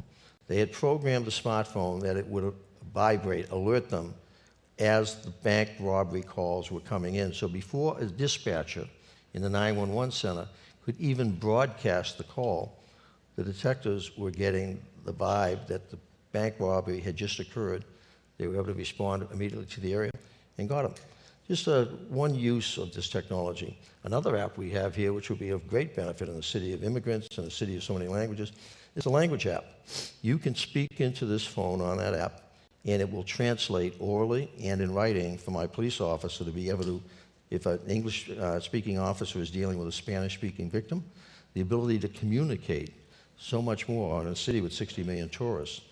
So as you're aware, Ken, we're embarked on a very significant undertaking in the de Blasio administration to find common ground with our communities where we lost so much ground over the last number of years. And the basis we're trying to build upon is how do we develop more trust? Technology is one of the ways, training, certainly another, better tactics in dealing with crime, and then also dealing with the issue of terrorism, which is of so much concern to our Muslim community, feeling that they may feel the impact that the Black or Latino community felt for so many years by police unnecessarily intruding themselves into their lives. So there's a lot underway at this time. You mentioned training. One of the things you did last year with the mayor's support was to impose a requirement on everyone, including the commissioner, to take 3 days of retraining, and your aim was to change what you thought was the culture of the New York City Police Department, to create more empathy on the part of. How do you measure whether you succeeded or failed at that? Let me just briefly explain what we're doing with training, that we have totally revamped the 6 months of training that our recruit officers get, totally revamped it, including in the middle of that training, after 3 months, they are assigned out to a precinct for 10 days to learn about the precinct, midpoint in their training, to go out and feel it, because many of our officers don't come from the neighborhoods they're going to police. When they graduate, they go back to that same precinct, but now they are assigned to a volunteer field training officer, a senior officer who's been specially trained to mentor them for their first 6 months. The old system was the kids would roll out of the academy, be put into the highest crime neighborhoods under the supervision of a sergeant with 12 of them, and be encouraged to get activity. And we saw the results of that with the disaster of stop, question, and frisk. What we're also doing with that training is that we are expanding the in-service training. After academy, every year, my officers will go through a minimum of 5 days of training, where in the past they only went through 2 days of firearms training. They will now have expanded training to deal with issues, stop, question, frisk, the wide range of issues that are necessary to teach them to deal better with the public. In addition, many other officers will get additional training. Almost 5,000 of my officers this year, for example, will be getting 4 days of training on how to deal with the emotionally disturbed. Why so much emphasis on training? Because we understand you would not want to go to a doctor who received his education 30 years ago and never kept updated on the latest trends in medicine. Similarly, you don't want police who received training 10 or 15 years ago, a lot of which we now find was not appropriate and certainly not appropriate for today. So the training is essential. And one example I will give you of the benefit of training. In the 1970s, the New York City Police Department was averaging, in many of those years, over 900 incidents in which police used their firearms, at a time when 12 police officers a year were being killed, in which hundreds of people were being shot in the city. Last year, 2015, we had, I think the figure was 65 incidents in a 36,000 person police force where officers fired their guns. 65 times. 18 of those were for attacking dogs. A number of them were accidental. In 32 instances, we actually were in a combat situation. Think of this, in a city of 8.5 million people, with 36,000 cops on only 32 instances. During the course of that, 8 lives were taken by New York City police officers, all of them taken during an attack upon those officers. So we have learned the training can significantly reduce from 900 in the 70s down to 65. We have the lowest use of force, particularly deadly force, use of firearms, and use of force of any large-scale police department in America at this current time. So with training, we're hoping to address a lot of the issues that the community has raised with us: unnecessary force, indifference, so many of the things that have been identified. One of the things that the City Council has raised with you is one of the things the City Council has raised with you and the mayor is that they want to decriminalize some of the quality of life arrests that people undergo, and I wonder how. I mean, if you take away public urination as one, drinking out of a container, alcoholic beverage is two. There are a number of others. What does this do to your lifelong commitment to something called Broken Windows? Broken Windows Quality of Life. Thank you for that question, because it's a live issue at the moment. We've been engaged for the last year and a half in discussions with the City Council. We're very confident that in the next several weeks, next month or so, we'll come to a resolution of the issues. That the Council and a significant number of their members really feel that a lot of these quality of life types of violations, fare evasion, public urination, drinking in public, have been used inappropriately by the police, particularly against the communities of color. At the same time, when I look at where my 311 calls are coming from, my 911 calls, what are the 311 calls about? Urination, particularly in the public housing developments, that people calling about people urinating in the hallways. Noise complaints, barbecues on the streets with hundreds of people that disrupt the neighborhoods late into the night. So how do I find this balance where large parts of the community want something done, but there's a concern that the penalties are too draconian? Very much about the incarceration issue, which has been so much of the discussion today, that the penalties for so many crimes are too severe, particularly for possession of drugs or conspiracy, nonviolent crimes. What I think will come to an agreement around is that I will not lose, my police officers will not lose the ability to use criminal law, but the criminal law will not be the first resort. The first resort we would do is the scale: admonition, summons, arrest if appropriate. But the first interaction would be a civil violation, so that if I stopped you for urinating, or I responded to a call of somebody urinating in one of the public housing development hallways, I would come in, I would check your ID, you have no record, you have no wants and wanted, I know who you are, I can give you a warning. I can eject you, or I can, and hopefully we'll be able to develop a warning form, which I would strongly support, that would be a written warning, so we could document repeated misbehavior, failure to correct behavior. And it would have, as we're also changing the summonses, so that the summons form will show issues of sex, issues of race, so we have an ability to determine, are we disproportionately impacting on communities of color or by sex. So the discussions with the council have been ongoing, and we expect that we'll come to resolution. Something I'd point out, and I'll close with this in terms of the question. Over the last 2 years, since the election of Mayor de Blasio, working with me and the police department, we have reduced by almost 1 million each year the enforcement actions of the NYPD. I have a larger police force than we had 2 years ago, but the enforcement actions by that police force are down. Stop, question, frisk by almost 600,000, summonses by hundreds of thousands, arrests, particularly for marijuana, minor drug-related offenses, down dramatically. Almost 1 million fewer police interactions with the communities in New York City. In the wake of deaths at the hands of police officers in Ferguson or Baltimore or Staten Island, a wave has swept across the country to better monitor the police and check some of their potentially abusive powers. What is your reaction to that? I mean, you have more monitors in New York. I don't have a problem with that. I was chief of police in Los Angeles for 7 years with the most extensive federal monitoring system in the history of the country. At the end of those 7 years, studies that were done by Harvard University, we commissioned Harvard to come in to do the studies for us. What had been the impact of the federal monitorship? Crime was down dramatically in the city, but maybe most importantly, relationships between the police and the community, and the relationship between the black community and the LAPD had not been a good one. It was like literally open warfare for almost 50 years. And I felt very good at the end of 7 years that even the LA Times, which was a significant entity always going after the LAPD, reported in an editorial that finally the corner had been turned on race relations, in that they were starting to get polling indicating that the majority of citizens, even in the black communities, felt that the police had become more responsive. As a result of the stop, question, and frisk controversy, we now have a federal monitor that's working with us on the development of our training procedures, our policies, and guidelines.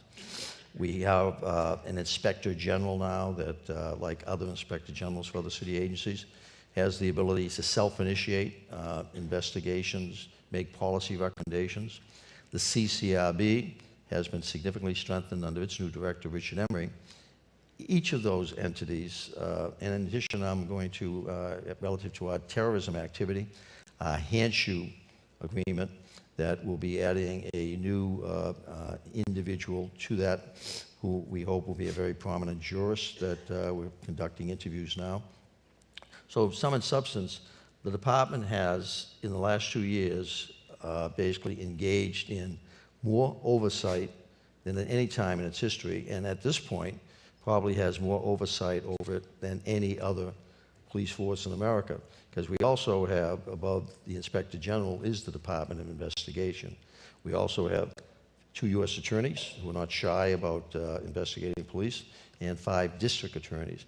We work with all of them collaboratively. I'm not fighting the monitor. We're working very closely with CCRB. And what's the good news coming out of all this? 1 million fewer police interactions. CCRB complaints, even at a time when CCRB is attempting to encourage people to report. Define CCRBs. Civilian Complaint Review Board. And it is finding that complaints against police are down fairly dramatically by double digit, so that we are seeing a lot of changes that over time, like what had occurred in Los Angeles, will be beneficial. In the meantime, as I referenced, that while some deaths involving police action are very controversial, the case of Mr. Garnham in Staten Island, for example, here in New York, that the amount of force used by the NYPD in the making of the almost 250,000 arrests we make is some of the lowest levels of force. And in that regard, we've just taken all of our use of force policies, reviewed them, put them into one place, and we'll be retraining our officers on these now contemporized, modernized new policies. Let me try and squeeze in two last questions. Some people think of you and Mayor de Blasio as the odd couple. He's a left liberal by his own definition. You're not. And yet you have said you've never had better support in being commissioner in Boston or LA or here before than you have from him. What drug did you administer to him? On this issue, the mayor really gets a bad rap. That let's face it, the New York Post hates him, and if they can find anything wrong, they beat up on him. No, I think of myself in my profession as a progressive. That not too far to the right, not too far to the left, centrist, open to change, and certainly I think of myself as a transformational change agent in every police department I've worked in. There are certain principles I believe strongly in. Sir Robert Peel's first principle of the 9, which are every bit as relevant today as they were back in 1829 when he wrote them. The basic mission for which the police exists is to prevent crime and disorder. In the 70s and 80s, we focused almost entirely on serious crime and paid no attention to the quality of life crime that destroyed the city. The graffiti that covers every inch of space in the city, the prostitution, the 8,000 open-air drug locations that significantly exacerbated the drug problem, the violence that went with us, that it's, and all of you who are parents in the room understand that if you don't correct a child's behavior as they're developing, that behavior is going to get out of control when they get into their teenage years. So what we have to do in policing is find the right balance. By reducing by 1 million the negative police interactions, that's beginning to find balance. By giving officers more discretion to issue a warning, a civil warning, rather than a criminal summons or arrest, that's another effort to find balance. Where the mayor is, and where we are joined at the hip, is trying to find, he's a progressive, maybe much farther to the left on many social issues than I might be, but on law enforcement, we are very much centrist. He understands the importance of finding balance. Like a doctor treating a patient. You give the patient too much chemo, cancer, you're going to kill him. Similarly, if you give the patient, the community, too much enforcement, you're going to kill them, literally. And we saw some of that, unfortunately, in the city with stop, question, and frisk issues. So he is a strong supporter of quality of life, broken windows, but balanced with the idea that it needs to be done fairly, impartially, and done in a transparent way. And that's the effort we're joined in. I want to thank Commissioner. We're out of time. Thank you for doing this. Thank you. Pleasure to be here with all of you. Thank you.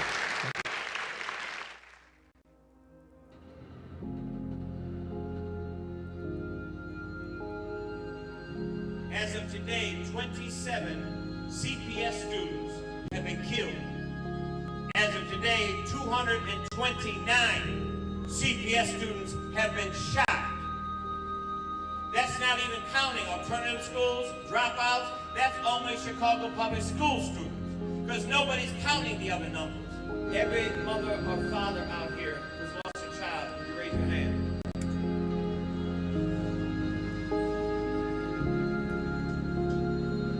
Every person out here who's a family member or a friend who has been shot or killed, lift your hand. It's called insanity. The surest way to stop a bad guy with a gun is a good guy with a gun.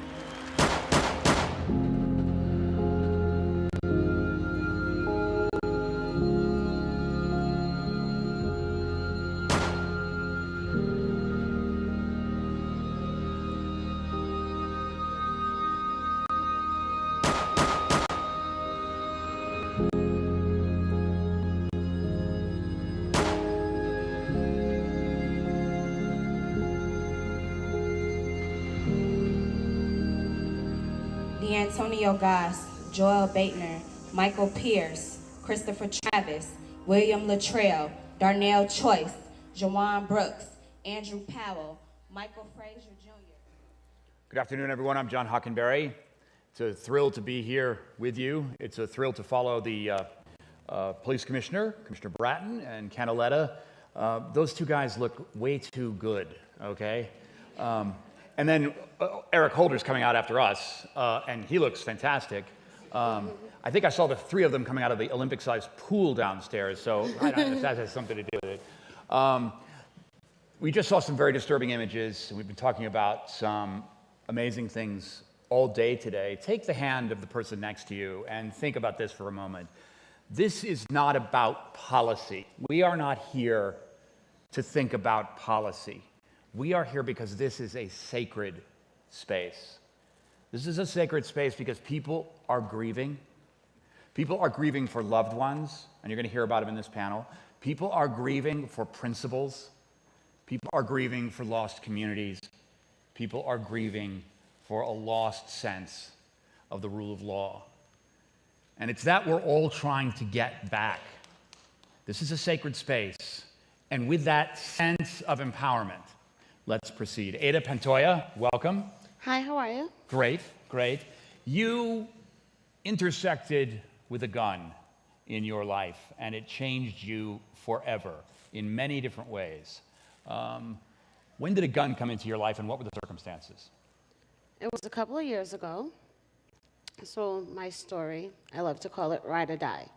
You call it what? I call it ride or die. Ride or die.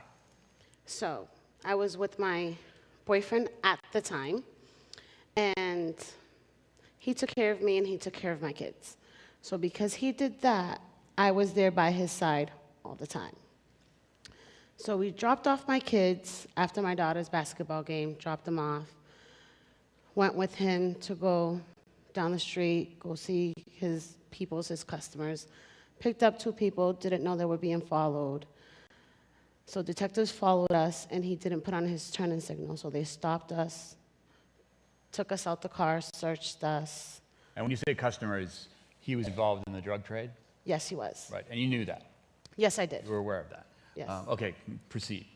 So they searched us, they found drugs on me, they arrested him for driving with a suspended license and on probation. Searched the car for 45 minutes. As soon as they put him inside the car to take him into custody, they pulled back the passenger seat of the car where I was sitting, where I wasn't supposed to be sitting. I was always the driver because I was a female. So because I was a female, you know, they wouldn't suspect nothing. They pulled back the passenger seat, and there went a 9mm that I did not know about. And how did that change the way a simple, what do I know about simple, drug arrest became something very, very different? They arrested me on the scene because of the gun, no questions asked. I was on a $68,000 bail that night, so I couldn't go home to my kids. Went to court, got held in custody for 5 months and 10 days waiting for fingerprints to come back, saying that I never was involved with the gun. And the story, and it's a true story, is that it was his gun, not your gun. Yes. And your contact with the gun had only to do with the fact that you were sitting in that seat. Yes. It was not something you'd ever shot or used. No, but because I was that girlfriend that was the ride or die, I never said nothing. So he told me that he was my ride or die and I was his. So I said, it was your obligation Yes. to take the fall here. Not my obligation. He said he would just ride out with him and everything would be okay.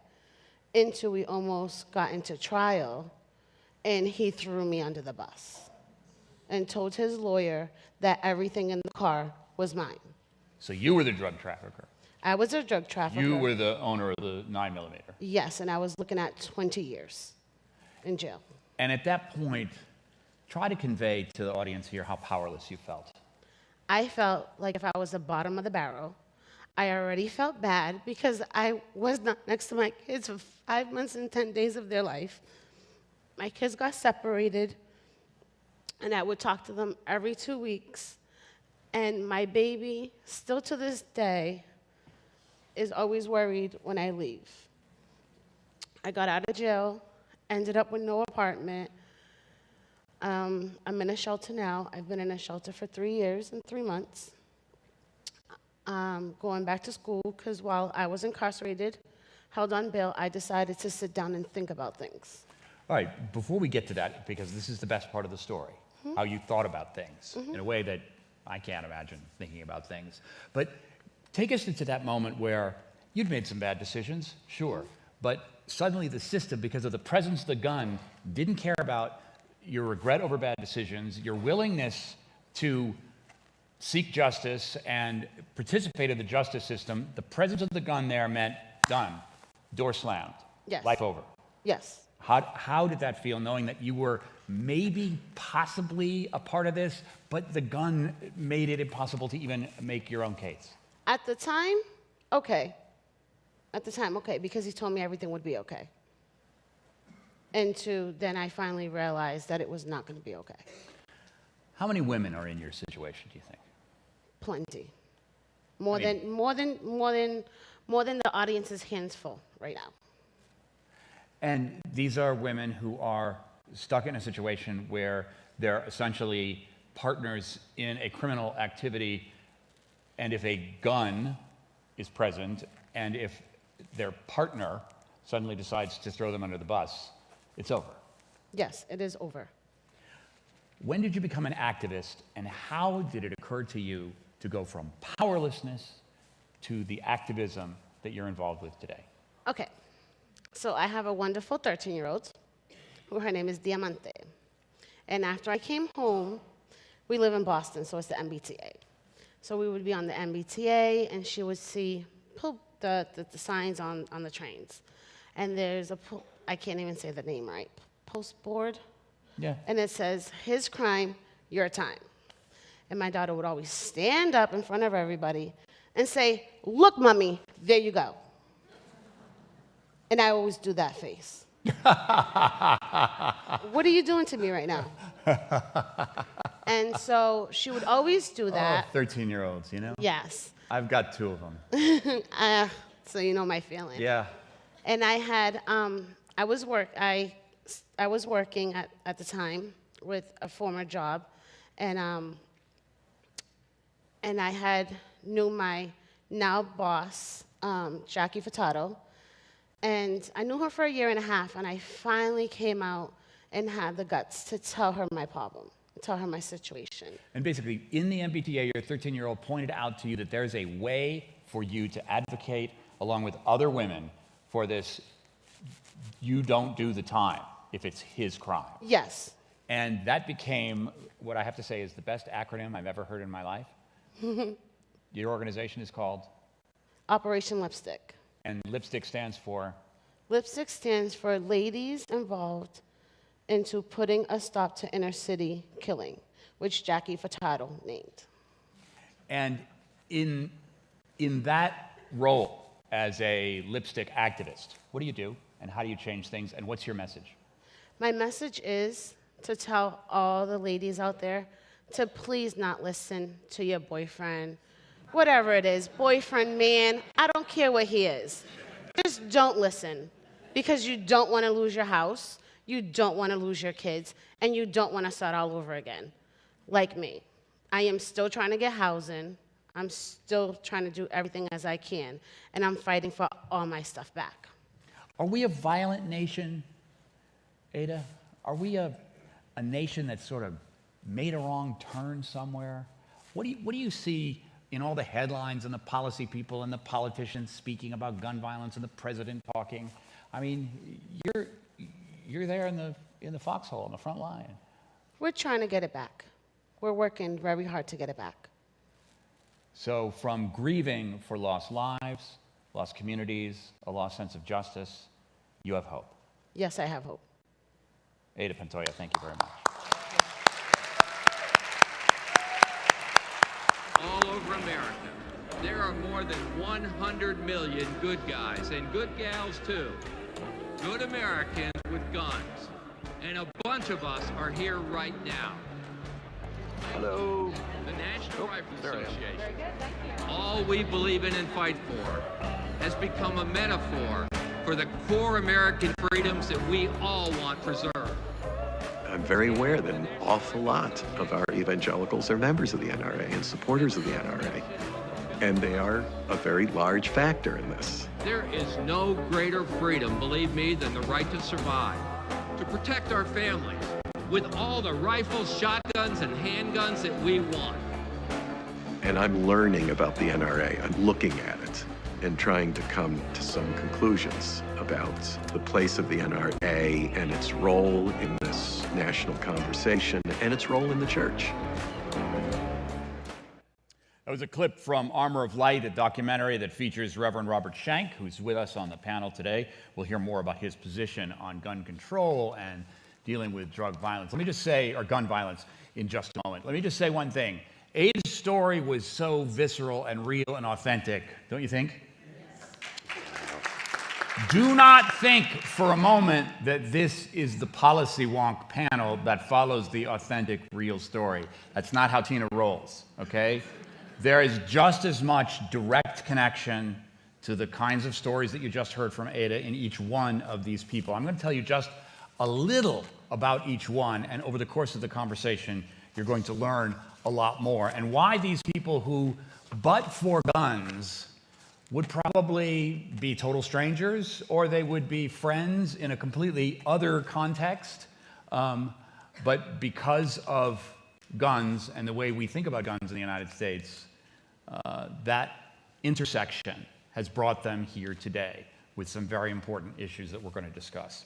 Sandy Phillips, you would have no particular relationship to a gun, but for the fact that your daughter decided to go to the movies in Aurora, Colorado in 2012. Well, we are gun owners. I used to hunt with my parents, used to shoot, trap, and skeet. And that was my only relationship with gun, and certainly not in any way associated with gun violence. So yes, if my daughter hadn't gone to the movie, I wonder what I would be doing today. And we'll find out more about that in just a moment. Reverend Robert Schenck, you're an evangelical pastor. What are your passions? My passions first are for my wife, my family, my community, but especially in terms of the church community. It's what I've done with the entirety of my adult life.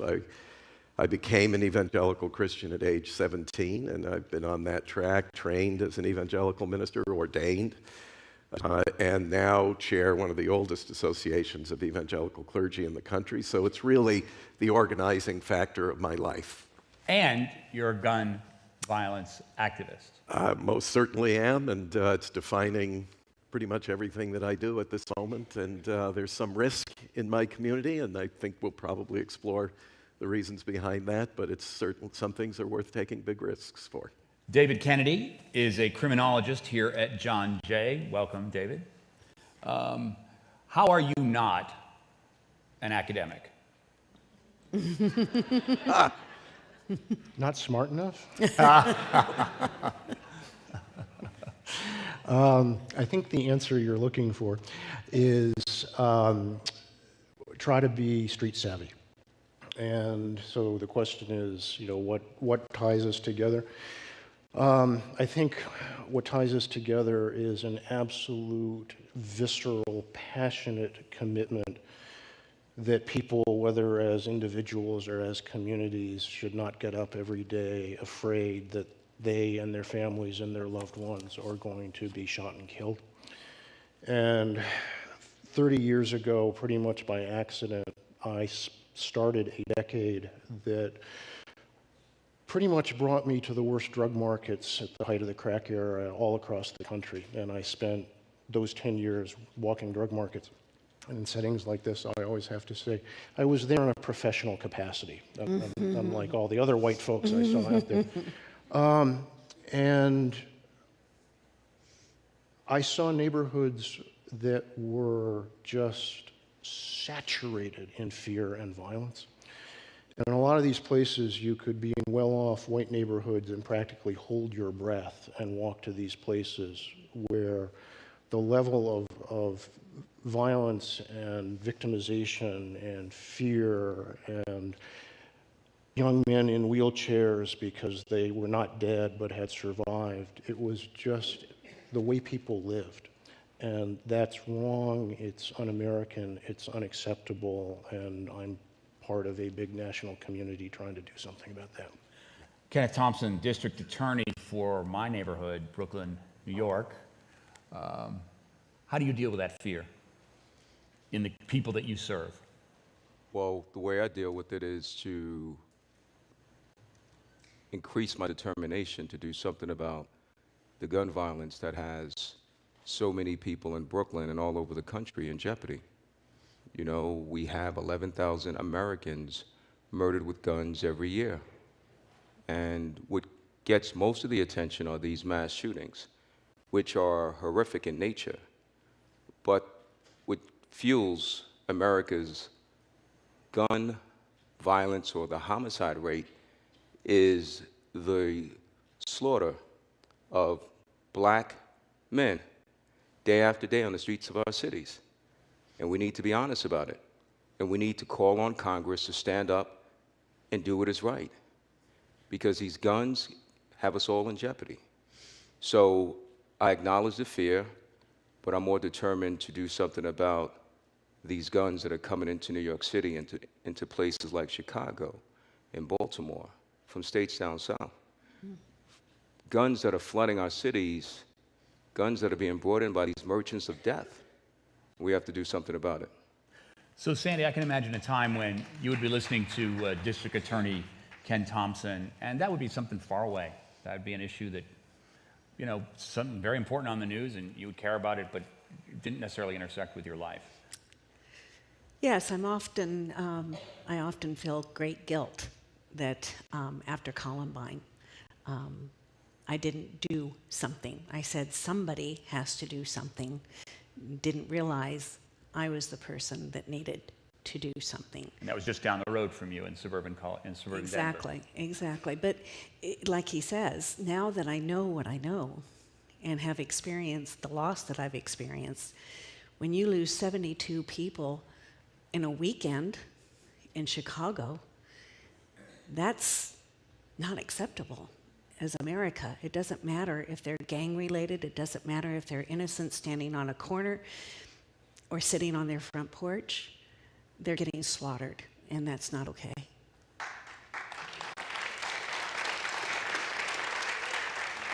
One minute your daughter's alive, the next minute she's gone. Yeah. What's that transition like? There are no words for it. You just hear that news. We heard it through a phone call from the young man that was with her in the theater, and he called, and I remember looking at my phone and wondering why I was getting a phone call, because I knew they were at the movies. And I picked up the phone and I could hear the screaming going on in the background. And I said, "What's wrong? What's going on?" And he said, "There's been a shooting, and I think I've been shot twice." And as he's telling me this, I'm realizing that Jesse isn't on the phone. And I said, "Where's Jesse?" And he said, "I tried." And I said, "Is she okay? Tell me she's okay." And he said, "I tried." And I said, "Just tell me she's not dead." And at that point, from what my husband tells me, I started screaming. And from that instant, our world spiraled out of control. And we knew literally almost instantly that we were going to be involved in this issue, because I couldn't understand how this could happen again and again and again in America, and that there hadn't been any stopgaps made. So it took a lot of research, took a lot of gathering knowledge, and here we are 4 years later and hearing that our Democratic candidates are talking about gun violence prevention. So we're pretty proud of that. Now, Reverend Schenck, as an evangelical minister, how do you respond to someone with the kind of tragedy that Sandy experienced?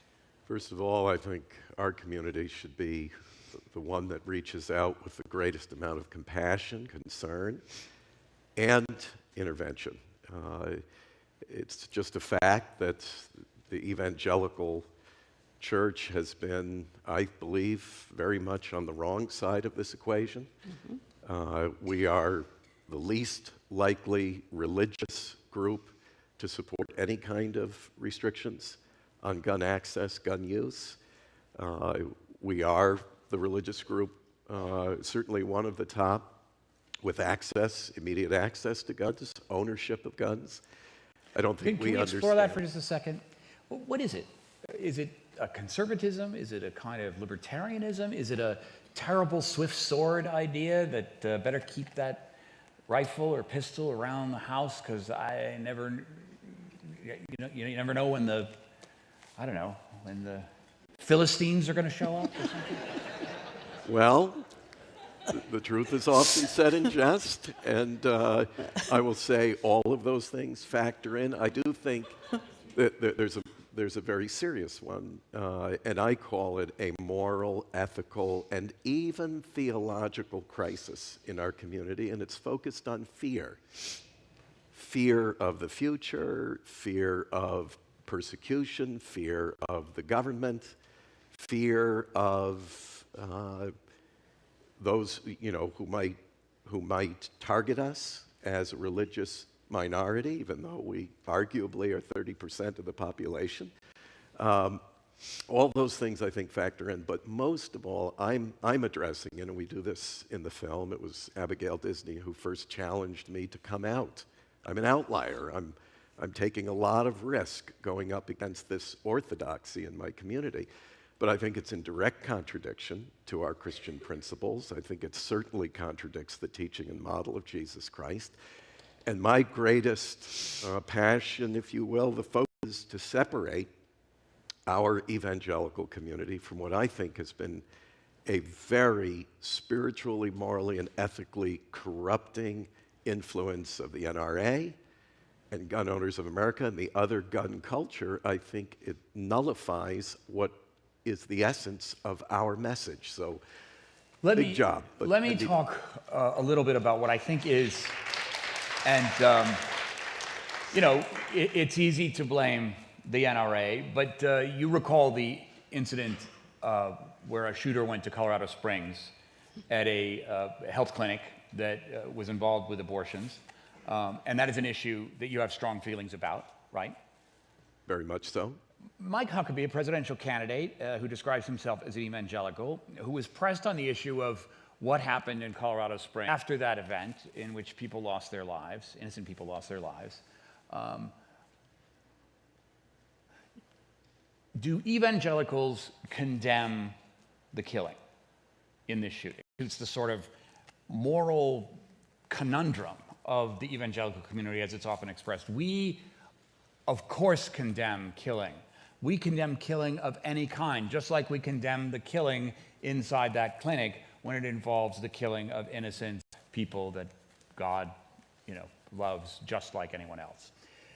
Does that moral equivalence have any place in the evangelical church? I don't think that was a helpful answer. I think that was a political answer. Yeah, and that is part of historic Christian moral and ethical reflection. There is a rich body there, and there is an argument to be made. And I entered this whole conversation on the basis that I am a pro-life advocate. That means I respect the sanctity of every human life, not some. And we have to bring into the discussion in my community, we must bring race into the conversation. It's a very uncomfortable, very difficult one. Of American evangelicalism, it's a separation between the white and black churches, right at the inception of our movement, which created modern American evangelicalism. And in the white community, white churches were very uncomfortable discussing that topic discussion. So all of that has to be brought to bear, and that kind of truncated political response is supremely unhelpful at this time. How many people saw the images of the folks in Oregon who, but for their automatic weapons, I mean, and maybe they still did to some of you, but, you know, a fairly forlorn situation that doesn't immediately inspire freedom. These guys in Oregon out in the middle of the cold snow claiming that they're part of a movement of pushing back the federal government. Professor Kennedy, why does a gun give them that sense, circumstances they would just be folks with pickup trucks stalled in a snowbank in Burns, Oregon? You're not going to ask any hard ones, are you? No hard ones. You know, I grew up shooting too, right? So I get how attractive a lot of this is. But on that one, I'll just say that apparently one of the issues here is that if you're too obsessed with weaponry, you forget to bring food, right? So movement, right? When you have to be using the subsidized arms of the state to have people ship supplies from Amazon to you, this is not what Mao was all about, right? So we can let that one go. What I really want to do here, I want to draw some connections between this subject and some really important themes that the rest of the day has been focusing on. And if you are thick enough in this, these are very, very evident connections. But since most people don't live this every day, let me draw attention to a couple of things. So Ada's story is horrific. And it's also remarkably, remarkably common. So this is a story of a woman who ended up being saddled with her alleged loved one's firearm.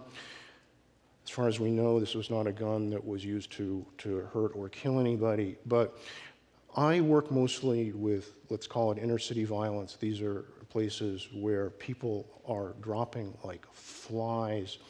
And very little of the gun acquisition there is legal. It's trafficked, it's stolen, it's straw purchased, it's all that sort of thing.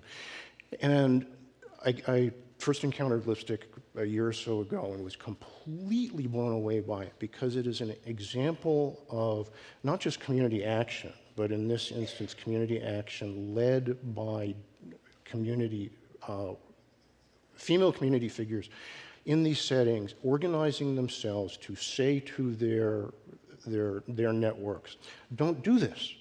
And not just because you'll get caught, but because you're going to help somebody else get hurt. And none of us want that. Mothers particularly have moral standing here. So, wonkishly, this is what academics call informal social. Just distinguish that from the traditional wonkishness. You're talking about very hyper-human targeting of where violence occurs, not blanket sort of carpet bombing that we're used to seeing among wonk discussions that say, let's turn Baltimore into a fortress, for instance. So I don't actually think that comes from the wonks, but in any case. Yeah. So let me take exactly those two steps. So I spent a lot of time with law enforcement, and if you say to law enforcement, mothers in the community have much more power to actually affect these violence dynamics than you with the gun and the badge do, they do not believe you, right? So let me do an exercise with you I do with them. Raise your hand if when you were growing up you were afraid of the police. Yeah, thanks. Down. Raise your hand if when you were growing up you were afraid of your mother. Right? That's how communities really work. And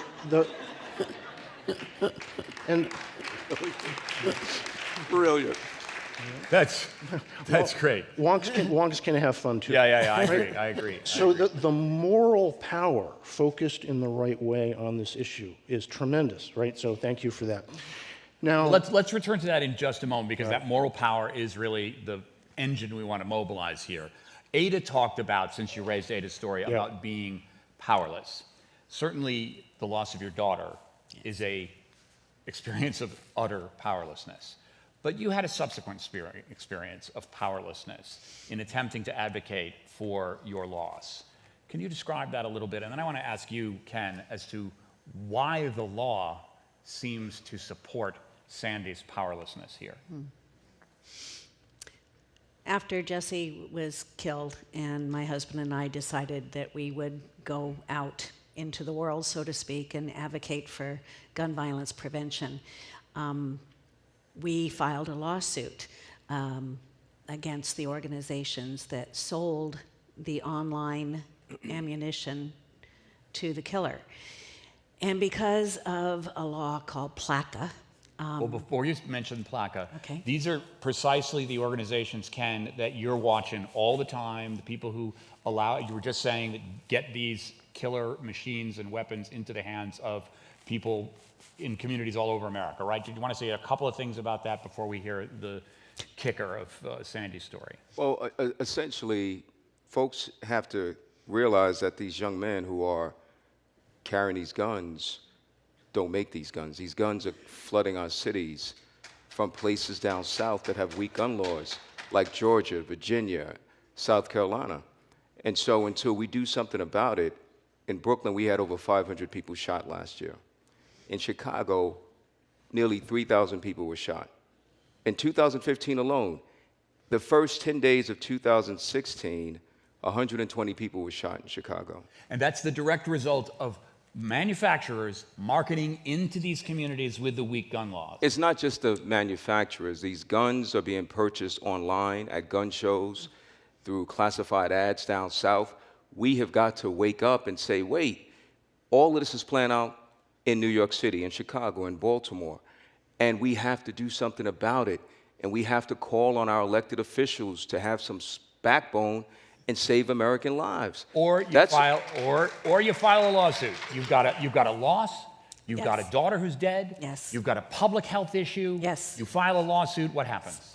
We filed the lawsuit against the online dealers that sold over 4,000 rounds of steel-jacketed, green-tipped 223s that ripped through the seats, that ripped through the walls. And he did it online with literally a click of the mouse and not even having to produce a driver's license. No background checks, no ID. And we knew that's wrong. That's just wrong. So we filed suit not for money, but to have them change their business practices. And the suit was thrown out on its first motion, and we were ordered to pay $264,000. Which you still owe right now. Well, right now he reduced it. The judge was so kind that he reduced it to $203,000, which of course, no matter what, even if I had to go to prison, there's no way in hell I'm ever going to give them a dime.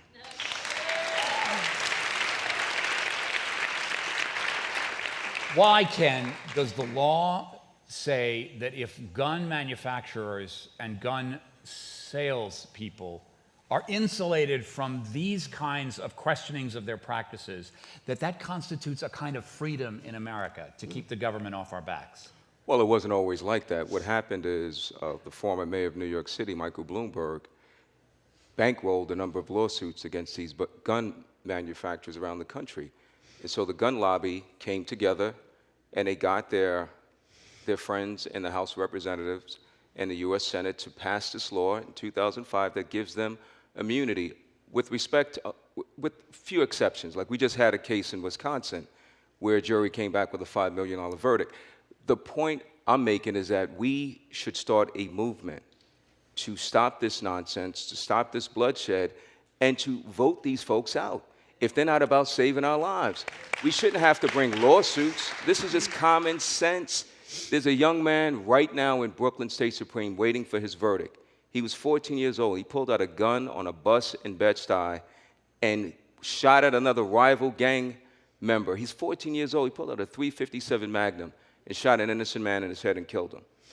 And he's waiting to see if he's going to be convicted. We do these cases day after day, and enough is enough. We have to come together as a country, or we're going to continue to have these shootings, these mass shootings, and have these events. From all four of you now, before we go, what hurts the most, and what do you most want to see happen in the next 5 years to make the passions that you've so articulated here come to some sort of social change? Sandy? Well, for me, I really wanted to have it become a national issue, and the Democratic candidates have made it such. So for me, a lot of my dream has been fulfilled.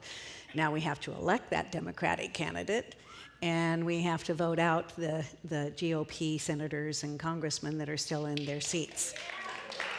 Reverend. I want to see hearts changed, which will change minds, which will change behavior, which will change public policy. And I think the church is the place to do that.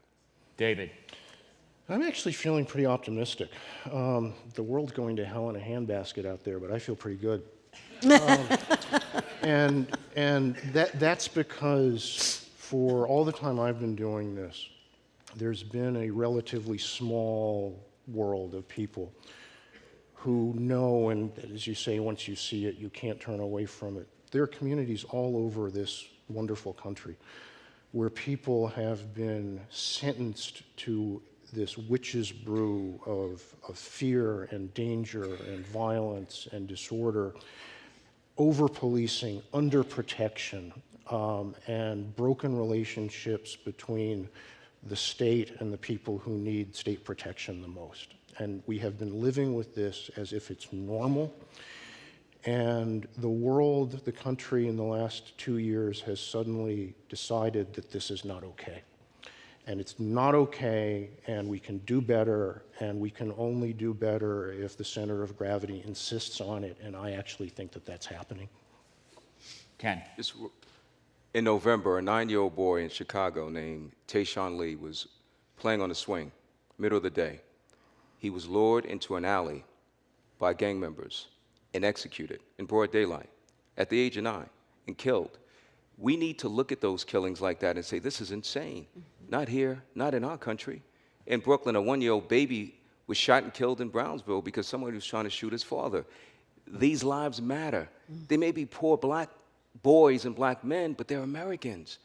And they're our brothers, our sisters, our fathers, our neighbors. And we need to slow it down. This is a sacred place. This is a sacred moment. The exploration of justice in Plato's time was very, very tangible, even though we understand Plato's search for justice to be some sort of abstract philosophical inquiry. In fact, it was deeply rooted in what is real in the world. Just as my children ask me, what is justice in America, Dad and Mom? And I have such a difficult time answering that question. I used to do classic old-style film photography where you develop the image in a bath, and the image would suddenly come into focus in the fluid as you added the chemicals. And I think the discussion that we've been having today about justice produces an image of American history that we can never, ever forget. That we are a violent nation. That we are a nation who is still fighting the racial battles of 100 years ago. You see it in the faces in prison. You see it in the violence and the impulse to violence in law enforcement. We have to recognize that those battles don't just go away by sociology. We have to choose, every single one of us, white and black. The search for justice is that choosing. I thank Tina Brown for allowing me to come here and this terrific panel, and to all of you, thanks so much. David, thank you, brother. Thank you.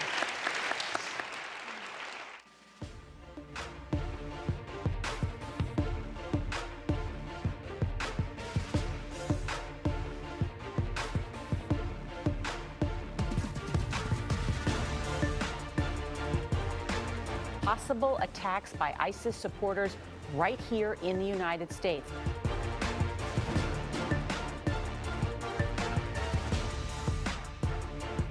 Why am I being frisked?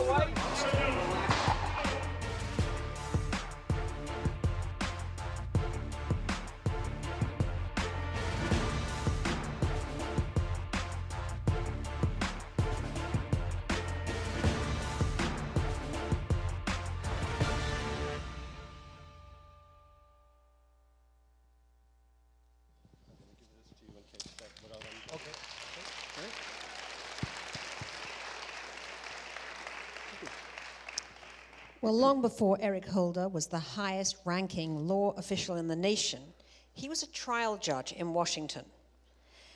And he was known because he was such a tough sentencer then, as Hold'em Holder. But as more and more young black men passed through his court, he began to question the system and his role in it. He set out not to simply enforce policy, but to shape it. He blazed a meteoric and history-making trail as the first African-American to serve as U.S. Attorney General for the District of Columbia, Deputy Attorney General, and finally the first African-American Attorney General itself, where despite a first term consumed by national security challenges, he never lost sight of his desire to address the inequities in our criminal justice system. It's a great honor to welcome him today. Thank you. Good to be here. Yeah. Well, tell us if you can, Eric, which you said I can call you, about your journey from Hold'em Holder as the judge in Washington to the man you became, so concerned with criminal justice reform. What were the things that tipped you into that direction? Well, you know, it's interesting. I think that my role as a judge was something that was very dispiriting. At the time that I was a judge in Washington, D.C., Washington was considered statistically, the murder capital of the country. Huge problem with violence.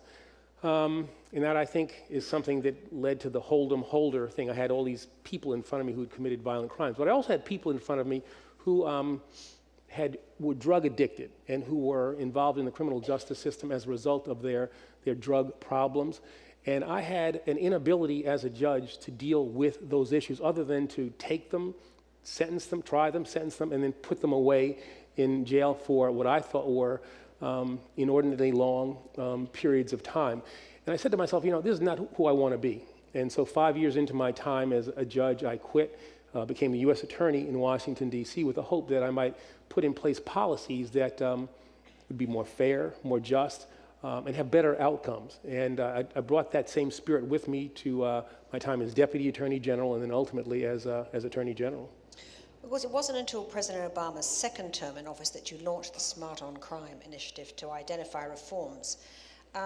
Why did you feel that the time was right in that second term that you could now go ahead and do certain things that you felt you couldn't in the first term? Well, it wasn't as if we were doing nothing in the first term. I reversed the Ashcroft memo, for instance, in the first term that required all federal prosecutors to charge the maximum offense that you could prove, irrespective of what the conduct was at issue, and we changed that. The President and I have been talking about criminal justice reform for a good number of years. I think is what initially bonded the two of us when I first met him before, I guess right after he'd been elected to the Senate, but before he'd actually been sworn in. And it took time for us to work through things at the Justice Department, to have in place the things that I wanted to implement. And by January of the second term, beginning of the second term, I was ready to go. I was ready to roll. You wrote a memo, I gather, which was, you were asked by the President what was the top of your agenda, and you said that reforming the justice system was the top of your agenda. He asked me to lay out what did I think about a second term, both in terms of the entirety of the term and what did I want to do in the short term. And at the top of both of those sections was, we've got to do something about our criminal justice system. Right. Well, of course, you also announced a very ambitious program to review the cases of literally thousands of non-violent offenders. But so far, only 184 sentences have been commuted and 66 prisoners pardoned. It was meant to be much more ambitious than that. Why so few? Yeah, and I think that is something that I would say that I'm disappointed in the number. I'd say the President's probably disappointed in the number as well. But let's not forget, the Obama presidency does not end today. There is still about a year or so to go. We're going to have a new pardon attorney. There are new processes that are being put in place in the Justice Department, in the White House counsel's office, where these things go. My expectation would be that you'll see a substantially greater number of people who will be the beneficiaries of the power that the President wants to use. I mean, he's frustrated by the pace at which this has been going. Well, of course, even if that does happen, though, it's not going to make that dramatic cut to the size of the country's prison population. You know, last year I visited Graterford Prison, and I met so many offenders who'd done hot-headed, stupid things when they were 17, 18, 19, and there they were, since 1971, sitting there in prison in their late 60s. So when is it going to happen that we actually think about grasping that third rail, which is to actually start to let out those offenders who were violent but no longer are violent? Yeah, that's actually a critical question. In some ways, we've looked at the low-hanging fruit and talked about nonviolent drug offenders who got inordinately long sentences and who need to be out of jail, and everybody kind of agrees on that. But there's also the question of dealing with people who committed violent acts and who got really long sentences, some of which were deserved. I'm a prosecutor at heart, and some people need to be in jail for really extended periods of time. On the other hand, there are people who make mistakes, and there are people who go to prison and rehabilitate themselves or have the ability to become rehabilitated. And that has to be a part of our criminal justice system, an individualized determination about where this person is. Is this person going to be a threat if he or she is released? And we've got to put in place mechanisms to maximize the possibility that more of those people can be changed. I mean, our system now deals with people who have all of these social deficits. They commit crimes, they go into the system, they're not rehabilitated, and then we put them back in the same environments from which they came, and we expect a different result, which is illogical. And we are shocked by the recidivism rates that we have. So we need to devote more attention, more resources to these issues. And we have to also understand that we do things in the United States that no other country does. We incarcerate more of our people at greater rates than any other country in the world. I'm sure you've heard this during the course of this day, but we're 5% of the world's population. 25% of all the prisoners in the world are here in the United States. About 700 per 100,000 of our people are in jail. The closest to that is that great civil libertarian and civil liberties country, Russia, and they're at about 400. We have more prisoners than China does. So it's really mind-blowing. Of course, to go to prison in the first place, you have to get arrested. So we've talked a lot today about police conduct and about how policing has the fraying between the African American communities and the police. After riots erupted in Ferguson, you went there, I know. What did you learn there that you didn't know before, perhaps, because you've studied this stuff for so many years, about what was happening and about the relationships between the police and Black America? I think that what struck me about Ferguson was the uniform negative view that people had in that community, black and white, about law enforcement. It was striking not to have here almost any defenders of law enforcement in Ferguson. And then when we did that study that I called a searing study of the Ferguson law enforcement community and found out what it is they were doing, which was essentially to run the government, fund the government by arresting people for minor offenses, traffic offenses very often, getting them ensnared in payments, non-payments, warrants for arrests. It became clear to me why there was that negative feeling. And it unfortunately, it is unfortunately, I think, that's an extreme example, but there is definitely the need for us to identify the problems that exist between communities of color and law enforcement. And we have to face some hard truths. We have to also face some tough history. The criminal justice system in the past has been used as a means of social control. And without that recognition and without the recognition of all that has engendered in communities of color, we're never going to get to a place where we need to be. And I think we can get to that place, but we have to be honest about both the history that we've endured and the present that we must still confront. Have you ever experienced racial profiling yourself? Sure. I'm a black man. Yeah. And I say that not to elicit laughter, but that is a reality. My classic story is that I was running in Georgetown, and if you know Washington, D.C., it's a nice part of D.C., to get to a movie. It was late at night with my cousin, and we were running, and so police officers come by in a car, shine a light on us. Halt, what are you doing?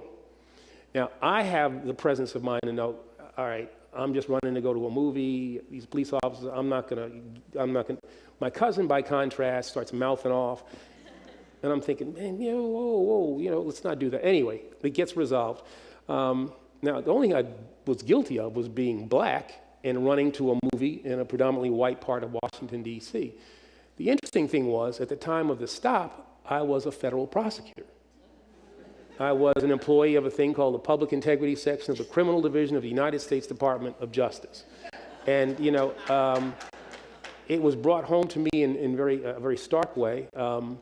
You can be a whole bunch of things, but in the eyes of at least those two police officers, I was a black guy in a place where I shouldn't have been, doing something that was suspicious, and that was running. Right. Incredibly sobering. Well, of course, the march from Montgomery to Selma for voting rights was just over 50 years ago.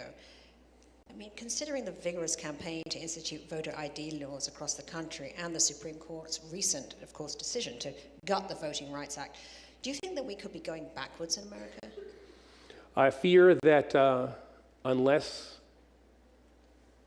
people of goodwill mobilize, I think that we can go back. These voter ID laws are really an attempt to retard the growth of, let's be honest, the Obama coalition, which is very scary to some people. This is a country that is in the throes of demographic changes, the likes of which we have not seen. This country is going to be more brown in 2040, 2050. There'll be no majority race. 2043, I think, is the latest statistic. The coming diversity can be a source of great strength for this nation, or it can be a source of great divisiveness.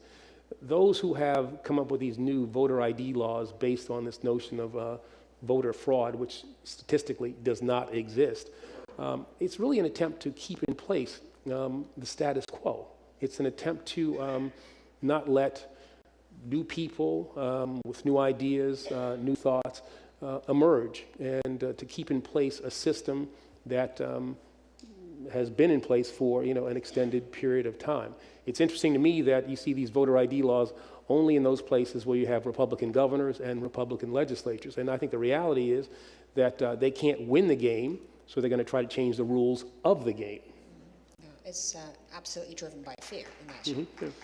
Okay, well, this morning we had U.S. Attorney Preet Bharara with us, and he had something to say that he said we should ask you. So let's just roll that clip if it has.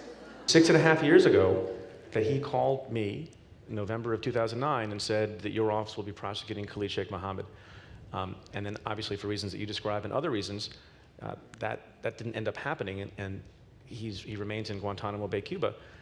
In those 6.5 years, my office and the great career prosecutors in my office with the Joint Terrorism Task Force have convicted terrorist after terrorist after terrorist, including Osama bin Laden's son-in-law and a whole host of other people who were involved in acts of tremendous violence, killing Americans over and over and over again, while I think Khalid Sheikh Mohammed is awaiting his first pretrial conference or something like that.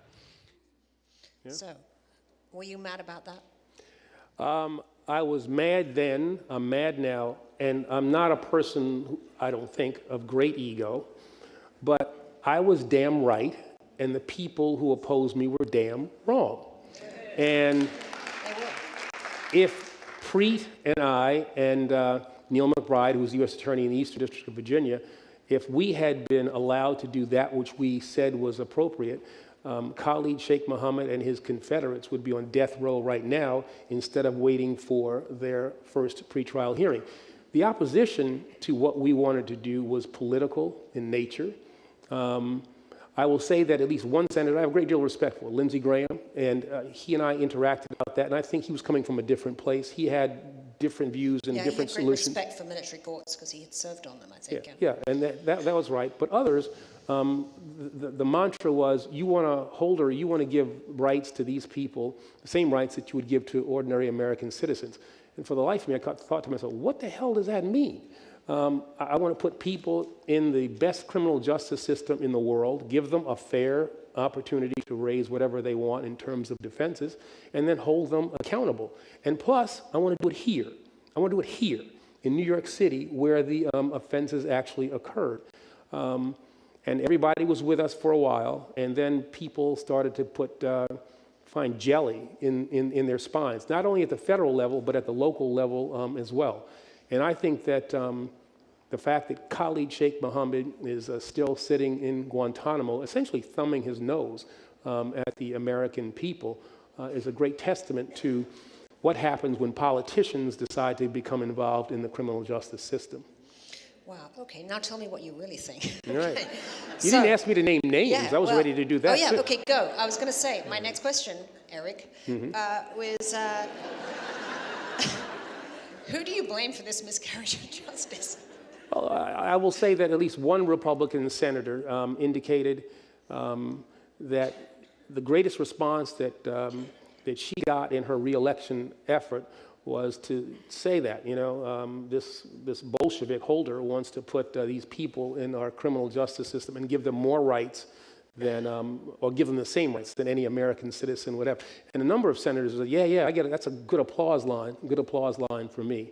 But as I said, Lindsey Graham, again, different views, but coming from a good place. John McCain, I would say the same thing. Others, Kelly Ayotte from New Hampshire. I think that her opposition was political in nature. Yeah. And she's got to face the voters this time in New Hampshire. And I hope that the people in New Hampshire will ask her that question. Well, listen, the whole Gitmo thing, of course, continues to fester. And, you wanted to close it. We know that.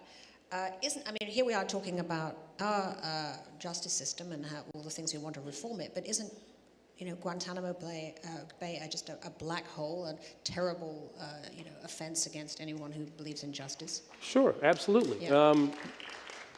The president asked me to begin the process of closing Guantanamo, and what we did was bring together people from the defense community, the intelligence community, the law enforcement community, and for the first time, look at all of the prisoners who were there and come up with a file on each one of them so that we can make recommendations as to what should happen to them. Some should be released, taken to third countries. Some should be tried.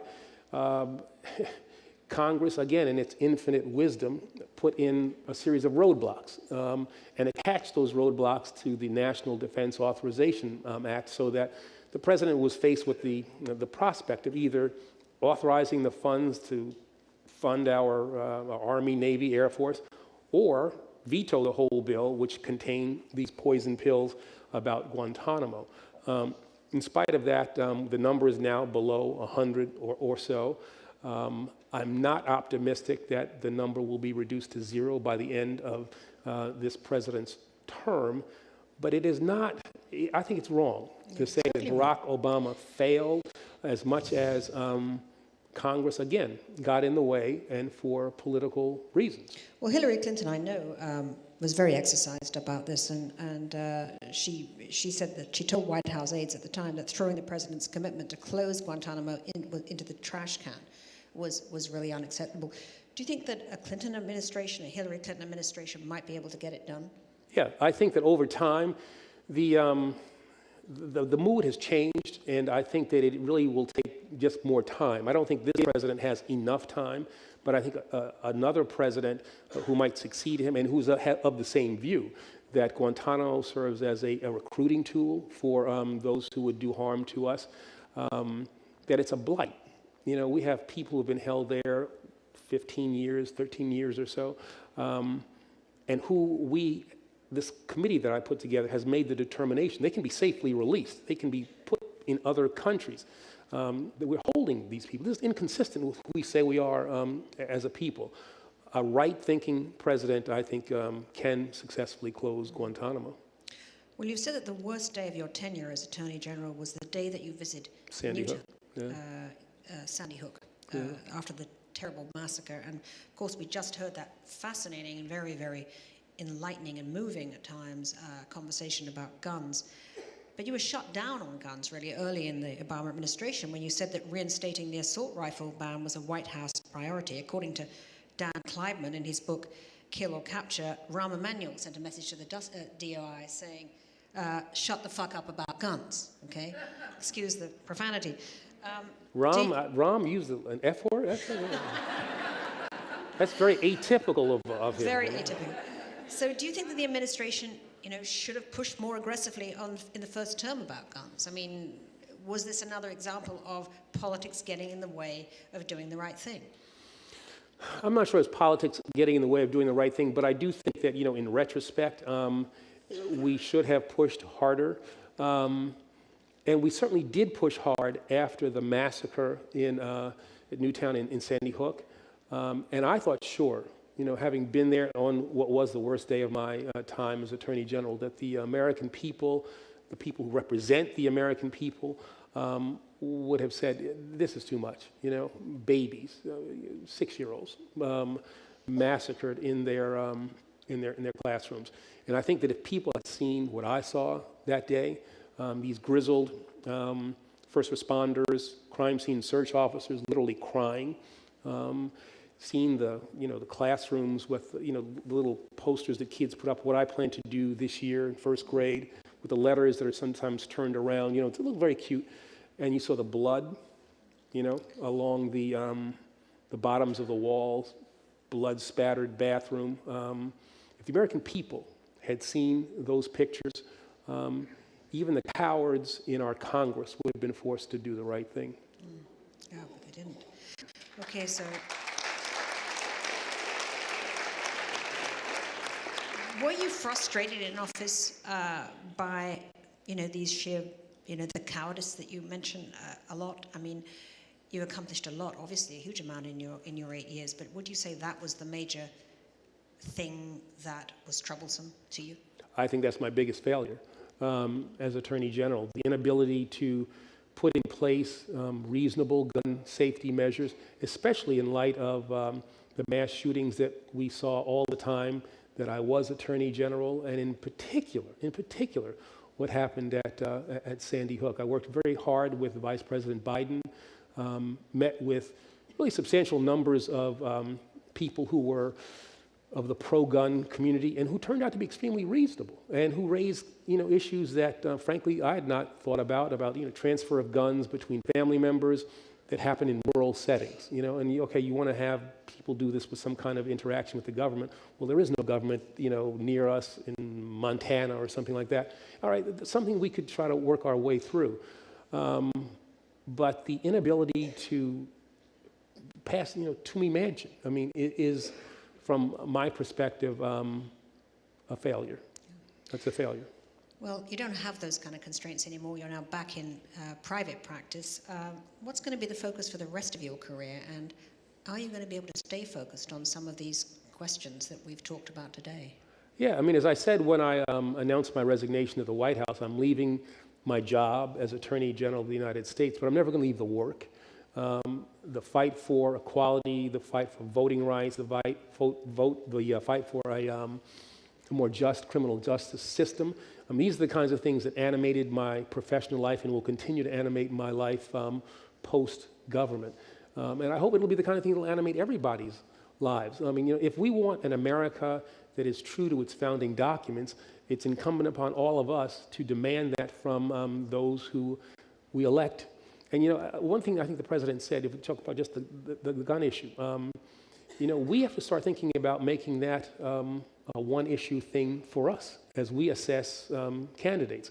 Where do you stand on gun safety measures? And if people are, half-stepping or not strong in the way that they should be, they should not get our votes, and because the reality is that on the other side, people have all these concerns about foreign policy, economic stuff, but they list as number one the whole question of what their representatives, how their representatives will vote when it comes to gun issues. Now, I don't say we have to make it number one and to the exclusion of all else. We certainly have to raise it in our consideration of who we are going to cast our votes for. And the reality is, the American people support these gun safety measures by, really substantial margins. Even people who are members of the NRA support these gun safety measures. And so it is time for the American people to raise their voices, use their ballots, fight for good voter laws and protect the right to vote, but then use that power for change. And we shouldn't get awfully concerned about the money that exists out there. This Republican primary thing that we're watching is a good example. Jeb Bush has more money than I think anybody, and he's at like 4 or 5%. Donald Trump, he's a lot of things. He spent little or no money, and he gets all this free media, whatever. And he's by far number one. So the fact that the other side might have great deals of money can't stand up to what we can do as citizens with the ballot. All right. Well, thank you so much, Eric Holder. It has been a huge pleasure to talk to you today. And thank you for everything you've done. Sure. Thank you.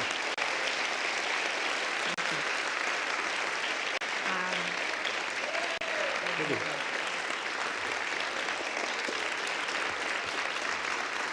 Eric. Jeremy? Thank you so much.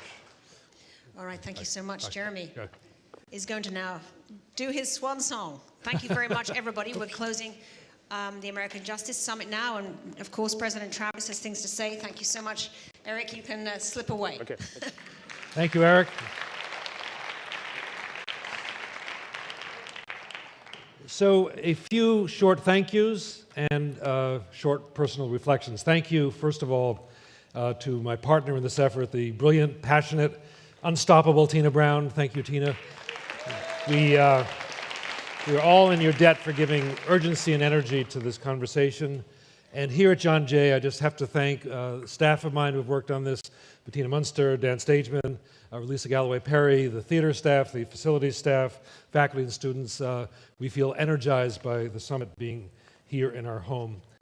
But the deepest thanks are really to you and to those of you who are not here but are here in spirit. We include, of course, the brave pioneers who shared their stories on this stage. We include the families who lost loved ones and have been victims of crime who have now lent their voices to the cause of justice. We thank the police officers, the lawyers, the corrections officials, the judges, and other public servants who do the really, truly hard work of protecting us, sometimes at personal peril, and providing for justice.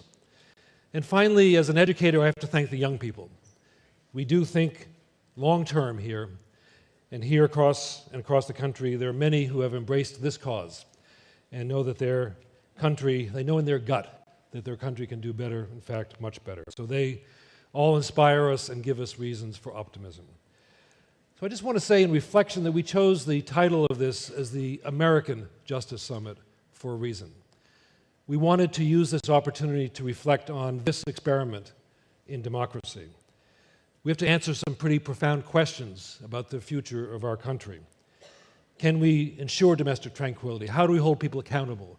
How do we limit and guide the power of the state? How do we help those who enforce the law fairly and without doing damage? When we must detain somebody, hold them in a prison for appropriate reasons, what do we expect to happen there? What do we expect to happen when they return home? These are profound questions in our democracy, made difficult by our history of how we have, as a country, dealt with issues of slavery and the treatment of those of African descent, how we as a country have dealt with the indigenous peoples who preceded Europeans coming here, how we as a country have dealt with immigrants who have come to our shores to seek economic well-being, security, and found themselves, in fact, excluded and shunned. So the last 50 years we have, many of us would say, gone off course from the promise of our democracy in ways that we now know, and is sort of part of our catechism, that we have become much more punitive. Many more people in prison, probation, parole, children. This we all know. But this is a time as we leave the summit to think about the future of our democracy. As we look at this through the lens of history, lens of race, the lens of poverty, lens of justice, we're really asking, what is justice in America? What is the American Justice Summit? What is it we want to see happen for racial justice, economic justice, justice for victims, justice for women, justice for those who are at the bottom of the economic ladder? And can our justice system be an instrument of justice rather than an instrument of injustice? These are deep questions. So as we leave here, we were just given almost a spiritual sort of benediction by the panel right before this one, with the Attorney General, to think really about deep questions about us, about our conscience, about what's right, about what's ethical, and about our country. But I think the overarching emotion today is one of optimism. That's what's come across the stage to me. And it's an optimism that comes from the bipartisan consensus that Tina mentioned at the outset, that many people reference. It's the optimism that comes from these stories. It's the optimism, the sense that we're at a tipping point, that something different is happening in our country. So it's time for us to reclaim the cause of justice in America. So now is the moment. Now is the time. Now is our time. The momentum for reform has never been stronger. We have not seen it in our lifetime when there's so much possible. But what that means is that we have work to do. We have a lot of work to do. So as you leave here, I hope you'll join everybody who's committed to this cause, to me, my colleagues, to Tina and her colleagues, and reaffirm your commitment to doing the hard work on behalf of our country. Thanks so much.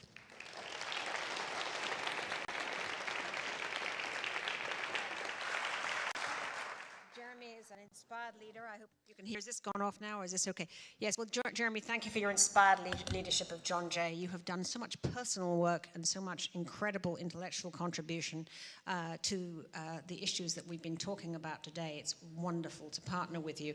And there are so many generous, talented people and organizations that came together to make this summit what it was. First of all, I do want to thank the incredible people who told their stories on our stage. I mean, the moving stories of relatives and mothers and sisters, siblings, and people who have had incredible losses, and they brought their brave energy to the stage to try to make sure these tragedies don't happen to anybody else was quite remarkable. And back there in the green room, I saw so many wonderful moments as they connected with one another. It was quite extraordinary back there.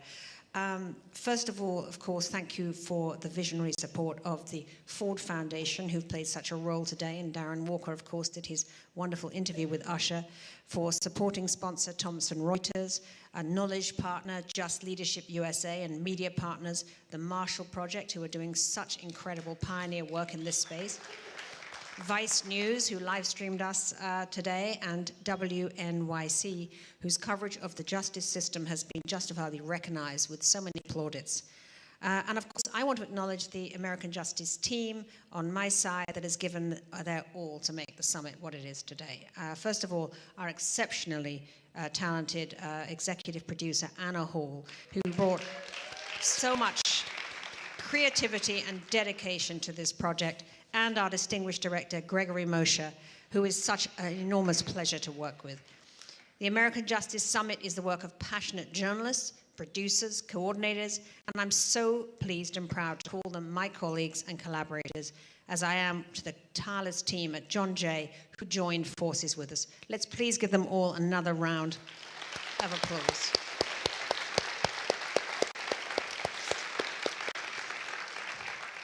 As Brian Stevenson has memorably said, hopelessness is the enemy of justice. So now all of you, I hope, who leave this theater today, as Jeremy has said, let's keep hope alive through the tenacity of our actions and the intelligence of our approach as we strive to make good on the great American ideal of justice for all. Thank you so much.